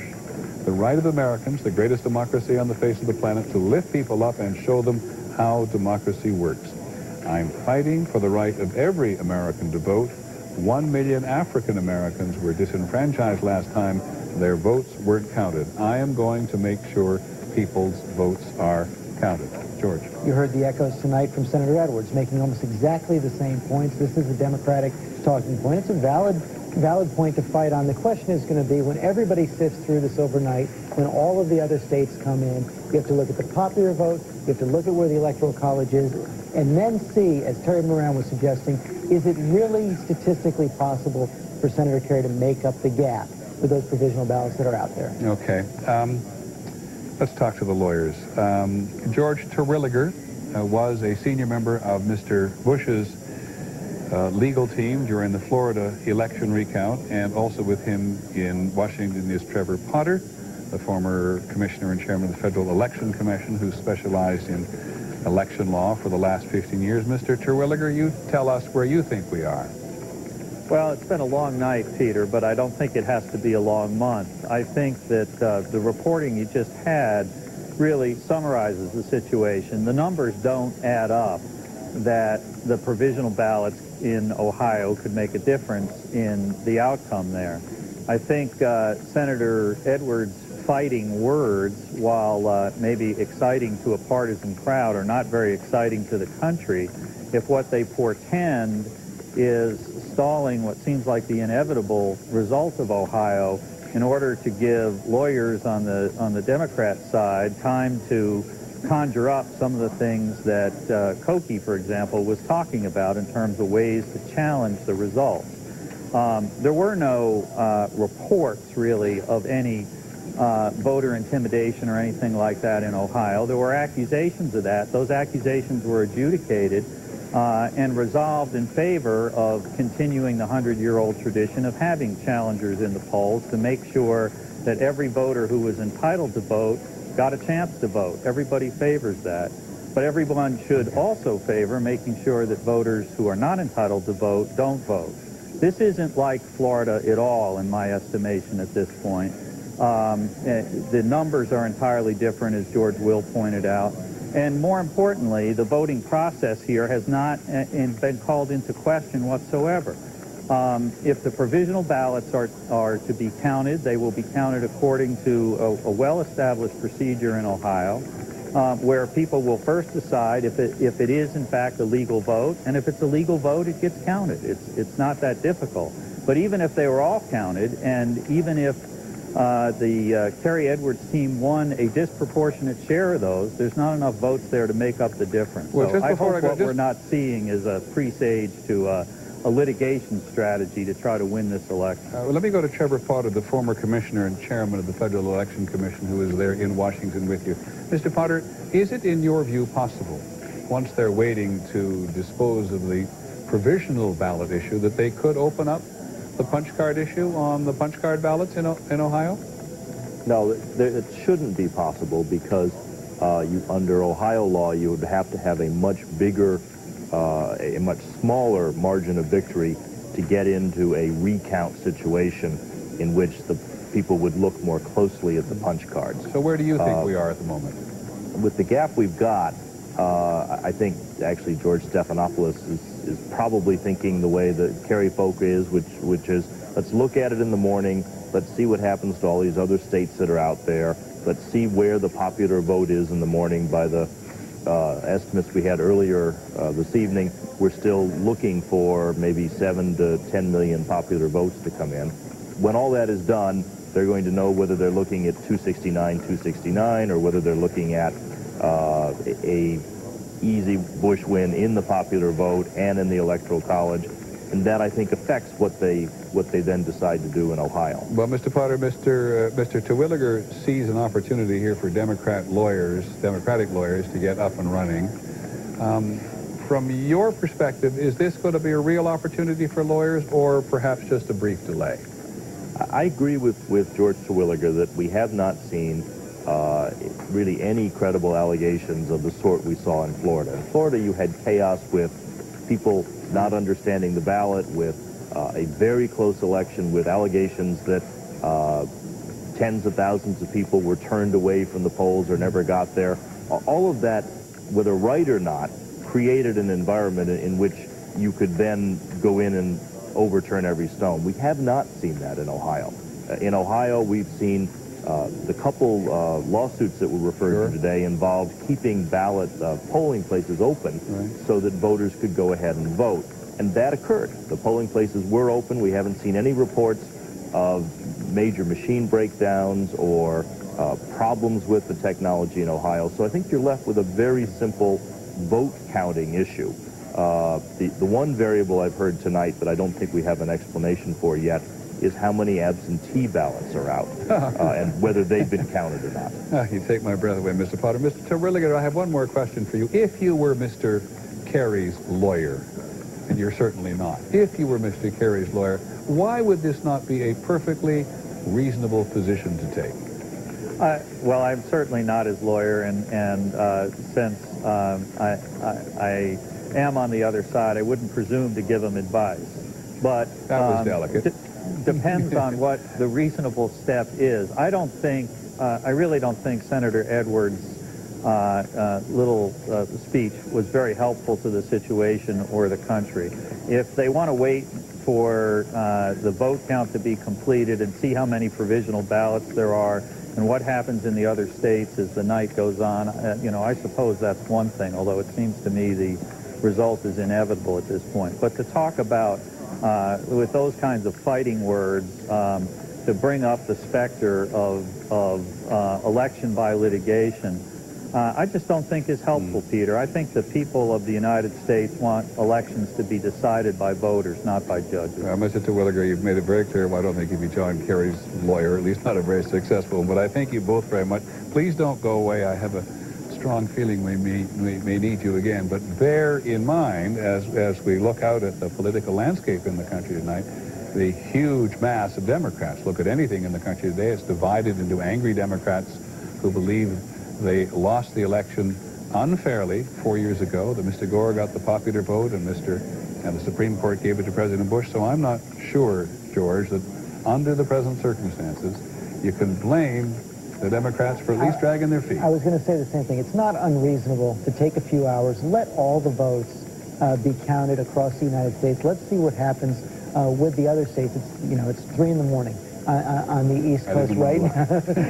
and I think what John Kerry has to do is very, very delicate. On the one hand, for the Democrats, he can't concede prematurely. On the other hand, for the rest of the country, if it continues to fall as we see it right now, he can't drag it out irrationally. That's the balance he's trying to strike right now. Well, USA Today and tomorrow's edition certainly has the right phrase for it, and we're all experiencing. It's a cliffhanger. We'll be back in just a moment. This ABC News special, Vote 2004, will continue in a moment. Welcome back to our coverage of the presidential election. George Stephanopoulos just reminded me that it was 5 minutes to 3 in the morning here in the East and 5 minutes to 12 in the West. But a short while ago, I'm not quite sure where we can go in arguing the Ohio question for just a moment. But I left Tavis Smiley hanging out there in Los Angeles. And Tavis, on the Ohio question and African Americans, I want to ask you this. In Cuyahoga County the other day, in any number of black neighborhoods, people said to me, John Kerry is not Bill Clinton. And by which they meant John Kerry did not identify in the way that Bill Clinton did with African Americans or black Americans. And if the turnout is not as good as the Democratic Party had wanted in the black community in Ohio, is that, do you think, the central reason? Well, that's certainly going to be part of it. But the truth of the matter is nobody is Bill Clinton. I mean, he is the rare form of politician. Like the guy or loathe the guy, he does have a special gift, it seems to me, for politicking and for making the most of the opportunity he's had in the body politics. I don't know that people necessarily expected him to be John Kerry, that is, to be Bill Clinton, but it does raise the question that I tried to get at earlier, Peter, as to whether or not John Kerry did enough to energize the African-American base. And I also tried to make the point earlier that certainly, if these numbers hold up, he did not do enough to energize the Hispanic vote. And I think that's going to be a significant issue to talk about in the days ahead. Okay, Tavis, let me just go back to what Senator Kerry said to me in Ohio the weekend. I'm fighting for the right of every American to vote, and then he paused. 1 million African Americans were disenfranchised the last time their votes were not counted. How hard do you believe that African Americans would want Mr. Kerry to fight? I think they'd want Mr. Kerry to fight rather aggressively, in part because the right to vote is the most precious right that we have, number one. Number two, so many African Americans were, in fact, disenfranchised out of their right to vote 4 years ago.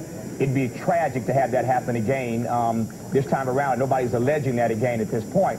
But thirdly, Peter, what has not been mentioned tonight, which I think is worth mentioning right quick, is that whoever the next president is of these United States, in just a couple of years from now, 2007 to be exact, the Voting Rights Act in this country is set to expire. If tonight and the conversations we've been having tonight don't underscore yet again the importance, it seems to me, of making sure that the Voting Rights Act is renewed in 2007, in fact, before 2007, certainly before 2008, and not allowed to expire, I don't know what would make that point. And finally, right quick, Mr. Rove, you have to give him credit, I think did a masterful job of realizing from their point of view that they weren't going to pick up a whole lot with regard to the African-American vote. Let's put our eggs in the basket of trying to get the Hispanic vote. It seemed to have worked for them rather well. It has, Mr. Rove and the Republican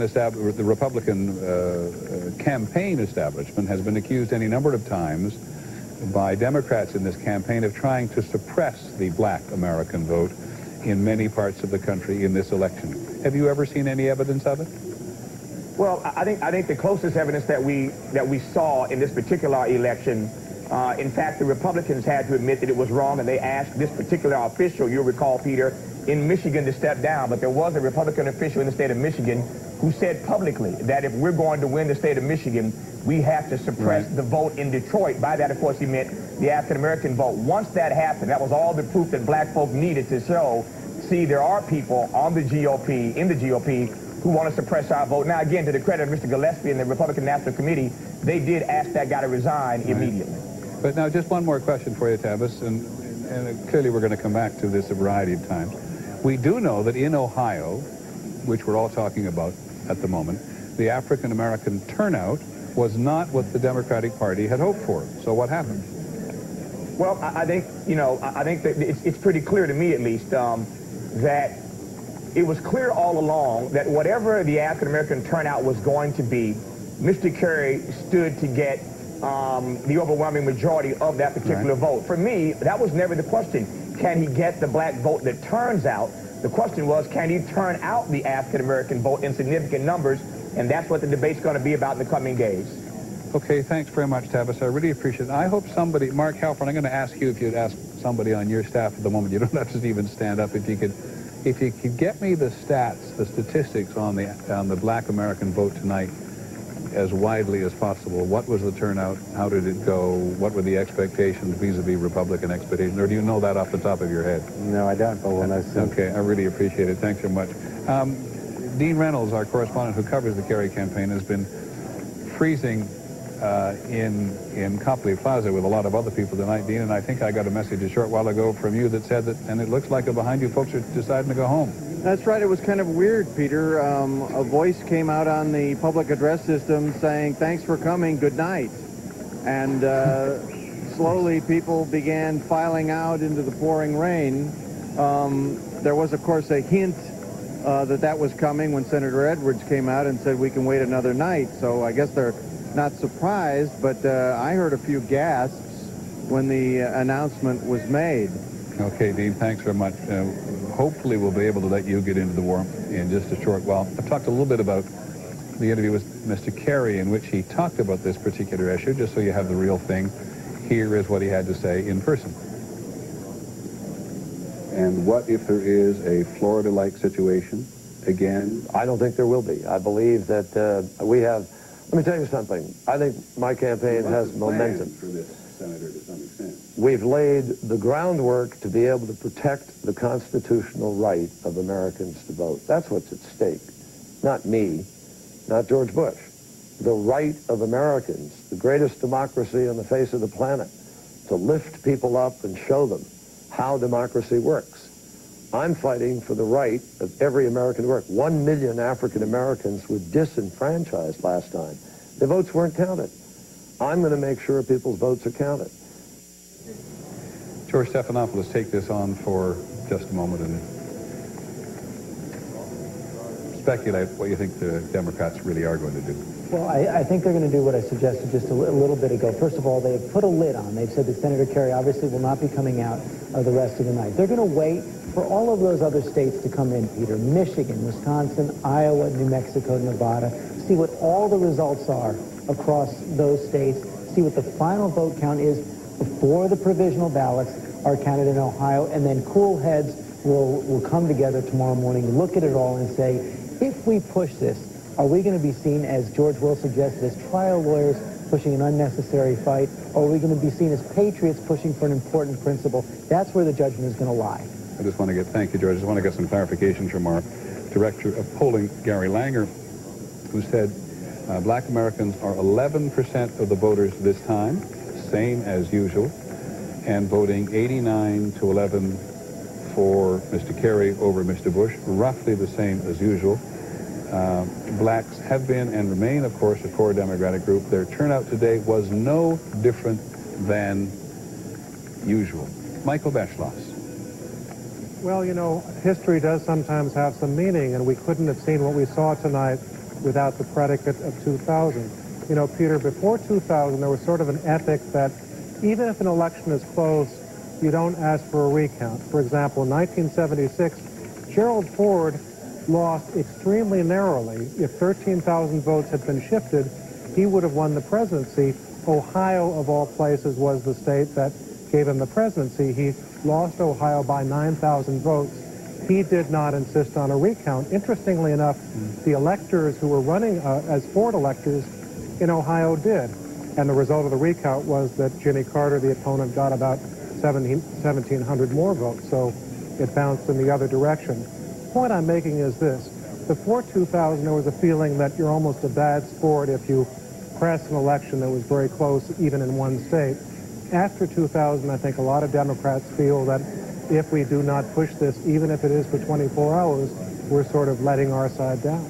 Okay, thanks very much, Michael. And I just want to, I think, try to get clear on the number. The Ohio Secretary of State told us that the provisional count would begin tomorrow at 10 a.m. The overriding question, of course, will the provisionals outnumber the margin of victory that Mr. Bush has over Mr. Kerry in the popular vote? The Kerry campaign is certainly suggesting that 250,000 ballots are remaining to be counted. The Secretary of State, Mr. Blackwood, told us a short while ago he thought there may be 175,000 provisional ballots. We actually arrive at a figure of roughly 120,000. But we are talking now about a difference between the popular vote of approximately 250,000 ballots remaining to be counted and whatever the popular vote turns out. And there it is, 138,000 with 98% of the precincts reporting. Terry Moran at the White House has news. Terry? Well, Peter, we're told that the Bush campaign is planning for the president to leave the White House and head over to the Reagan building where his supporters are gathered awaiting what they expect to be a victory speech. The question is when, and I'm told that the Bush campaign wants to wait until a couple of these other states come in, Nevada, New Mexico, that might, it looks like they might go the president's way, which plus Ohio would put him over 270 electoral votes. Then the question is, what does he say when he gets there? And that is something they're working on. Remember, if he becomes president, will, as many have said tonight, want to unite the country. He doesn't necessarily want to declare the victory in the face of this challenge without a concession from Senator Kerry, but I think does want to get out there and say, we may have to wait a little while, but I am very confident we can expect him to say that when all the votes are counted, he would be reelected. That's the kind of thing we expect at some point in the next, hour or so. Well, Terry, I don't pretend for a second to know Mr. Bush's mind, and I'm pretty confident you're going to say much the same thing. But is it reasonable, do you think, to speculate that Mr. Bush would not claim victory under these circumstances? Well, not claim victory with a swagger, perhaps. Not claim victory an in-your-face kind of declaration of victory. I think one of the things they want to do is make clear that they believe that when the votes are counted, George W. Bush will have been reelected president without stirring up the same kinds of chaotic and passionate feelings that arose in Florida. So he wants to calm the waters a little bit while still appearing the victor. Okay, thanks very much, Terry. We'll be back to you, and certainly if the president moves from the White House over to the Reagan building, where his supporters have been all night, we can actually, I think, show you that scene where we've had a camera for most of the night at the Reagan building. Well, yeah, everybody's still there, no question about that. They've left Copley Plaza in Boston, but the Republicans are certainly all there. And maybe they've been told the president's going to show up, but they have every reason at the moment not to go home. But while we are waiting for that to happen, we can add a little light to some of the Senate races. Kate Snow, you've been very patient. Not at all. Not only can we add a little light to some of the races, but the overall picture of the U.S. Senate. So let me tell you what we can now project. In Kentucky, we've been watching this race all night. This is Senator Jim Bunning. He is the incumbent senator. Look at the numbers there. 51% to Dan Mongiardo's 49%, a doctor who ran a very tough race against Bunning, but we can now project that Jim Bunning, the Republican incumbent, will retain that seat, Peter. He is the projected winner. That means, given all the math and what we projected all night, ABC News can project that the Republicans will retain control of the U.S. Senate. Given the math, we can show you what the current situation looks like. Republicans now have 51 given Bunning seats. They have 51 seats so far tonight. Democrats have 43. That little sliver down at the bottom there, 5 remaining seats. That's Florida, Colorado, South Dakota, Alaska, forgive me. Alaska, Colorado, Florida, Louisiana, and South Dakota are the 5 that remain. It is possible, Peter, that the Republicans could actually gain on their majority. 51 is where they started the night. That's where they're at right now. They could actually go higher than 51 before the night is over. And just one last note, Peter, in Florida, that's that tight race between Mel Martinez and Betty Castor, the Democrat. Mel Martinez, the Republican, has now declared victory. Betty Castor, the Democrat, came out and said, not until all the votes are counted. Does that sound familiar? Well, it does. It's certainly the party line as far as Mr. Kerry is concerned. Thanks very much, Kate. It's an interesting note from Ohio. This is the first time, according to Gary Langer, our director of our polling operation, the Democrats voting on Ohio have outnumbered Democrats, however narrowly, in any exit polls at least since 1988. Very interesting. Republicans outnumbering Democrats. Ohio has been a Republican state at the state level. Their senators, their governors, but what you had in the past was a lot of Democrats in Ohio voting for Republicans. Now you have people who are actually calling themselves Republicans in a majority. I want to go to Linda Douglas up on Capitol Hill because, Linda, it is now clear, of course, crystal clear, that the Republicans are going to be in control of the Congress as a whole, both the Senate and the House of Representatives, where there was no surprise. What do you think that will mean to governing in the next 4 years, or the next 2 years? Well, it really is going to be a real challenge of leadership, certainly to President Bush, assuming that he has been reelected, because it looks as though the margins are going to be even bigger in both houses. There were all these slim margins. You remember that the Senate went back and forth between control by the Democrats for a while and then control by the Republicans. Solid control now by the Republicans, and as Kate says, that number could grow tonight. That means that the president could pretty much push through whatever he wants here in the Congress. More tax cuts if he wants to do that, moving toward making Social Security private investment accounts, certainly adding to Social Security with that. All of the social conservative agenda issues that we've heard about, more restrictions on abortion rights and more moves to restrict gay marriage, all those things would move more easily through this Congress. And Peter, all those people, Democrats who lined up today, really don't have a vehicle for their voice up here. And there's going to have to be some real deliberate effort to try to mend that over, or there's really going to be perhaps just gridlock, because all the Democrats can do is obstruct.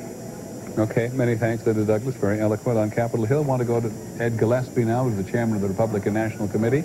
He is at the Reagan Building in Washington. Mr. Gillespie, you heard Linda Douglas there a moment ago talking about what might be happening in the Congress. But the real question at the moment is, what do you think the president should say when he comes over to see you folks in the Reagan Building, if he comes, and is he definitely? Well, Peter, I don't know. I have to defer to the White House or the campaign for that. But I did want to visit with you a little bit about where things are in Ohio and some of the numbers. You know, the latest number out of Ohio now has the president with a margin of 137,606 votes. And the Democrats said that they were, or the Kerry campaign said they were waiting for Cuyahoga County to come in. Cuyahoga County is now in. 100% of Cuyahoga is in. What's not in yet is all of Hamilton County, where we're winning, because it's the Cincinnati area. It's a stronghold for us.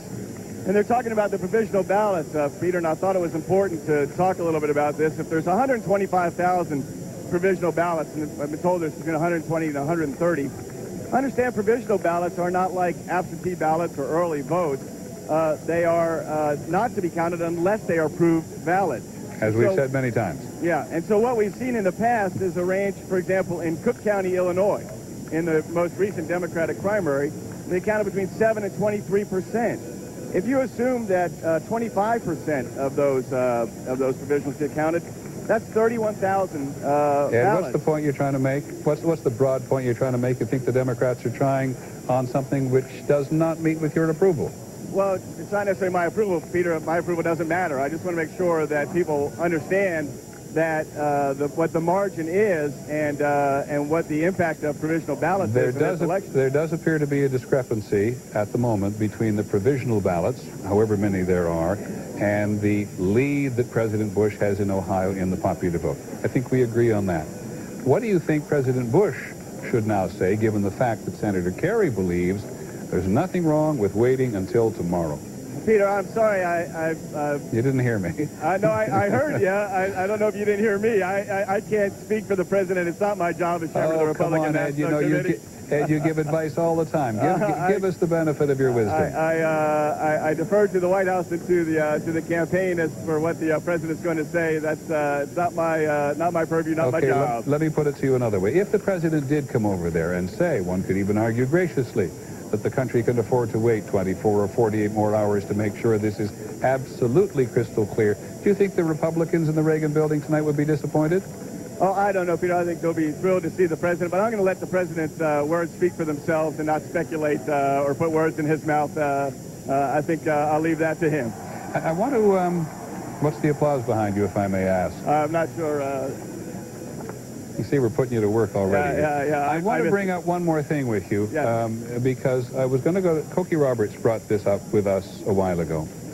And Cokie, you'll correct me if I get this wrong, but at least let me put it to Ed Gillespie, that when you look at the exit polls and the reason why people voted in the country today, in New York, in New Jersey, and California, the number one issue for people was the war in Iraq.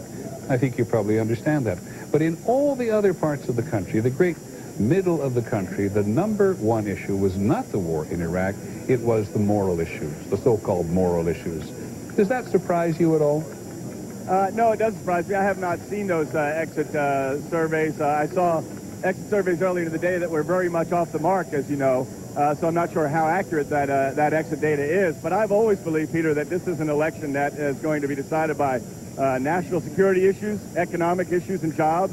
And who shares your values? That's not out of the ordinary for a presidential race. But you've now mentioned all of the issues all in one thing, and what's fascinating, I think, to Cokie, if I got it right, and to the rest of us, is that it was the moral issues, the social issues, that were so much more important than the war in Iraq.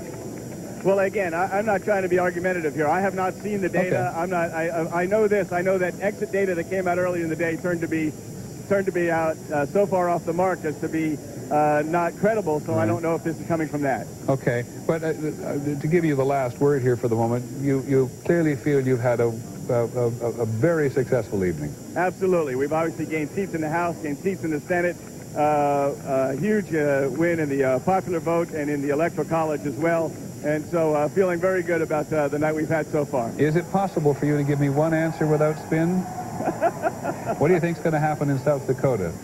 I believe, and this is, you can discount it as spin as you like, but I do believe that John Thune is going to be the next senator from South Dakota. Ed Gillespie, thanks very much. The chairman of the Republican National Committee over there at the Reagan building with all of the other Republicans waiting possibly for the president to make a visit. And in fact, the Senate race in South Dakota is still, by our lights, too close to call.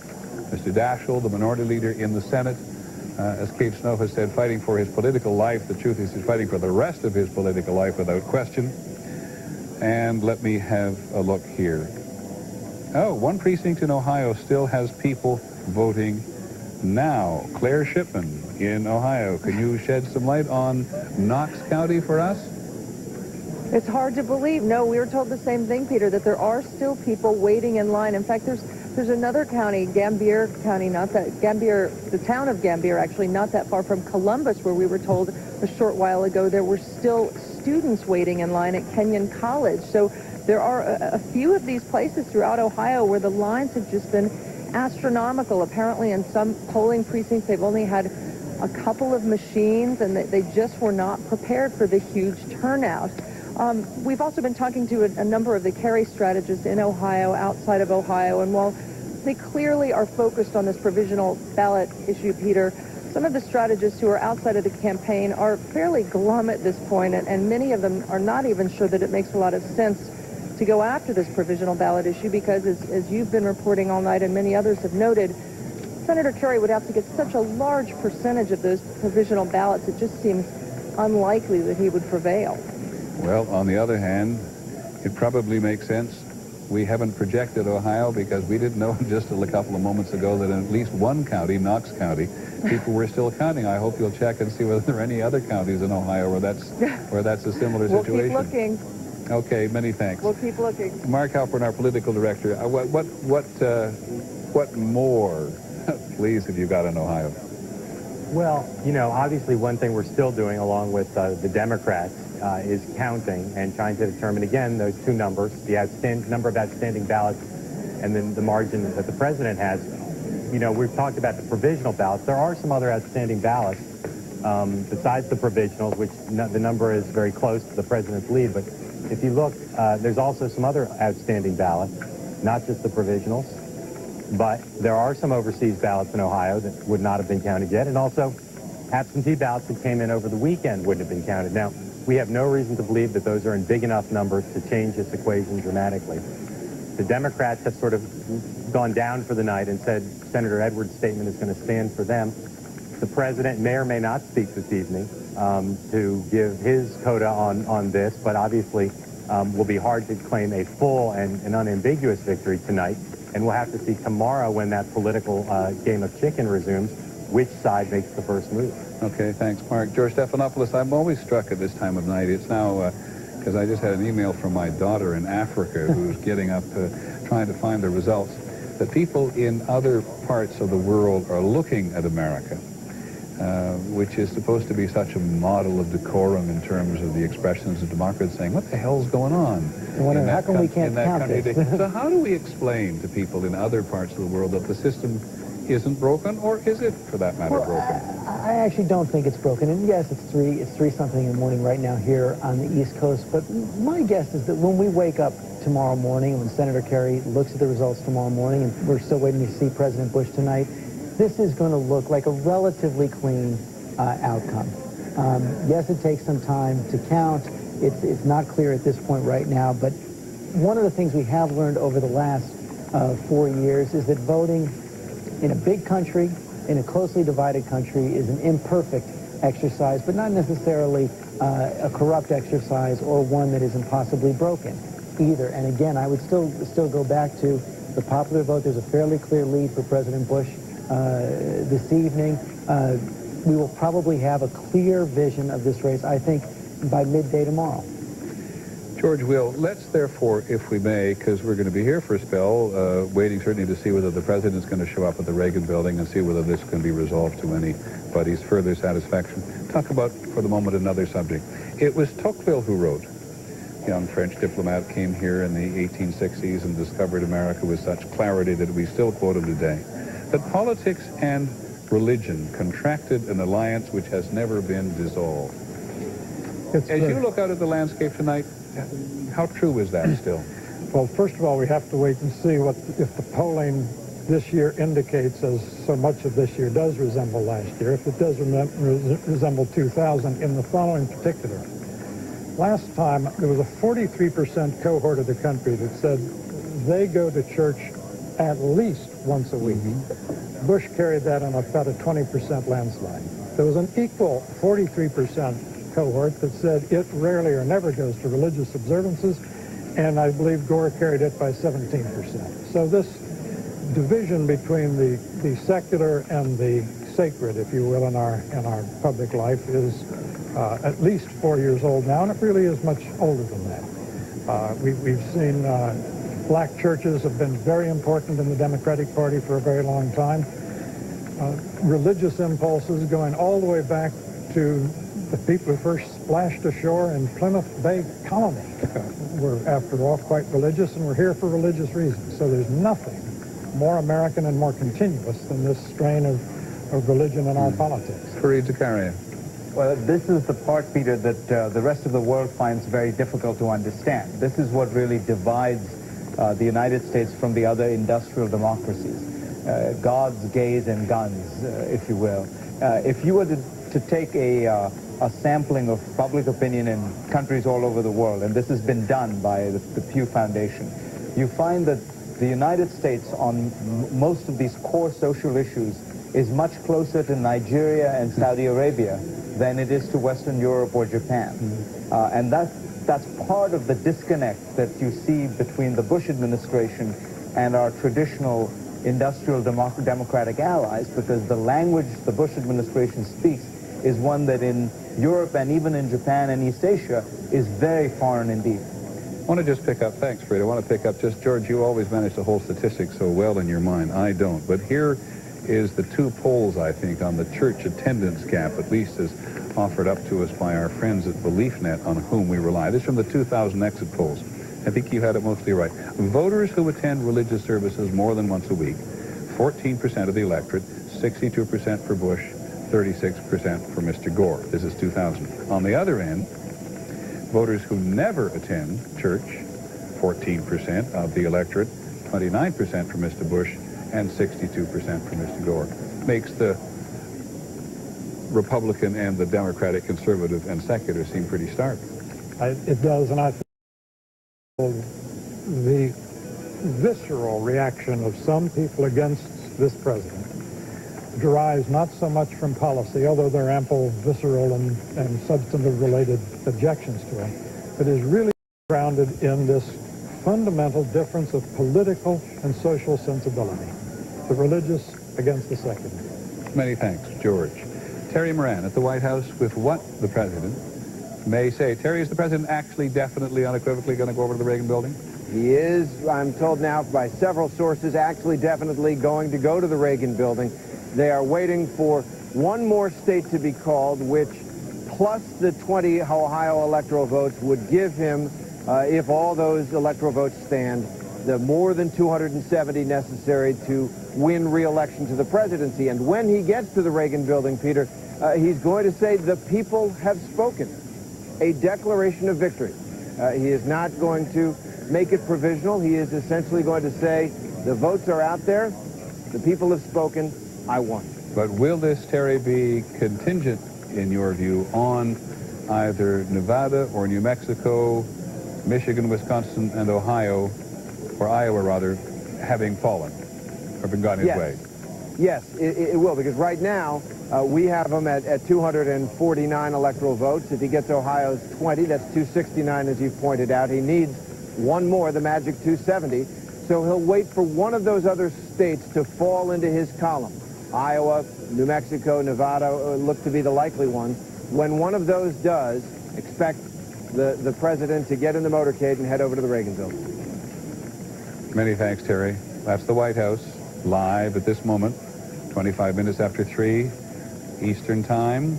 The cars lined up outside the south side of the White House, waiting to take the president to the Reagan building. It's not very far away, where Republican supporters of his have not left by any means. Senator Kerry supporters at Copley Plaza in Boston began to leave about half an hour, 45 minutes ago. The White House at 3 o'clock in the morning. Our coverage will continue in just a moment.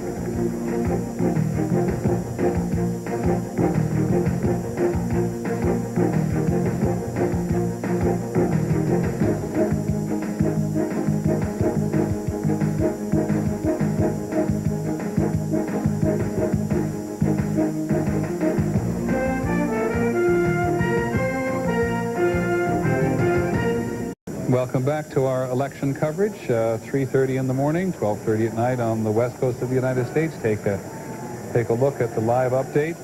Terry Moran has just reported from the White House that President Bush is going to go over to the Reagan building and say something, and may very well say out loud to his supporters there that the people have spoken, but that he would like one more state, at least one more state, to fall into the Republican category before he goes and does that. And we'll talk in a minute about when do you get a victory speech before a concession speech. We'll ask our historian Michael Beschloss. But let us for a moment show you just where the popular vote count is in the states which are still outstanding. Let's start with Ohio itself and try to get that as clear as we can at the moment. With 99% of the precincts reporting, Mr. Bush currently has 51% of the vote, 2,764,809. The hundreds matter now. Mr. Kerry has 49%, 2,620,594. And stay with Ohio for 1 second, okay? Mr. Bush currently has a lead of about 144,215. We believe that the number of provisional ballots in Ohio as of now is about 138,000, which clearly would not all be for Mr. Kerry, and that about 10 counties in the state are still counting. That's as much as we know about the closeness of Ohio at this particular moment. But let's go on to some of the other states about which Mr. Bush is concerned, and so is Mr. Kerry. Iowa, 99% of the precincts reporting. Mr. Bush has 50% of the vote, and Mr. Kerry has 49% of the vote. And you can see, looking at those numbers, just how close the actual popular vote is. In Iowa, Mr. Bush is the leader by 14,044 votes. Remember how important it has been for Mr. Bush going into this campaign to win the popular vote in America this time, not if he were to be elected the president again, not merely the electoral vote. In New Mexico, 52% of the popular vote for Mr. Bush and 47% for Mr. Kerry. That must be driving the Democratic governor of New Mexico, Bill Richardson, crazy with 98% of the precincts reporting. And let's go to Nevada, where that huge issue of Yucca Mountain, the nuclear waste disposal, has been so crucial. With 100% of the precincts reporting, Mr. Bush has 388,000, Mr. Kerry has 368,000, and Mr. Bush, as of the moment, has a 20,000 vote lead on Mr. Kerry in Nevada. So, George Stephanopoulos, that does not make it necessary that one of these states is going to fall or drop or be projected by us or anybody else right in the about moment, there. but it does look a little bit like Nevada's supposed to go. And it shows that President Bush is going to have quite a good story to tell when he comes out to the Reagan Center in just a little bit. He's well ahead in the popular vote right now. He's ahead in 3 of the outstanding states. His Republicans have held the House. Republicans are picking up seats in the Senate. He has improved his margins over 4 years ago. He can claim a clear message from the American people tonight when he goes out there. And Peter, it's getting, I think we do have to say, Ohio, from what we know now, is really not like Florida 4 years ago. It's a much wider margin for President Bush right now. It's mathematically very, very difficult for Senator Kerry to make up this margin. It's one thing to wait overnight, but I just do not believe this is something that's going to go on for days. Okay, George, thanks so much. I want to talk to Michael Beschloss for a moment because, Michael, I have no idea any longer where etiquette figures in politics. But the next, if it does at all. You're probably right. But the idea of the president going over and making this speech before there's been a concession from the Democrats, where does that figure in terms of tradition and precedent? Well, we've got 2 recent examples. 1960, John Kennedy and Richard Nixon were engaged in that very close election. About 3:15 in the morning Eastern Time, Richard Nixon had to say something he felt to his supporters who were downstairs in the Ambassador Hotel in Los Angeles. So he went down and he said, if this trend continues, Senator Kennedy will be the next president of the United States. Kennedy's people were angry. Why didn't Nixon concede? Kennedy was very cool. He said, I wouldn't concede if I were in his position because there's still at least a chance that Nixon might win. It's very interesting because there were certainly members of Mr. Nixon's entourage who thought he should go on fighting, particularly in Illinois and in Texas. And he said, if I recall, which people may forget about Mr. Nixon, for the good of the country, I think I don't want to continue this fight. Have I got that right? He did say that, although there are some different views of this. Some have it that Nixon actually wanted to push for a recount, and President Eisenhower told him, Dick, you just don't, there's not a situation where someone steals the presidency, knock it off. I'd like to think that Nixon reached that conclusion on his own. Now, you did say there was one other example as well. Well, the other one was 4 years ago. You had to have 2 candidates decide what to say.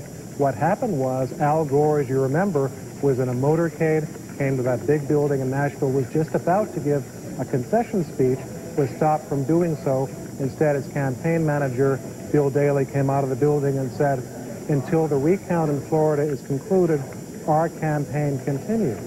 After which, down in Texas, George W. Bush's campaign manager, Don Evans, came out and said, we hope and believe that George Bush has been elected the next president. I'm confident that we'll prevail. Many thanks, Michael Beschloss. Nobody at this late hour wants to be reminded of what we were doing at this late hour 4 years ago on the question of Florida. But I'm not sure, George, that people anticipated that Florida would work so well, or that Ohio would be anything like this kind of a problem. No, not at all. Not this time around. And remember, we've had a change in the voting systems all across the country. And this is another significant difference, I think, between Ohio and Florida 4 years ago. Peter, one of the things that we thought about 4 years ago and became so clear early were these butterfly ballots And the story that was told pretty quickly that there were an awful lot of voters who went to the polls meaning to vote for Al Gore, who turned out to vote for Pat Buchanan. It was something that people could get instantly. You don't have that kind of a situation in Ohio now either. This is just a fight over numbers at this point. I want to also go back to this thing that Cokie Roberts pointed out to us earlier. Cokie, maybe you want to restate this while we're waiting for the president. And I think this is the next piece of immediate news, unless we project a state in the next few minutes. This thing you've been looking at, in which it turned out that on the wings of the country, California, Texas, New Jersey, people thought Iraq was the most important issue. Not Texas. Not Texas. Did I say Texas? Yes. I meant California. I'm sorry. Texas, New Jersey, New York, and California. Whereas in the center of the country, this question of moral values just eclipsed it. The president cast, I've forgotten who's making this point earlier, the president cast Iraq, Fareed, sorry, was making, Iraq very much a moral issue in many ways of leadership. Well, and I'm sure that they're all intertwined. You can never separate these things too much. But we have talked so much about Iraq over the last few months, obviously. And in all of our polls leading up to today, the top three issues were terrorism, Iraq, and the economy. And they would vary which was the highest.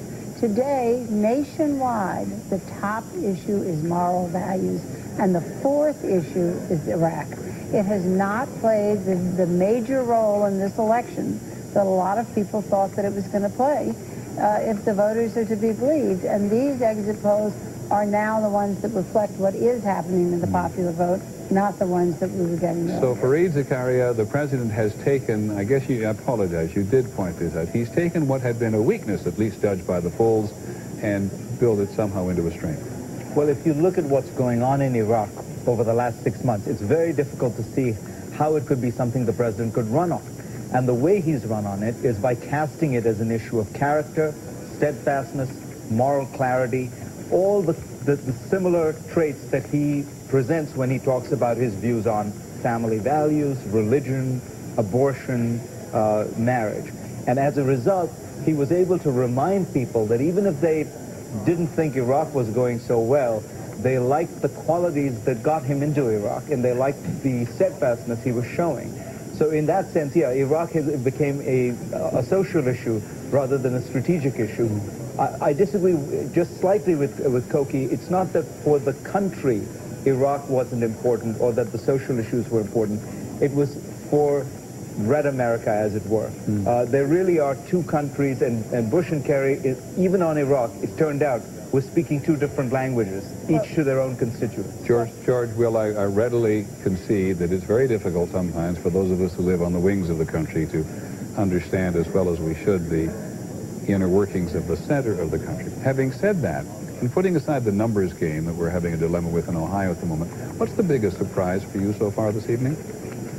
It's the 4 million, approaching 4 million turnout advantage the president has in the popular vote. If someone had said to me that we were going to have this enormous surge, young people, all the rest coming out, and that it would essentially, it seems to me, benefit the president, it would have shocked me, because normally you think what motivates people to suddenly go to the polls is not contentment with the status quo, it's a desire for change. That to me is quite stunning. And the youth vote seems to have showed up this year. You know, the youth vote has been like Brazil for years. People have always said Brazil is the nation of the future and always will be.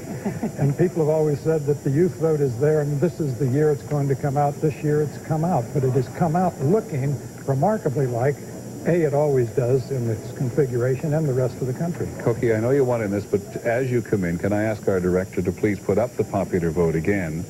Because you're quite right, George. On top of this business of the youth vote this year, turned on to some extent by the primary campaigns, but there's a look at the popular vote. The notion was, as you say, at the last moment, things would break for the anti-incumbent position. Cokie. Well, what's so interesting is in these new voters, they are not necessarily Kerry voters at all. Look at the Hispanic vote. Among the people of Hispanics who say that this is their first time to vote, it was 22%, and they broke absolutely evenly Kerry Bush. The Republicans have been worried that the Hispanic vote was essentially a 2-to-1 Democratic vote, not among those new Hispanic voters. So So the Republicans have been doing something to get new voters to the polls for them. Okay, Cookie, George, thank you very much. Just hang on for a second, take a look at our map, because we are, as I said, basically now waiting for one of these states, New Mexico, Nevada, Iowa, Wisconsin, Michigan, and heavens knows Ohio, to be clearer. We called Hawaii just a short while ago for Mr. Bush, and Alaska, of course, a long, long time ago for Mr. Bush.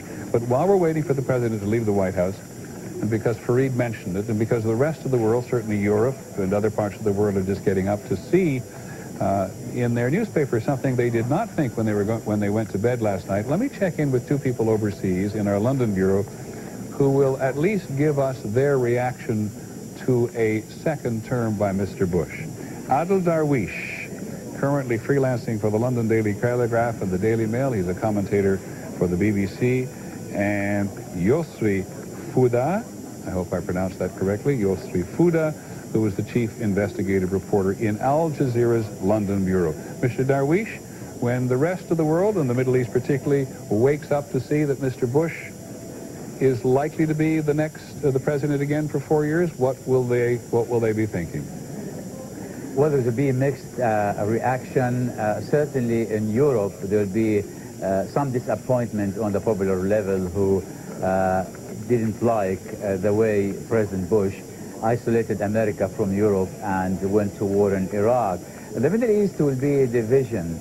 Last night, I happened to comment for about an hour on the Kuwait television, and you could see the sense of commentators there from various parts among the intelligentsia, among the middle classes, would like to see continuity, would like to see President Bush back in the White House for continuity to finish the job in Iraq. And also there's some kind of gratitude because his father, of course, played a role in liberating Kuwait in 1991 from Saddam's invasion.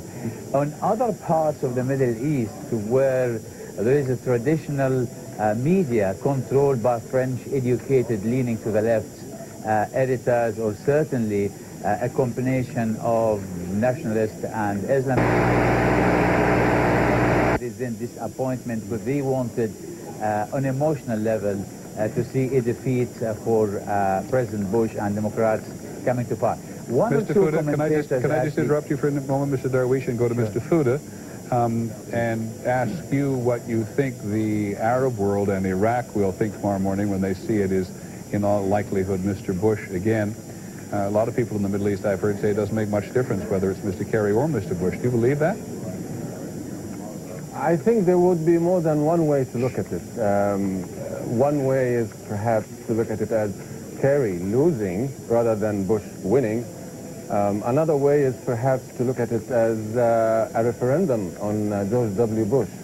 And in that sense, my concern is perhaps this would play more into the hands of Al-Qaeda because they always argued, they tried to justify 9/11 on the ground that, and especially the killing of civilians, as far as Islam is concerned, from their own point of view, that the American people actually went to the polls and they did choose their own president. They had all the opportunities to go to the Congress or to, go on demos and the rest of it. Now they are doing again, they are willingly choosing Bush again for another term. This would play very nicely into the hands of Al-Qaeda. Mr. Fouda, I have one question for you, which we've all been asking ourselves here in this country in the last few days. When you saw the tape of Osama bin Laden, you're the chief investigative reporter for Al Jazeera in London, did you think there was any intention to play a particular role in the American election campaign? Well, I think certainly when I interviewed the masterminds of 9/11 in Karachi, both Khalid Sheikh Mohammed and Ramzi bin al-Shiba, one thing that they wanted me to look ahead to was the effect of 9/11 on the upcoming election in 2004. Now, they have the answer. But Bush, I think, would still be better news as far as Al-Qaeda is concerned. I think we are in for more and more polarization. Al-Qaeda can always say, well, okay, now it's not only about the U.S. administration, it's actually about the Americans in general. The Americans had the opportunity to do something about it, but they chose willingly to keep George W. Bush in office. George W. Bush, but in his turn, would always play this fear factor for another 4 years. I think we are in for some very fearful time to come. Before I thank you both, and thank you very much for coming, can I just ask you each one question about your own coverage? Mr. Fouda, Al Jazeera broadcast the American election at some length into the Arab world tonight. Am I correct? Correct. How much time did you devote to it? Well, almost all the time. We only broke every now and then for some very important breaking news from Iraq or from elsewhere in the Arab world, but otherwise it's been going. I mean, it's a special event for us, and we've been almost everywhere in D.C., in New York, in Ohio, Florida, and the rest of it. We have commentators flown in to our headquarters in Doha, and people coming into our London office, and the rest of it. Pretty much like what you've been doing, but of course, I mean, you are the experts on your own policies. Well, that's very kind of you to say so. I'm not sure how expert we feel at the moment. Finally, for you, Mr. Darwish, you are, among other things, the international editor of the American-owned Middle East magazine. In a phrase, if you were publishing tomorrow morning, what would your headline be? I think the headline will be continuation for the war on terrorism and continuation for President Bush projects in the Middle East. Well, I'm very grateful to both of you. Adil Darwish from the American-owned Middle East magazine on the left, and Yofri Fouda from Al Jazeera, the chief investigator reporting in London. Shukran Kulu, thank you very much, both of you, for coming. Hope we didn't keep you up. Well, we did. We kept you up pretty darn late, or got you up pretty early. We want to make a projection now in the Colorado Senate vote. This has been, again, one of the most really hard-fought Senate campaigns in the country. It has pitted the businessman, Peter Coors, there on the left, against the Attorney General, the Democrat Ken Salazar, and ABC News is now projecting that the Attorney General, Ken Salazar, the Democrat, a rancher whose family settled in Colorado in the 1840s, is, with 89% of the precincts reporting, the winner. 48% for Mr. Coors, and 50% of the popular vote going for Mr. Salazar. Pete Coors, of course, an executive in the family brewing business, and they have really been going at each other in a very intense way through this campaign, one of the most closely fought. South Dakota still to be resolved. George Stephanopoulos, let's look at the overall map.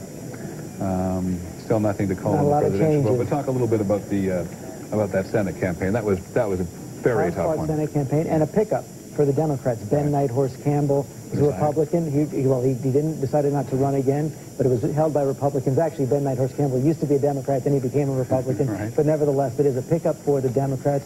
Very hard-fought campaign. Salazar, populist Attorney General, would be now the key Hispanic in the Senate.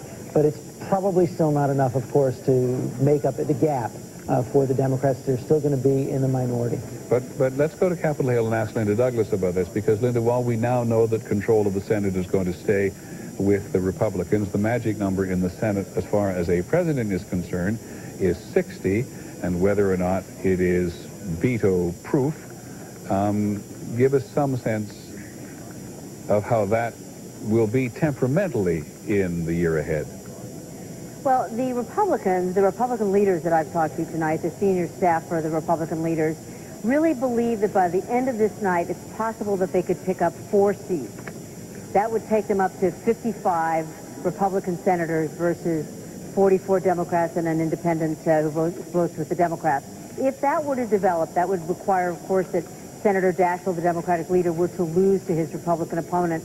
But if that were to happen, you would then be very close to that magic 60-vote threshold that you need to cut off debate. When a member of the Senate wants to block a piece of legislation, he can threaten to filibuster. The only way you can stop him from talking all night is to have 60 votes to override that. If they got up to that 55 votes, you persuade a few Democrats to come over with you on here and there, and then you can really get some things done. It makes it very hard for the Democrats. As the Republicans increase their numbers, makes it very hard for the Democrats to obstruct. Many thanks, Linda. Just one other observation about the Colorado race. It's the most expensive Senate race there's ever been in the state. I think that Ken Salazar raised about $6 million. Pete Coors from the Brewing family raised about the same, put in about $1 million of his own money.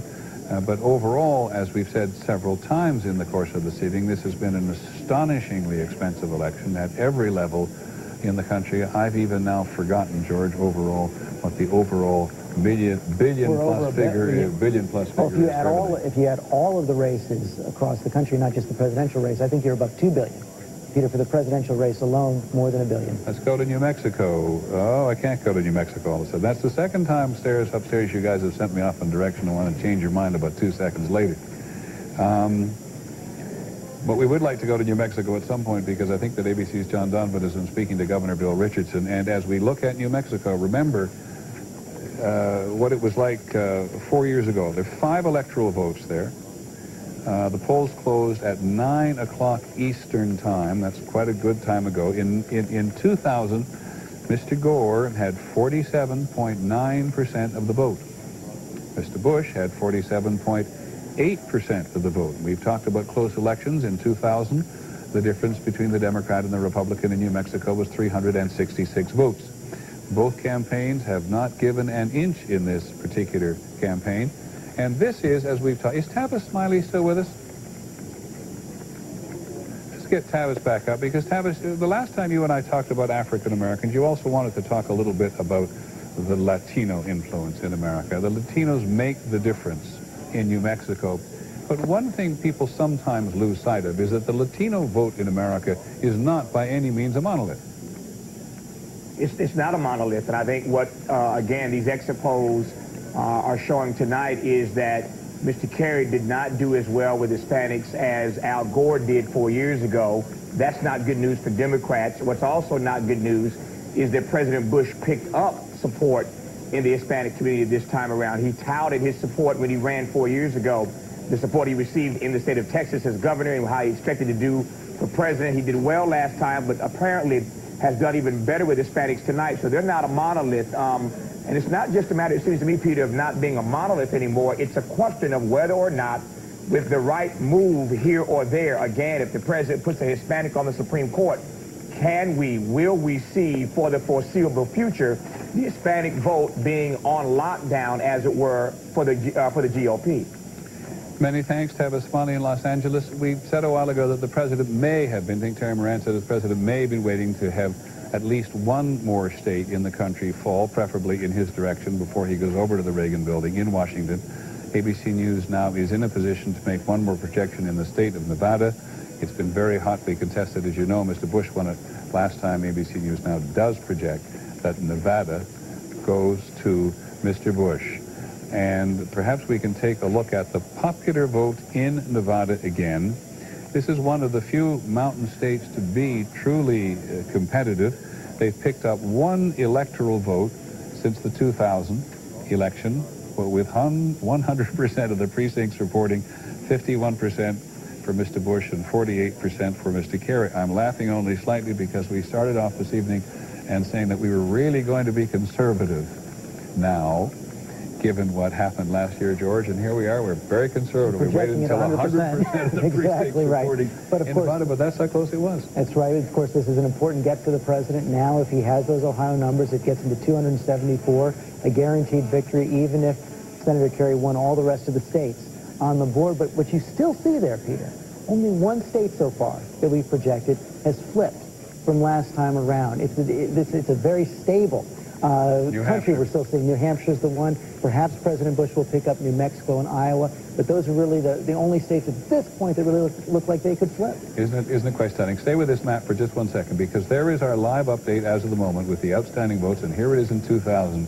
It hardly looks, as George points out, only the one flip there has been so far has been in the state of New Hampshire, which was won by Mr. Bush last time, and we project has gone for Mr. Kerry this time.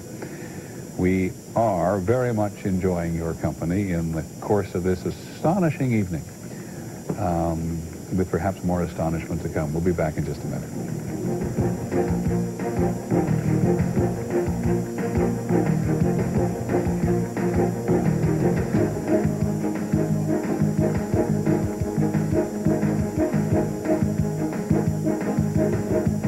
Vote 2004 Election Night will continue in just a moment.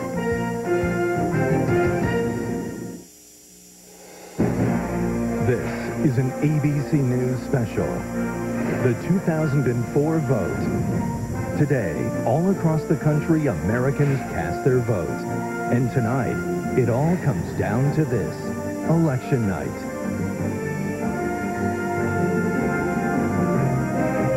Now reporting from ABC News election headquarters in New York, Peter Jennings. I swear that announcer must be recorded, because that announcer keeps saying it all comes down to this. He's a great announcer, but we're not sure at this point that it all comes down to this, because we have no idea what's going to happen in Ohio or what the Democrats have on their mind for the next couple of days. We are at the moment waiting for New Mexico to be resolved, for Iowa, Wisconsin, and Michigan to be resolved, and of course, Ohio to be resolved. Let me go first to our political director for a question, Mark Halpern, about just one state. What's right or wrong in Michigan? What's happening in Michigan? Well, we're just exercising the care we've exercised all night. There's still just some question about the margin and some questions about some of the votes. So we're not prepared to project that, but in all likelihood, it will be a win for Senator Kerry. Okay, can we have a look at the maybe have a look at the popular vote in Michigan at the moment? Because we truly do believe in a conservative position at this network. 88% of the precincts reporting in Michigan. Mr. Bush has 48% and Mr. Kerry has 51. A little more than 100,000 votes at the moment. And as we were sitting around here, don't let it be said that reporters don't caucus like politicians, we were sitting around here thinking, while we wait for Mr. Bush to go over to the Reagan office building to talk to his supporters over there, what might we talk about? And George will. You know why I thought of Reagan? Because President Reagan used to fly across the country and look down and idealize or idolize or dream about the people on the ground below him. You have this new notion of a flight path in the country for Mr. Kerry. Well, if we assume, and it's premature to assume, but for the fun of it, assume that New Mexico turns red, then it would be possible for Mr. Kerry to go to Andrews Air Force Base right outside Washington in the state of Maryland, which he has carried, and fly directly to San Diego in California, and not in the course of his transcontinental flight fly over another state he carried. Tells you something again about the continuing, I guess, utility of the red state, blue state dichotomy. No, it's quite extraordinary. Now, Fariz, we were talking about Ralph Nader very briefly in that little interval there, and I think you followed his vote a little more closely this evening than I had. Well, I was just pointing out, Peter, that people often say that third parties in American politics are like bees. They sting once and then they die.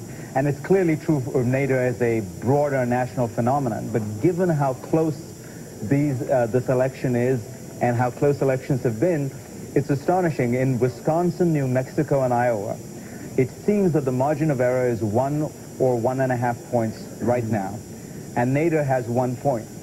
So it's possible. One have to wait till the total breakdown is out. That's altogether 23 electoral votes. If Ralph Nader had not run, it is conceivable that John Kerry would have carried all 3 states, and that would make a difference. Tentative.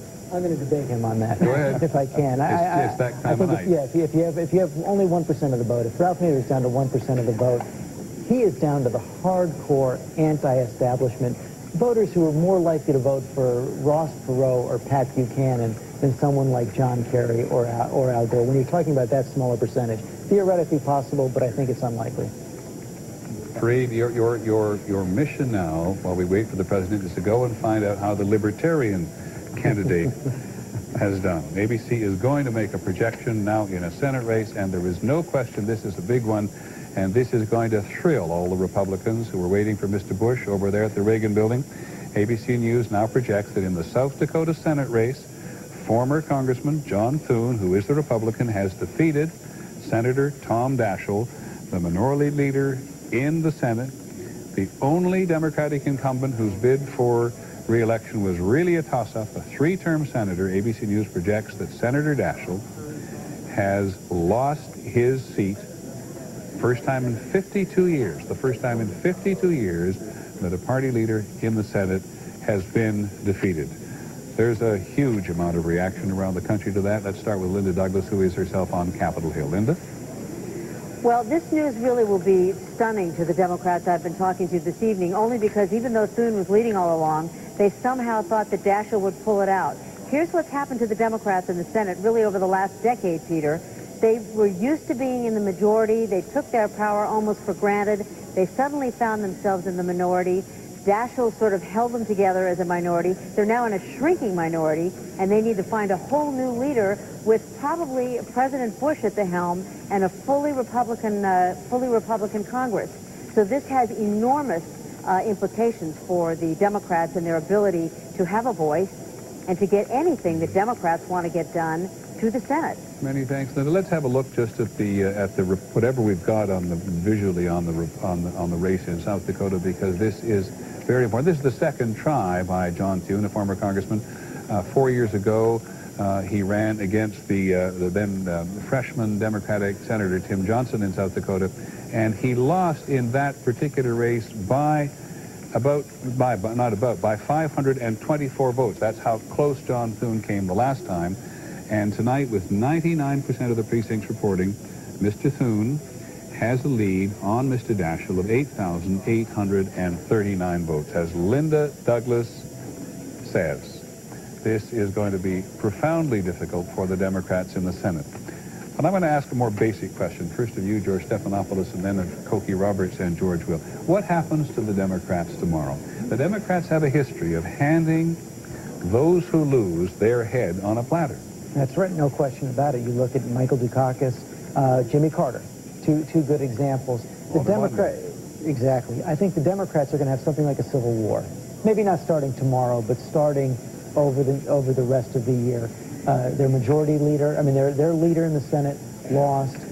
John Kerry looks like he's on his way towards having to concede defeat tomorrow. And all year long, you had this fight in the Democratic Party that was put off between the outsider insurgents represented by Howard Dean, represented by the MoveOn.org movement.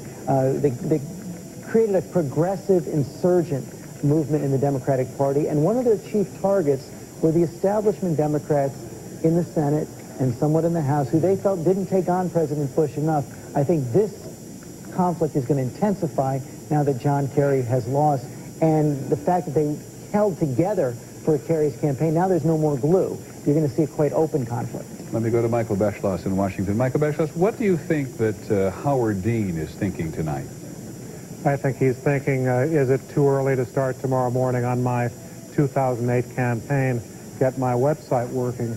I am fairly sure that he will run in 2008. He will feel that, as George was saying, the failure, if it is that of John Kerry tonight, is the failure of a moderate Democrat to be able to run against a Republican. I think there will be a civil war, just as George is saying. And so who emerges in the short run, you first, Michael, then George, then Cokie, who emerges as a Democratic leader? Does John Kerry have a chance to stay as Democratic leader? Don't think so. I think he will suffer the fate of Michael Dukakis and perhaps Walter Mondale. I don't think after tonight there's going to be an enormous number of people within the Democratic Party saying, gee, John Kerry was a terrific candidate, let's give him another chance in 2008. But you might see a movement, among others, for John Edwards, which brings us back to his statement tonight. To some extent, I think it was perhaps not absent from his mind that he might very well run in 2008.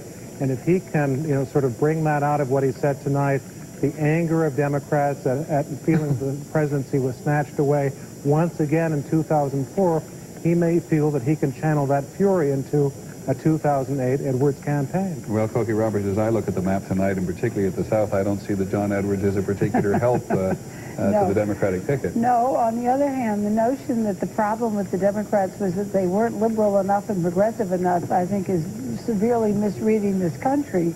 and what we've seen happen in these red states all across the country. And the fact is, in the Senate, it's going to be extremely difficult because the peacemakers are gone.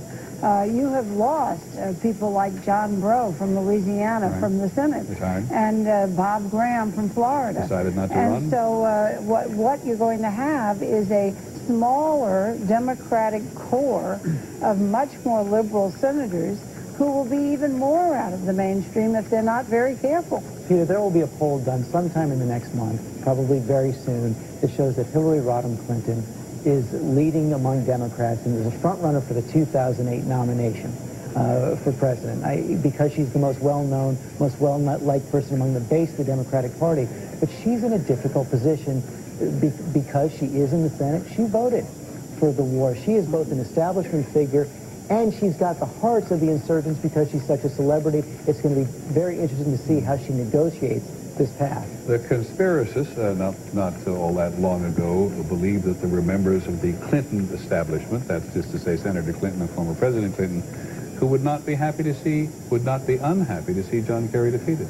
I think they wanted to win. I think President Clinton wanted to win. I think Senator Clinton wanted John Kerry to win. But it's just a fact that now that he's lost, she is the most famous, most well-known, perhaps most well-liked Democrat within the Democratic Party. On the subject of former President Clinton, let's look again at the map, because there was some thought over the weekend that perhaps the former president and the former senator and the former governor of Arkansas could deliver the state for Mr. Kerry. It hasn't happened. It hasn't happened. He wanted to. He went back there, had a huge rally in the final weekend. There were some polls last week which showed the race tightening in Arkansas, but it went back to its traditional Republican. Any generalizations you think we can make at the moment about President Clinton? Well, let's see. He's the only two-term Democratic president since Franklin Roosevelt. All right, George, thanks very much. Now I want to go over to Mark Halperin, our political director again. Mark, there are a lot of questions unanswered about these outstanding states at the moment: Wisconsin, Iowa, New Mexico, Nevada. You've just spoken a little bit about Michigan. Just give us whatever you can from the exit polls about people's attitudes in these particular states and why they may be unresolved. Well, there were a lot of very close states last time, and as we've talked about so far, there's only one state that we've projected that has switched. New Hampshire, in the Northeast. A very divided nation. And President Bush ran the first time trying to change the Republican Party, trying to change the country, and he hasn't had a very good night in that sense. Did not compete in California, lost his only northeastern state, and didn't change any state so far, although he may still from the Democrats. He's had a very good night on some other levels, though. John Thune beating Tom Daschle will make the president and his advisors very happy. This is something that they really cared a lot about.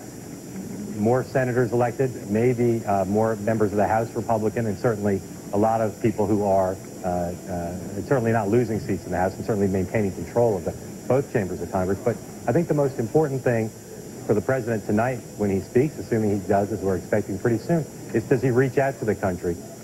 He's in a bitter partisan fight now with Senator Kerry. How much does he reach out in the remarks he makes? Because half the country, almost, is very much against him still. Can I get you to speak again quite specifically to the states here? Wisconsin has voted Democrats, what, the last 4 times?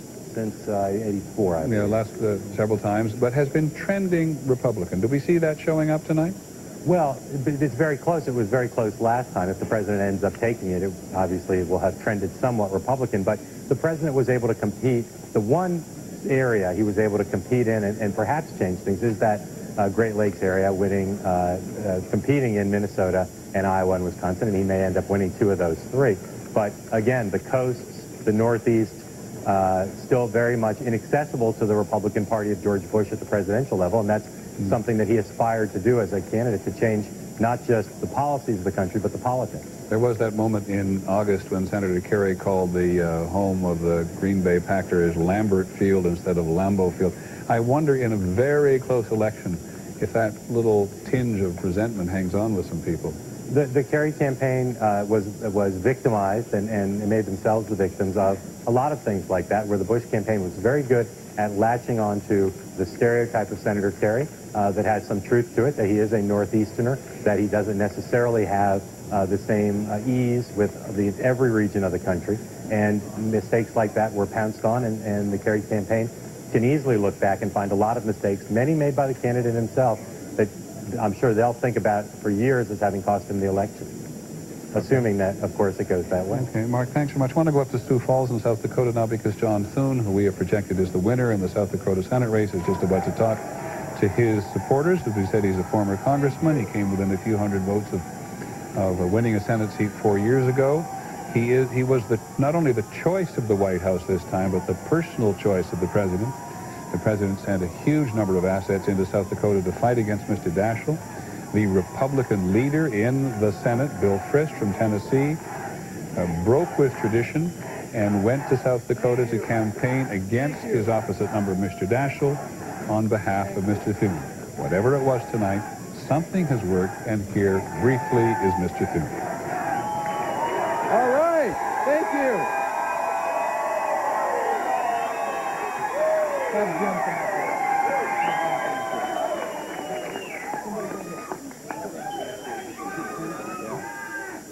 All right, South Dakota.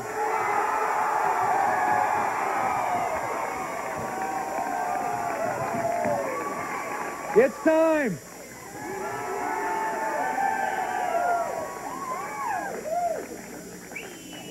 Thank you all very, very much for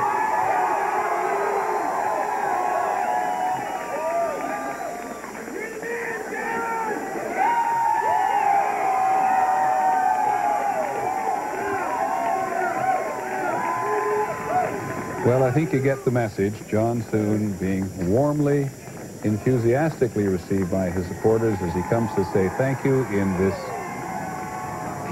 victory he has accomplished against Mr. Daschle. Let's take a look at the popular vote one more time in South Dakota as Mr. Thune thanks his supporters up there. And then let's talk 49% for Mr. Daschle, 51% for Mr. Thune. Now I want to go back to our political director, Mark Halpern, and talk about Iowa.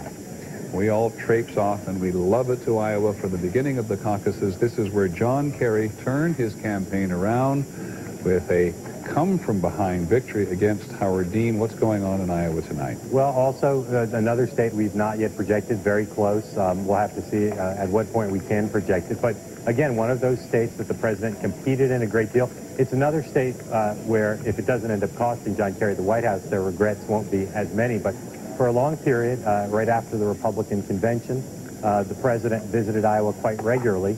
Senator Kerry didn't, and a lot of people in Iowa, a lot of Democrats say that period really hurt him there. He fell behind and perhaps never caught all the way back up. Okay, George Stephanopoulos, there was at least one part, the eastern part of Iowa, as I recall, very large Catholic population, where perhaps President Bush made inroads on the social issues. Have I got that right? I think that's right, and he went back, as Mark says, a lot.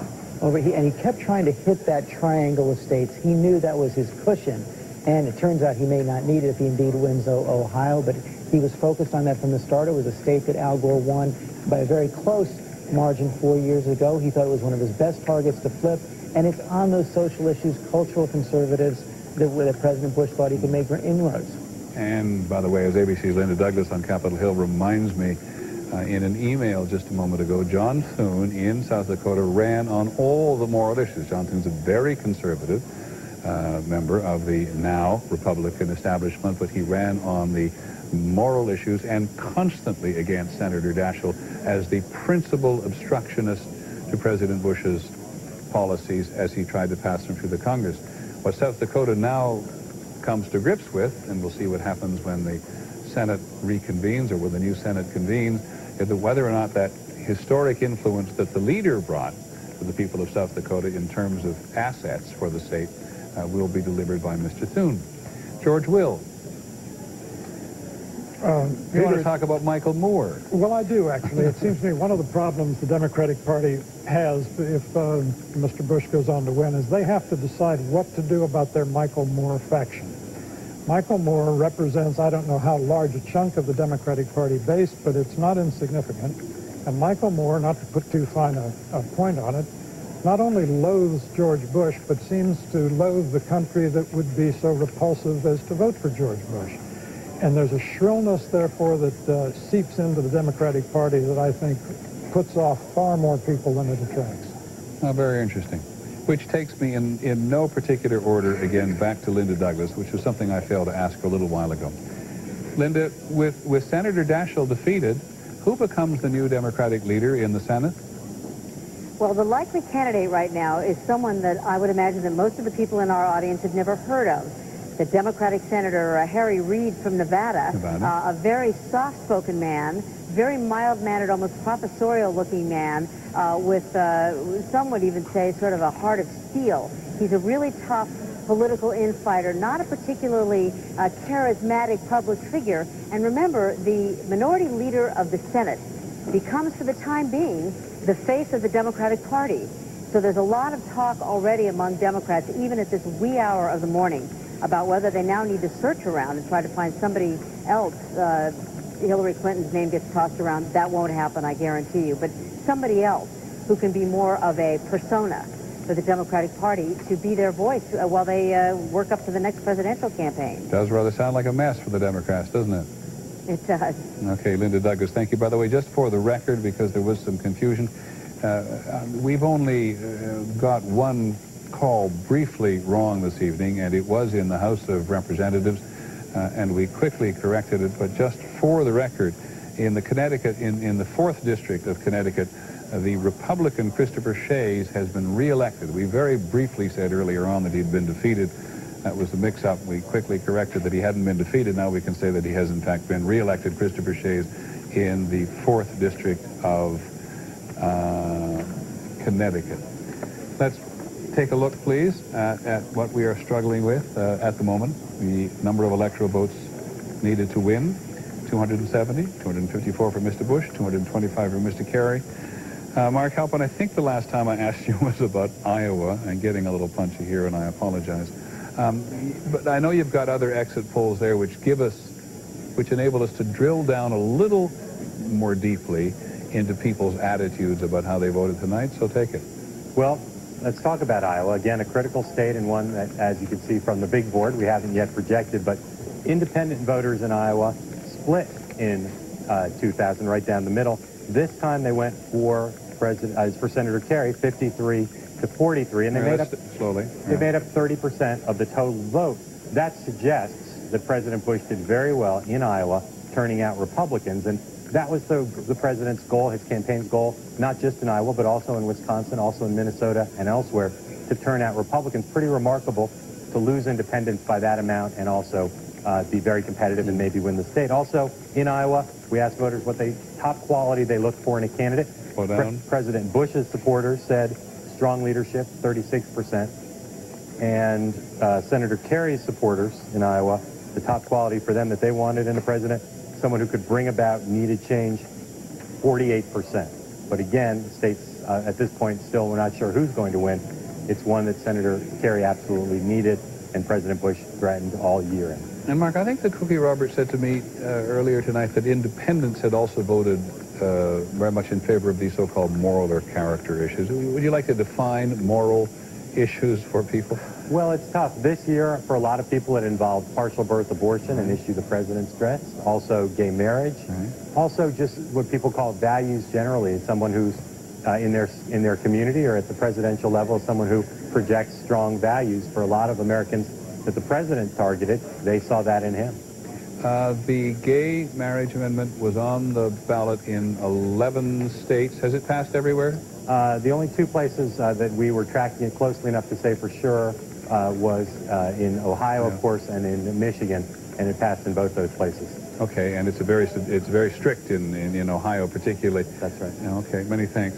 Let's go to New Mexico now, because John Donvan, our correspondent out there, who's been trying to keep a hand on this part of the West in general, has finally managed to get a word out of the governor, John.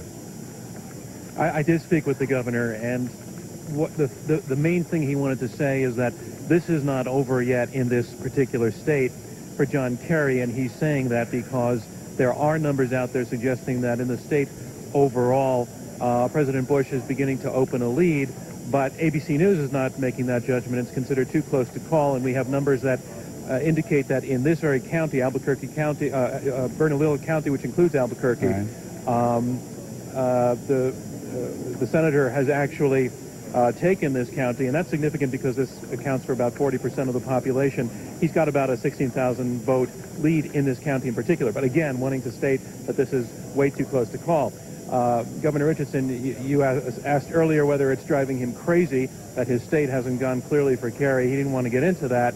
He only wanted to say that there are still votes that have yet to be counted. Now, about those votes that have yet to be counted, they may suggest that there may be a little Ohio in the making here, in that there's a very high proportion of provisional ballots along the lines of about 16,000, which is very high in a state which only has about 1 million voters. There are also 6,000 absentee ballots, again, just in this county, which need to be counted because they had some problem or other.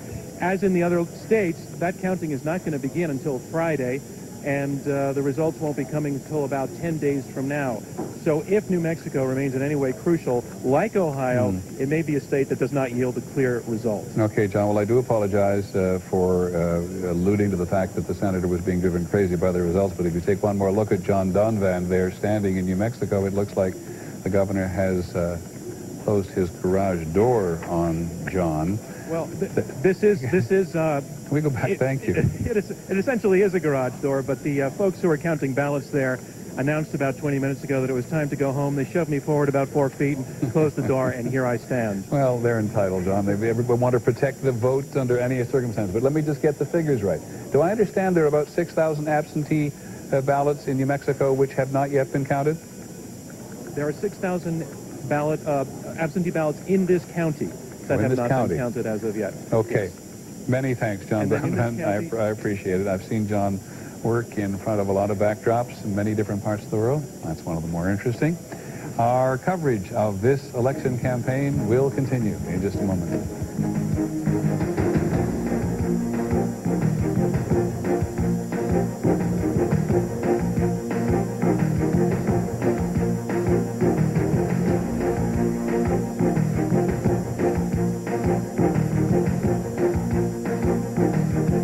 ABC News coverage of Vote 2004 will continue in just a moment.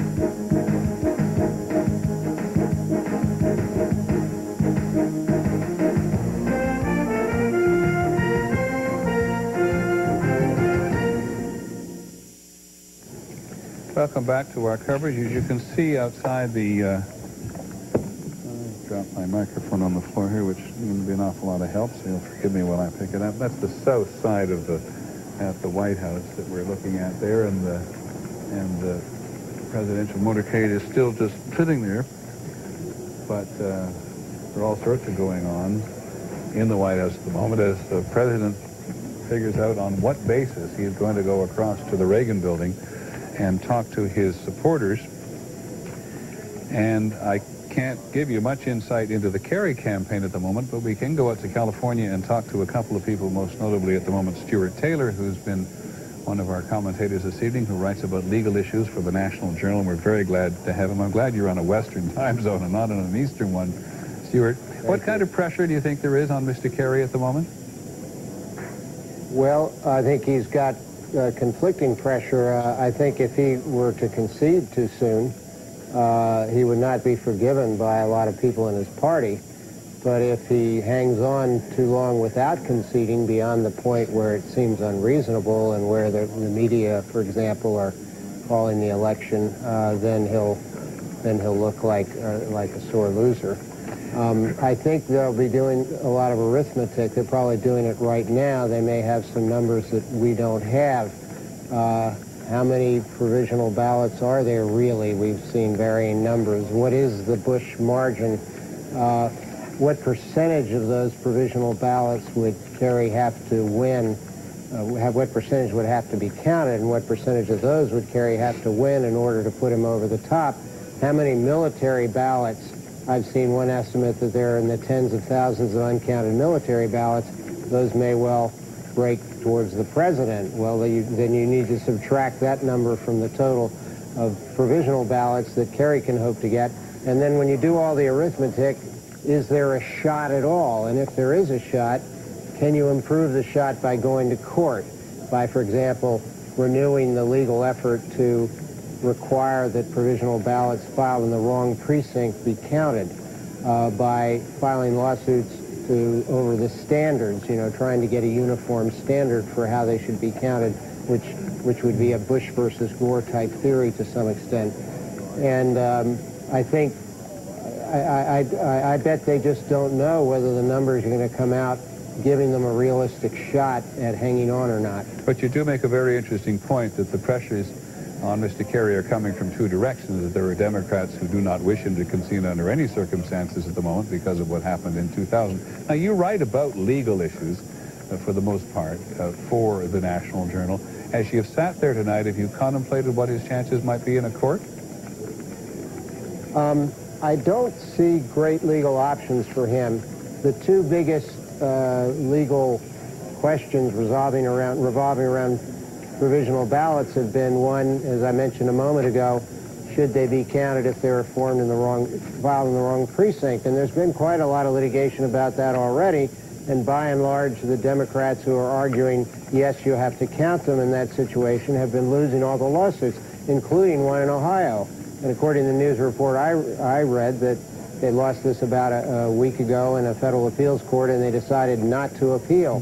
Do they still have an option to pursue that issue? It's not clear.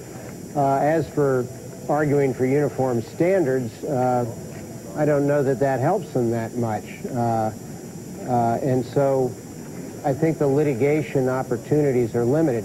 If they could push it to within the margin that Ohio law allows, requires a recount, 1/4%, I think it is, of the total vote, triggers an automatic recount, that then they could get into the punch card ballot thing and hanging chads and all that. But they'd have to, I think they'd need to get it down to something like 15,000 votes margin. Stuart, let me interrupt you. Let me interrupt you for a second. I don't mean to suggest you're going to get lost in the numbers by any means. But one of the things that I think impresses people about your writing in the National Journal is that as much as any reporter in the country, you get the temperature of the country. And I wonder if you think at this time in the night, whatever happens in the next several hours or days, whether you think the two halves of the nation will be bristling at each other or worse in the next 4 years based on what we've seen tonight? I think what we've seen tonight, it's hard to imagine Bush winning in a way, assuming he wins, it's hard to imagine him winning in a way that would have been less likely to sow Democratic bitterness. He's way ahead in the, well, he's ahead by millions in the popular vote, so that complaint is gone. There don't seem to be a lot of waving of the bloody shirt about disenfranchisement and so forth. And so I think in terms of the process of this election, in dramatic contrast to the one 4 years ago, I don't see that the Democrats have a whole lot to resent, depending on how it sorts out. To resent. Oh, to resent. They're left to complain about.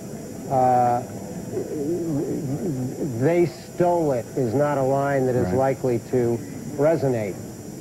In terms of their dislike of President Bush, I think that he's still got a ways to go to do anything about that. A dramatic gesture in terms of his appointments that he might make could repair some of the bitterness there. Okay. Thank you very much, Stuart Taylor. For just a moment, now I'm going to go to the White House because talking to Stuart there reminds me that maybe one of the reasons the White House has not moved yet, Terry Moran, is because maybe the White House is angry they haven't got a concession speech for Mr. Kerry. Well, they're certainly angry at the Kerry campaign. I think irritated is a better word, because they did expect that there would be a concession. But, Peter, there's also a growing dissatisfaction, even anger, with us in the media. The argument that I am hearing from the White House is the math is obvious, that the president has 145,000 margin. The Secretary of State of Ohio says that there aren't that many more provisional ballots than that. Some of those ballots would be invalid, and it's virtually impossible for John Kerry to win 90% of the ballots to be declared the victor in Ohio. So essentially what is holding things up is the president and his team are waiting for him to be declared the winner by us. Well, that's interesting, Terry, because the president's always made a point, not for me to defend all the media here, but the president's always made a point that we're merely the filter and we get in the way. He should go around us.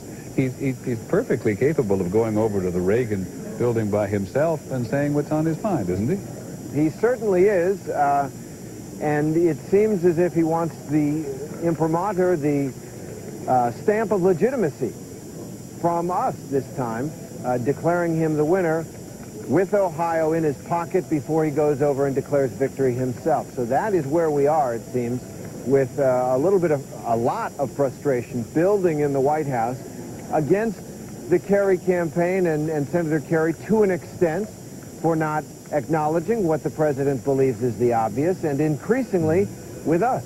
Well, let me turn to George Stephanopoulos, because it's, thanks, Terry, very much. It's pretty unusual to hear that the Bush administration is interested in the media's imprimatur, as some say, before going over and talking to those folks. But not unusual to hear about the irritation. No, of course not. Although I do have to say, Peter, I mean, I think that Senator Kerry, for his own reasons, for his own political reasons, perhaps for his own personal reasons, wants to sleep on this. But I think the point that the Bush administration, the Bush-Cheney campaign makes about the math in Ohio is a pretty compelling point. It does seem mathematically almost impossible under any reasonable scenario for Senator Kerry to make up the difference in Ohio right now. Now, I agree. There's no reason for President Bush to wait. He can come out and declare that on his own, and I don't think there'd be much quarreling from the press or from the public. But it is pretty clear. Well, let me turn to Mark Halpern, our political director, one more time then, because Mark, it's probably true. Oh, I'm sorry, he's on the telephone. I apologize, and it's a serious call. Let me go to George Will. George, I'm not sure you're the perfect person to ask this question of, but I know you're going to leave us shortly, much to my regret. Maybe we are in a little bit of a projection shock at the networks and the cables after the 2000 election. I mean, we called Nevada. I don't want to put pressure on our political decision desk, even if I could, because they've been isolated from political pressure this year. But in fact, we waited in Nevada until 100% of the vote was computed because it was that close. Do you think we're maybe?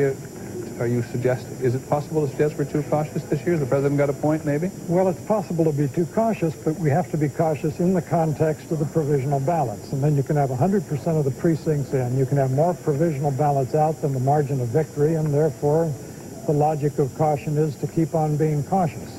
I don't quite know why the president feels he has to wait for the media to do this anyway. He can read the numbers, and if he thinks his judgment, he probably thinks is about as good as ours, and maybe even better.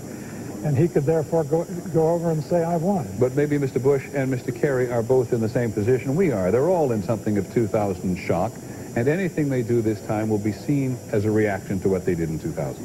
Well, Mr. Bush has to understand that what he says when he goes to the Reagan building, if indeed he does, is the first act of his next administration.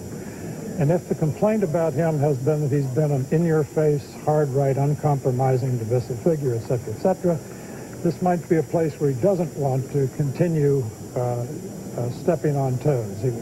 They're probably, I would think, massaging whatever statement he's going to make it as palatable as possible to as many people as possible. George, I'm going to ask, while we're talking here for a moment, our political unit to try to reach out and see how conservatives, if we can compute that in any way, how conservatives voted. Because if you'd read some of the conservative commentary in, like, American Conservative Magazine and other places over the last days and weeks, you would have found a group of Americans deeply dissatisfied with a conservative president. I think that's right. They're dissatisfied about deficits, and then they think of John Kerry and vote anyway. They're dissatisfied about the Medicare prescription drug entitlement, and then they say to themselves 3 times, Supreme Court, Supreme Court, Supreme Court, and voted for Mr. Bush anyway. So it seems to me that the conservative anxieties and dissatisfactions, though real, are at the margin. So Cokie Roberts, one of the challenges for the Republican Party in the next 4 years is to build on the base that's been so successful for Mr. Bush this time, include the conservatives, and perhaps include more of the center. Well, I think that is going to be a challenge if the president chooses to do that, and I think he probably will choose to do that. But he certainly doesn't have to, given the results of this election. given the gains in both the House and the Senate and his own apparent popular vote victory, he can continue to govern the way he has been. It's my guess that because he was so trained by his father's defeat to guard his base and to not lose the conservatives no matter what. And in our exit polls, by the way, he did, the conservatives were 33% of the voters. He won 83% of them. And so I think that now if he's never going to run again, so depending on what he wants to do, if what he wants to do is make a big paradigm shift in the country and make it a more conservative country, that's one thing. If what he wants to do is leave a legacy as a uniter, not a divider, that's another thing altogether. It's already a more conservative country, George, than people ever would have imagined 10 years ago, and the rest of the world hasn't quite come to grips with that yet. But the liberal years in America, at least for the moment, are over. I think that's right, although you have to understand this is a president who's increased discretionary domestic spending faster than anyone since Lyndon Johnson. He has enlarged the welfare state more than anyone since Lyndon Johnson. So there's a clear sense in which he could turn around to the country and say, what do I have to do to show that I have some openings toward the center? Fareed. Well, I think that because of this somewhat disputed business with Ohio, we're probably not laying out the situation quite as clearly with regard to the overall picture. This is a dramatic defeat for the Democratic Party. The president and the Republican Party have made very significant gains everywhere. The president has, as George Stephanopoulos has mentioned often, a new legitimacy because of the popular vote. And I think the legacy that President Bush is looking for is the one that they talked about a couple of years ago, which was remaking the politics of the country, kind of William McKinley, Mark Hanna realignment of the country. Not everybody's going to get that one. The late 19th century, an attempt to create a permanent Republican majority, which will be done through redistricting, through state legislatures, through control of the House and the Senate, through control of the Supreme Court. So, but Fareed, hold it for just a second, because one of the things that's surely going to be said about the Republican Party, for all of its success this year with its base, the base hasn't grown very significantly. You don't need it to grow that significantly if you can use the instruments of government. And they will have a majority of the state houses, a majority of the governorships, and all three branches of government to entrench that permanently in a way that makes the Democratic Party the permanent minority party. I think that is more likely to be the goal of Karl Rove and George W. Bush than to have, a little bit of nice press from the media about bipartisanship. Michael Beschloss, do you think this is becoming the right nation, as someone has called it? It is becoming a more conservative country. And I think people are probably a little bit misguided if they think that George Bush is going to move to the center in the second term. I didn't know where that was coming from either, to be honest. Yeah, because, you think about 2000, if anyone was going to be at the center, here was someone who won in a disputed election, came in with as narrow a margin as you could possibly have. That would have been a time that you might have expected someone to come in and appoint Democrats from the cabinet, maybe be more moderate than he had expected because the margin was so narrow. Instead, George Bush said essentially, I'm going to govern as if I had a margin, as if I won with 60% in 2000. So after this re-election, I think he will feel that that's sort of a sign of his success and move on in the same direction. So last word, I think, on this for the moment, at least, to you, George Stephanopoulos. Where did this notion, I've heard it 2 or 3 times tonight, but Michael contradicts it, this idea that Mr. Bush might suddenly step closer to the center. Is there any indication that he feels a more natural affinity for the center? Not much, except in his rhetoric saying he wants to be a uniter, not a divider. But I'll take the other side for just a second for 2 reasons. Number one, Iraq. He's got a big bill coming for Iraq at the beginning of the year. He's got another $70 billion probably, and he's got 140,000 troops there. He's going to need bipartisan support from at least some Democrats on the issue of Iraq. Number 2, the second issue is Social Security, private accounts for Social Security. He's not going to be able to push that, and he won't want to push that with just Republican votes. He'll want to reach out to Democrats on that issue. So you might have a counterintuitive, somewhat ironic twist. When President Bush appears to need to go to the center after his first election, he doesn't. When it appears that he doesn't have to move to the center after his second election, he does. Just before I come back to Iraq, I see that George Will is taking off his harness. So I'd like you to get a picture of him taking off his harness. George, it's okay you're going. I hope it's a pressing engagement. You've done a great job. Thank you very much indeed. We would not have had as interesting an evening on this and many other occasions had it not been for George Will. George Stephanopoulos, let me bring you back to this question of Iraq. Vice President Cheney said any number of times in this campaign that things are going great in Iraq, that everything's on track in Iraq. I don't know many people who actually believe that, to be perfectly honest, and whether it's sold in the campaign or not, I do not know. The president and the country may well be in for a very rough ride. And some of the darker, more bloody days we see right on the edge of it right now. There's been so much talk recently in the last 10 days or so of an impending move on the city of Fallujah, that hotbed of the terrorists. We've been bombarding it every day. A lot of talk about another ground operation that is likely to be bloody, house-to-house combat in Fallujah, and we're no closer to seeing a reduction of American troops there than we were a year ago, and it was, of course, the original intention of the Bush administration to try to get 100,000 of those troops out within the first year. You make a very interesting point about the war and the president needing Democratic votes as well as Republicans in the Senate. I see no apparent reason tonight why Democrats will cease to fight the president on the question of the war. Some. On the other hand, there are some Democrats. Let's take Senator Joseph Biden, right, the ranking Democrat on the Senate Foreign Relations Committee. Who might have been the Secretary of State in a carry. Well, let me just raise, I'm glad you brought that up. He was on my program a couple of weeks ago, and I asked, would he be willing to serve as Secretary of State under President Bush, if President Bush won again? And he didn't say no. And I would just think, especially on the issue of Iraq, you know, it would be a dramatic move. I'm not predicting it by any means, but it would be a dramatic move if President Bush reached out to a Democrat for something like Secretary of State or Secretary of Defense in the second term. Because we're fairly confident that the current Secretary of State, Colin Powell, is going to leave at the end of this term? Maybe not right away, but at some point probably within the first year. Okay.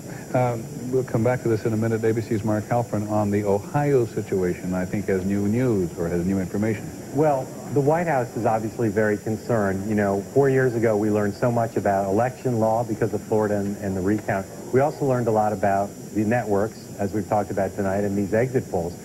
You know, we don't determine who wins these states. What determines who wins is the voters, and then a certification, which usually takes a few days. The country has a desire and a right to know who wins as quickly as possible. So right now what's happening is the Bush campaign is very anxious to have all the major news organizations declare the president the winner in Ohio. And so they're reaching out to us and others who have not said, color that state red, and said, could you please color it red? They also are reaching out to the Secretary of State of Ohio to try to get information from him, to try to get him to make it clear that, from their point of view, it's mathematically impossible for John Kerry to win Ohio, to basically force the man. Very difficult position. I've come over here, quite frankly, because I needed to stretch. Very important, delicate position for Mr. Blackwell, the Secretary of State in Ohio, because he's widely regarded in the state as a very conservative Republican who's interested, I think, in running for governor. Am I correct? Yes. I thought about it and so has his own political career to look to in Ohio tonight, and doesn't want to be caught off balance. No, I mean, he has not been the White House's best friend in terms of making every decision that they like, but election officials in this country tend to be partisan in most states, and so my guess is if there are any Democrats awake watching us, some of Mr. Kerry's supporters I know have gone to sleep, but some of them I think will be interested to learn, first reported by the Associated Press and now confirmed by us, that the White House or the Bush campaign presidential aides have talked to the Secretary of State's office. Perfectly understandable on one level. They're just trying to get the best information possible. But also, I think some Democrats will say, is Ken Blackwell running this fairly? Will he do everything to make sure, as John Edwards asked for earlier tonight, or perhaps it was last night, that every vote gets counted? I wonder if you think that the White House has got itself into a bit of a temporary fix at the moment, and feels, because there's been a lot of attention, a certain obligation to say something. Senator Kerry didn't say anything tonight, though we did send Mr. Edwards forward to say something for him. It's very much, as we've been talking about, this sort of political game of chicken. They both want to control how this is played out. The president would like, as quickly as possible, I think, for Senator Kerry to concede, for his looking forward to a second term, to be, if that's what is going to happen, to be as smooth as possible, to not have to have a fight here at this stage of the campaign as we had 4 years ago. We'll have to see tomorrow whether Senator Kerry and Senator Edwards, based on the facts, decide to make this easier for the president. I don't know what the president necessarily gets out of speaking this evening, but we still expect him to. While I'm listening to you, I'm also looking over at your shoulder, so perhaps it's a good time to bring people up to date on the Senate and the House. So far tonight, 52 Republicans in the Senate, Democrats 44, other 1. In the House so far tonight, 230 Republicans, 201 Democrats, and other 1. And the electoral vote is up there, the popular vote. I have to, my eyes aren't that good at this time of the day. The popular vote has Mr. Bush with 51%. Are those accurate figures on the popular vote as of now? So as of now, with 110.5 million votes counted, Mr. Bush is winning 51% of the popular vote, and Mr. Kerry at 48%. So George Stephanopoulos, here is, actually I think you've already said it, here's a very, very significant thing for the president in terms of saying whatever he does in the next several days about a mandate, if it turns out to be that, and that he has won the popular vote. That's a healthy margin. I believe it's a bigger margin than Richard Nixon had in 1968, a bigger margin than John Kennedy had in 1960. It's not particularly close for an American president, and also he's above 50%, as I said earlier in the evening, the first president since his father in 1988 to get 50% of the vote. Mark Halpern was just saying that various Democrats have gone to sleep. Also true over at the Reagan building. We do not make fun of anybody at this time of the night. It is 5 minutes to 5 Eastern time. This looks a little bit like a civil defense drill, but the truth of the matter is those are people relaxing on the floor over at the Reagan building while they wait for some decision from the president about what he is going to say in the moment. People going around with things. And that is our correspondent at the White House, Terry Moran, outside the White House on his favorite BlackBerry. He's been on there so long. Yes, I know. It's just the wind, Terry Moran. I want to go very, that's him live. I want to go very quickly to California. No, I'm afraid I don't have time to go to California. We're going to go off the air in just a couple of minutes and return to regular programming. We will come back on the air when something of import happens, and almost everything that happens now is going to be of import. But take a look at our national board. This is where things stand as of the moment. As you heard John Donvan a few moments ago saying they just cannot yet. Can we look at the map, please? They just cannot organize it yet or get it close enough yet to call the race in New Mexico. Iowa is still outstanding. Wisconsin is still outstanding. Michigan is still outstanding. And, of course, because we've been talking about all night long, Ohio is still outstanding. And as we have been talking about the election here at home, on the email this evening, there have been these constant messages coming from Iraq that it's been a very, very violent 24 hours in Iraq, and that will be a big part of the news tomorrow. But I think it was in USA Today, speaking for all of us, it has been a real cliffhanger. And before we go off from this part of our coverage, I want to thank everybody at ABC News in a really big way. I think we've had a tremendous cooperation from all of you, from our ballot watch people, from our graphic people. Thanks, Jake. You guys did a great job from our wise persons over here. Fareed Zakaria, Koki Roberts. It's really nice to have you back from California.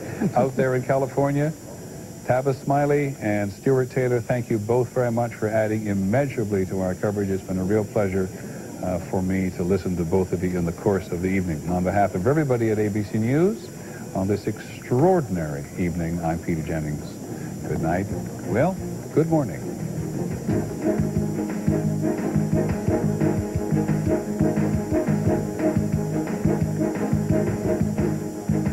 This has been a presentation of ABC News. Vote 2004, Election Night.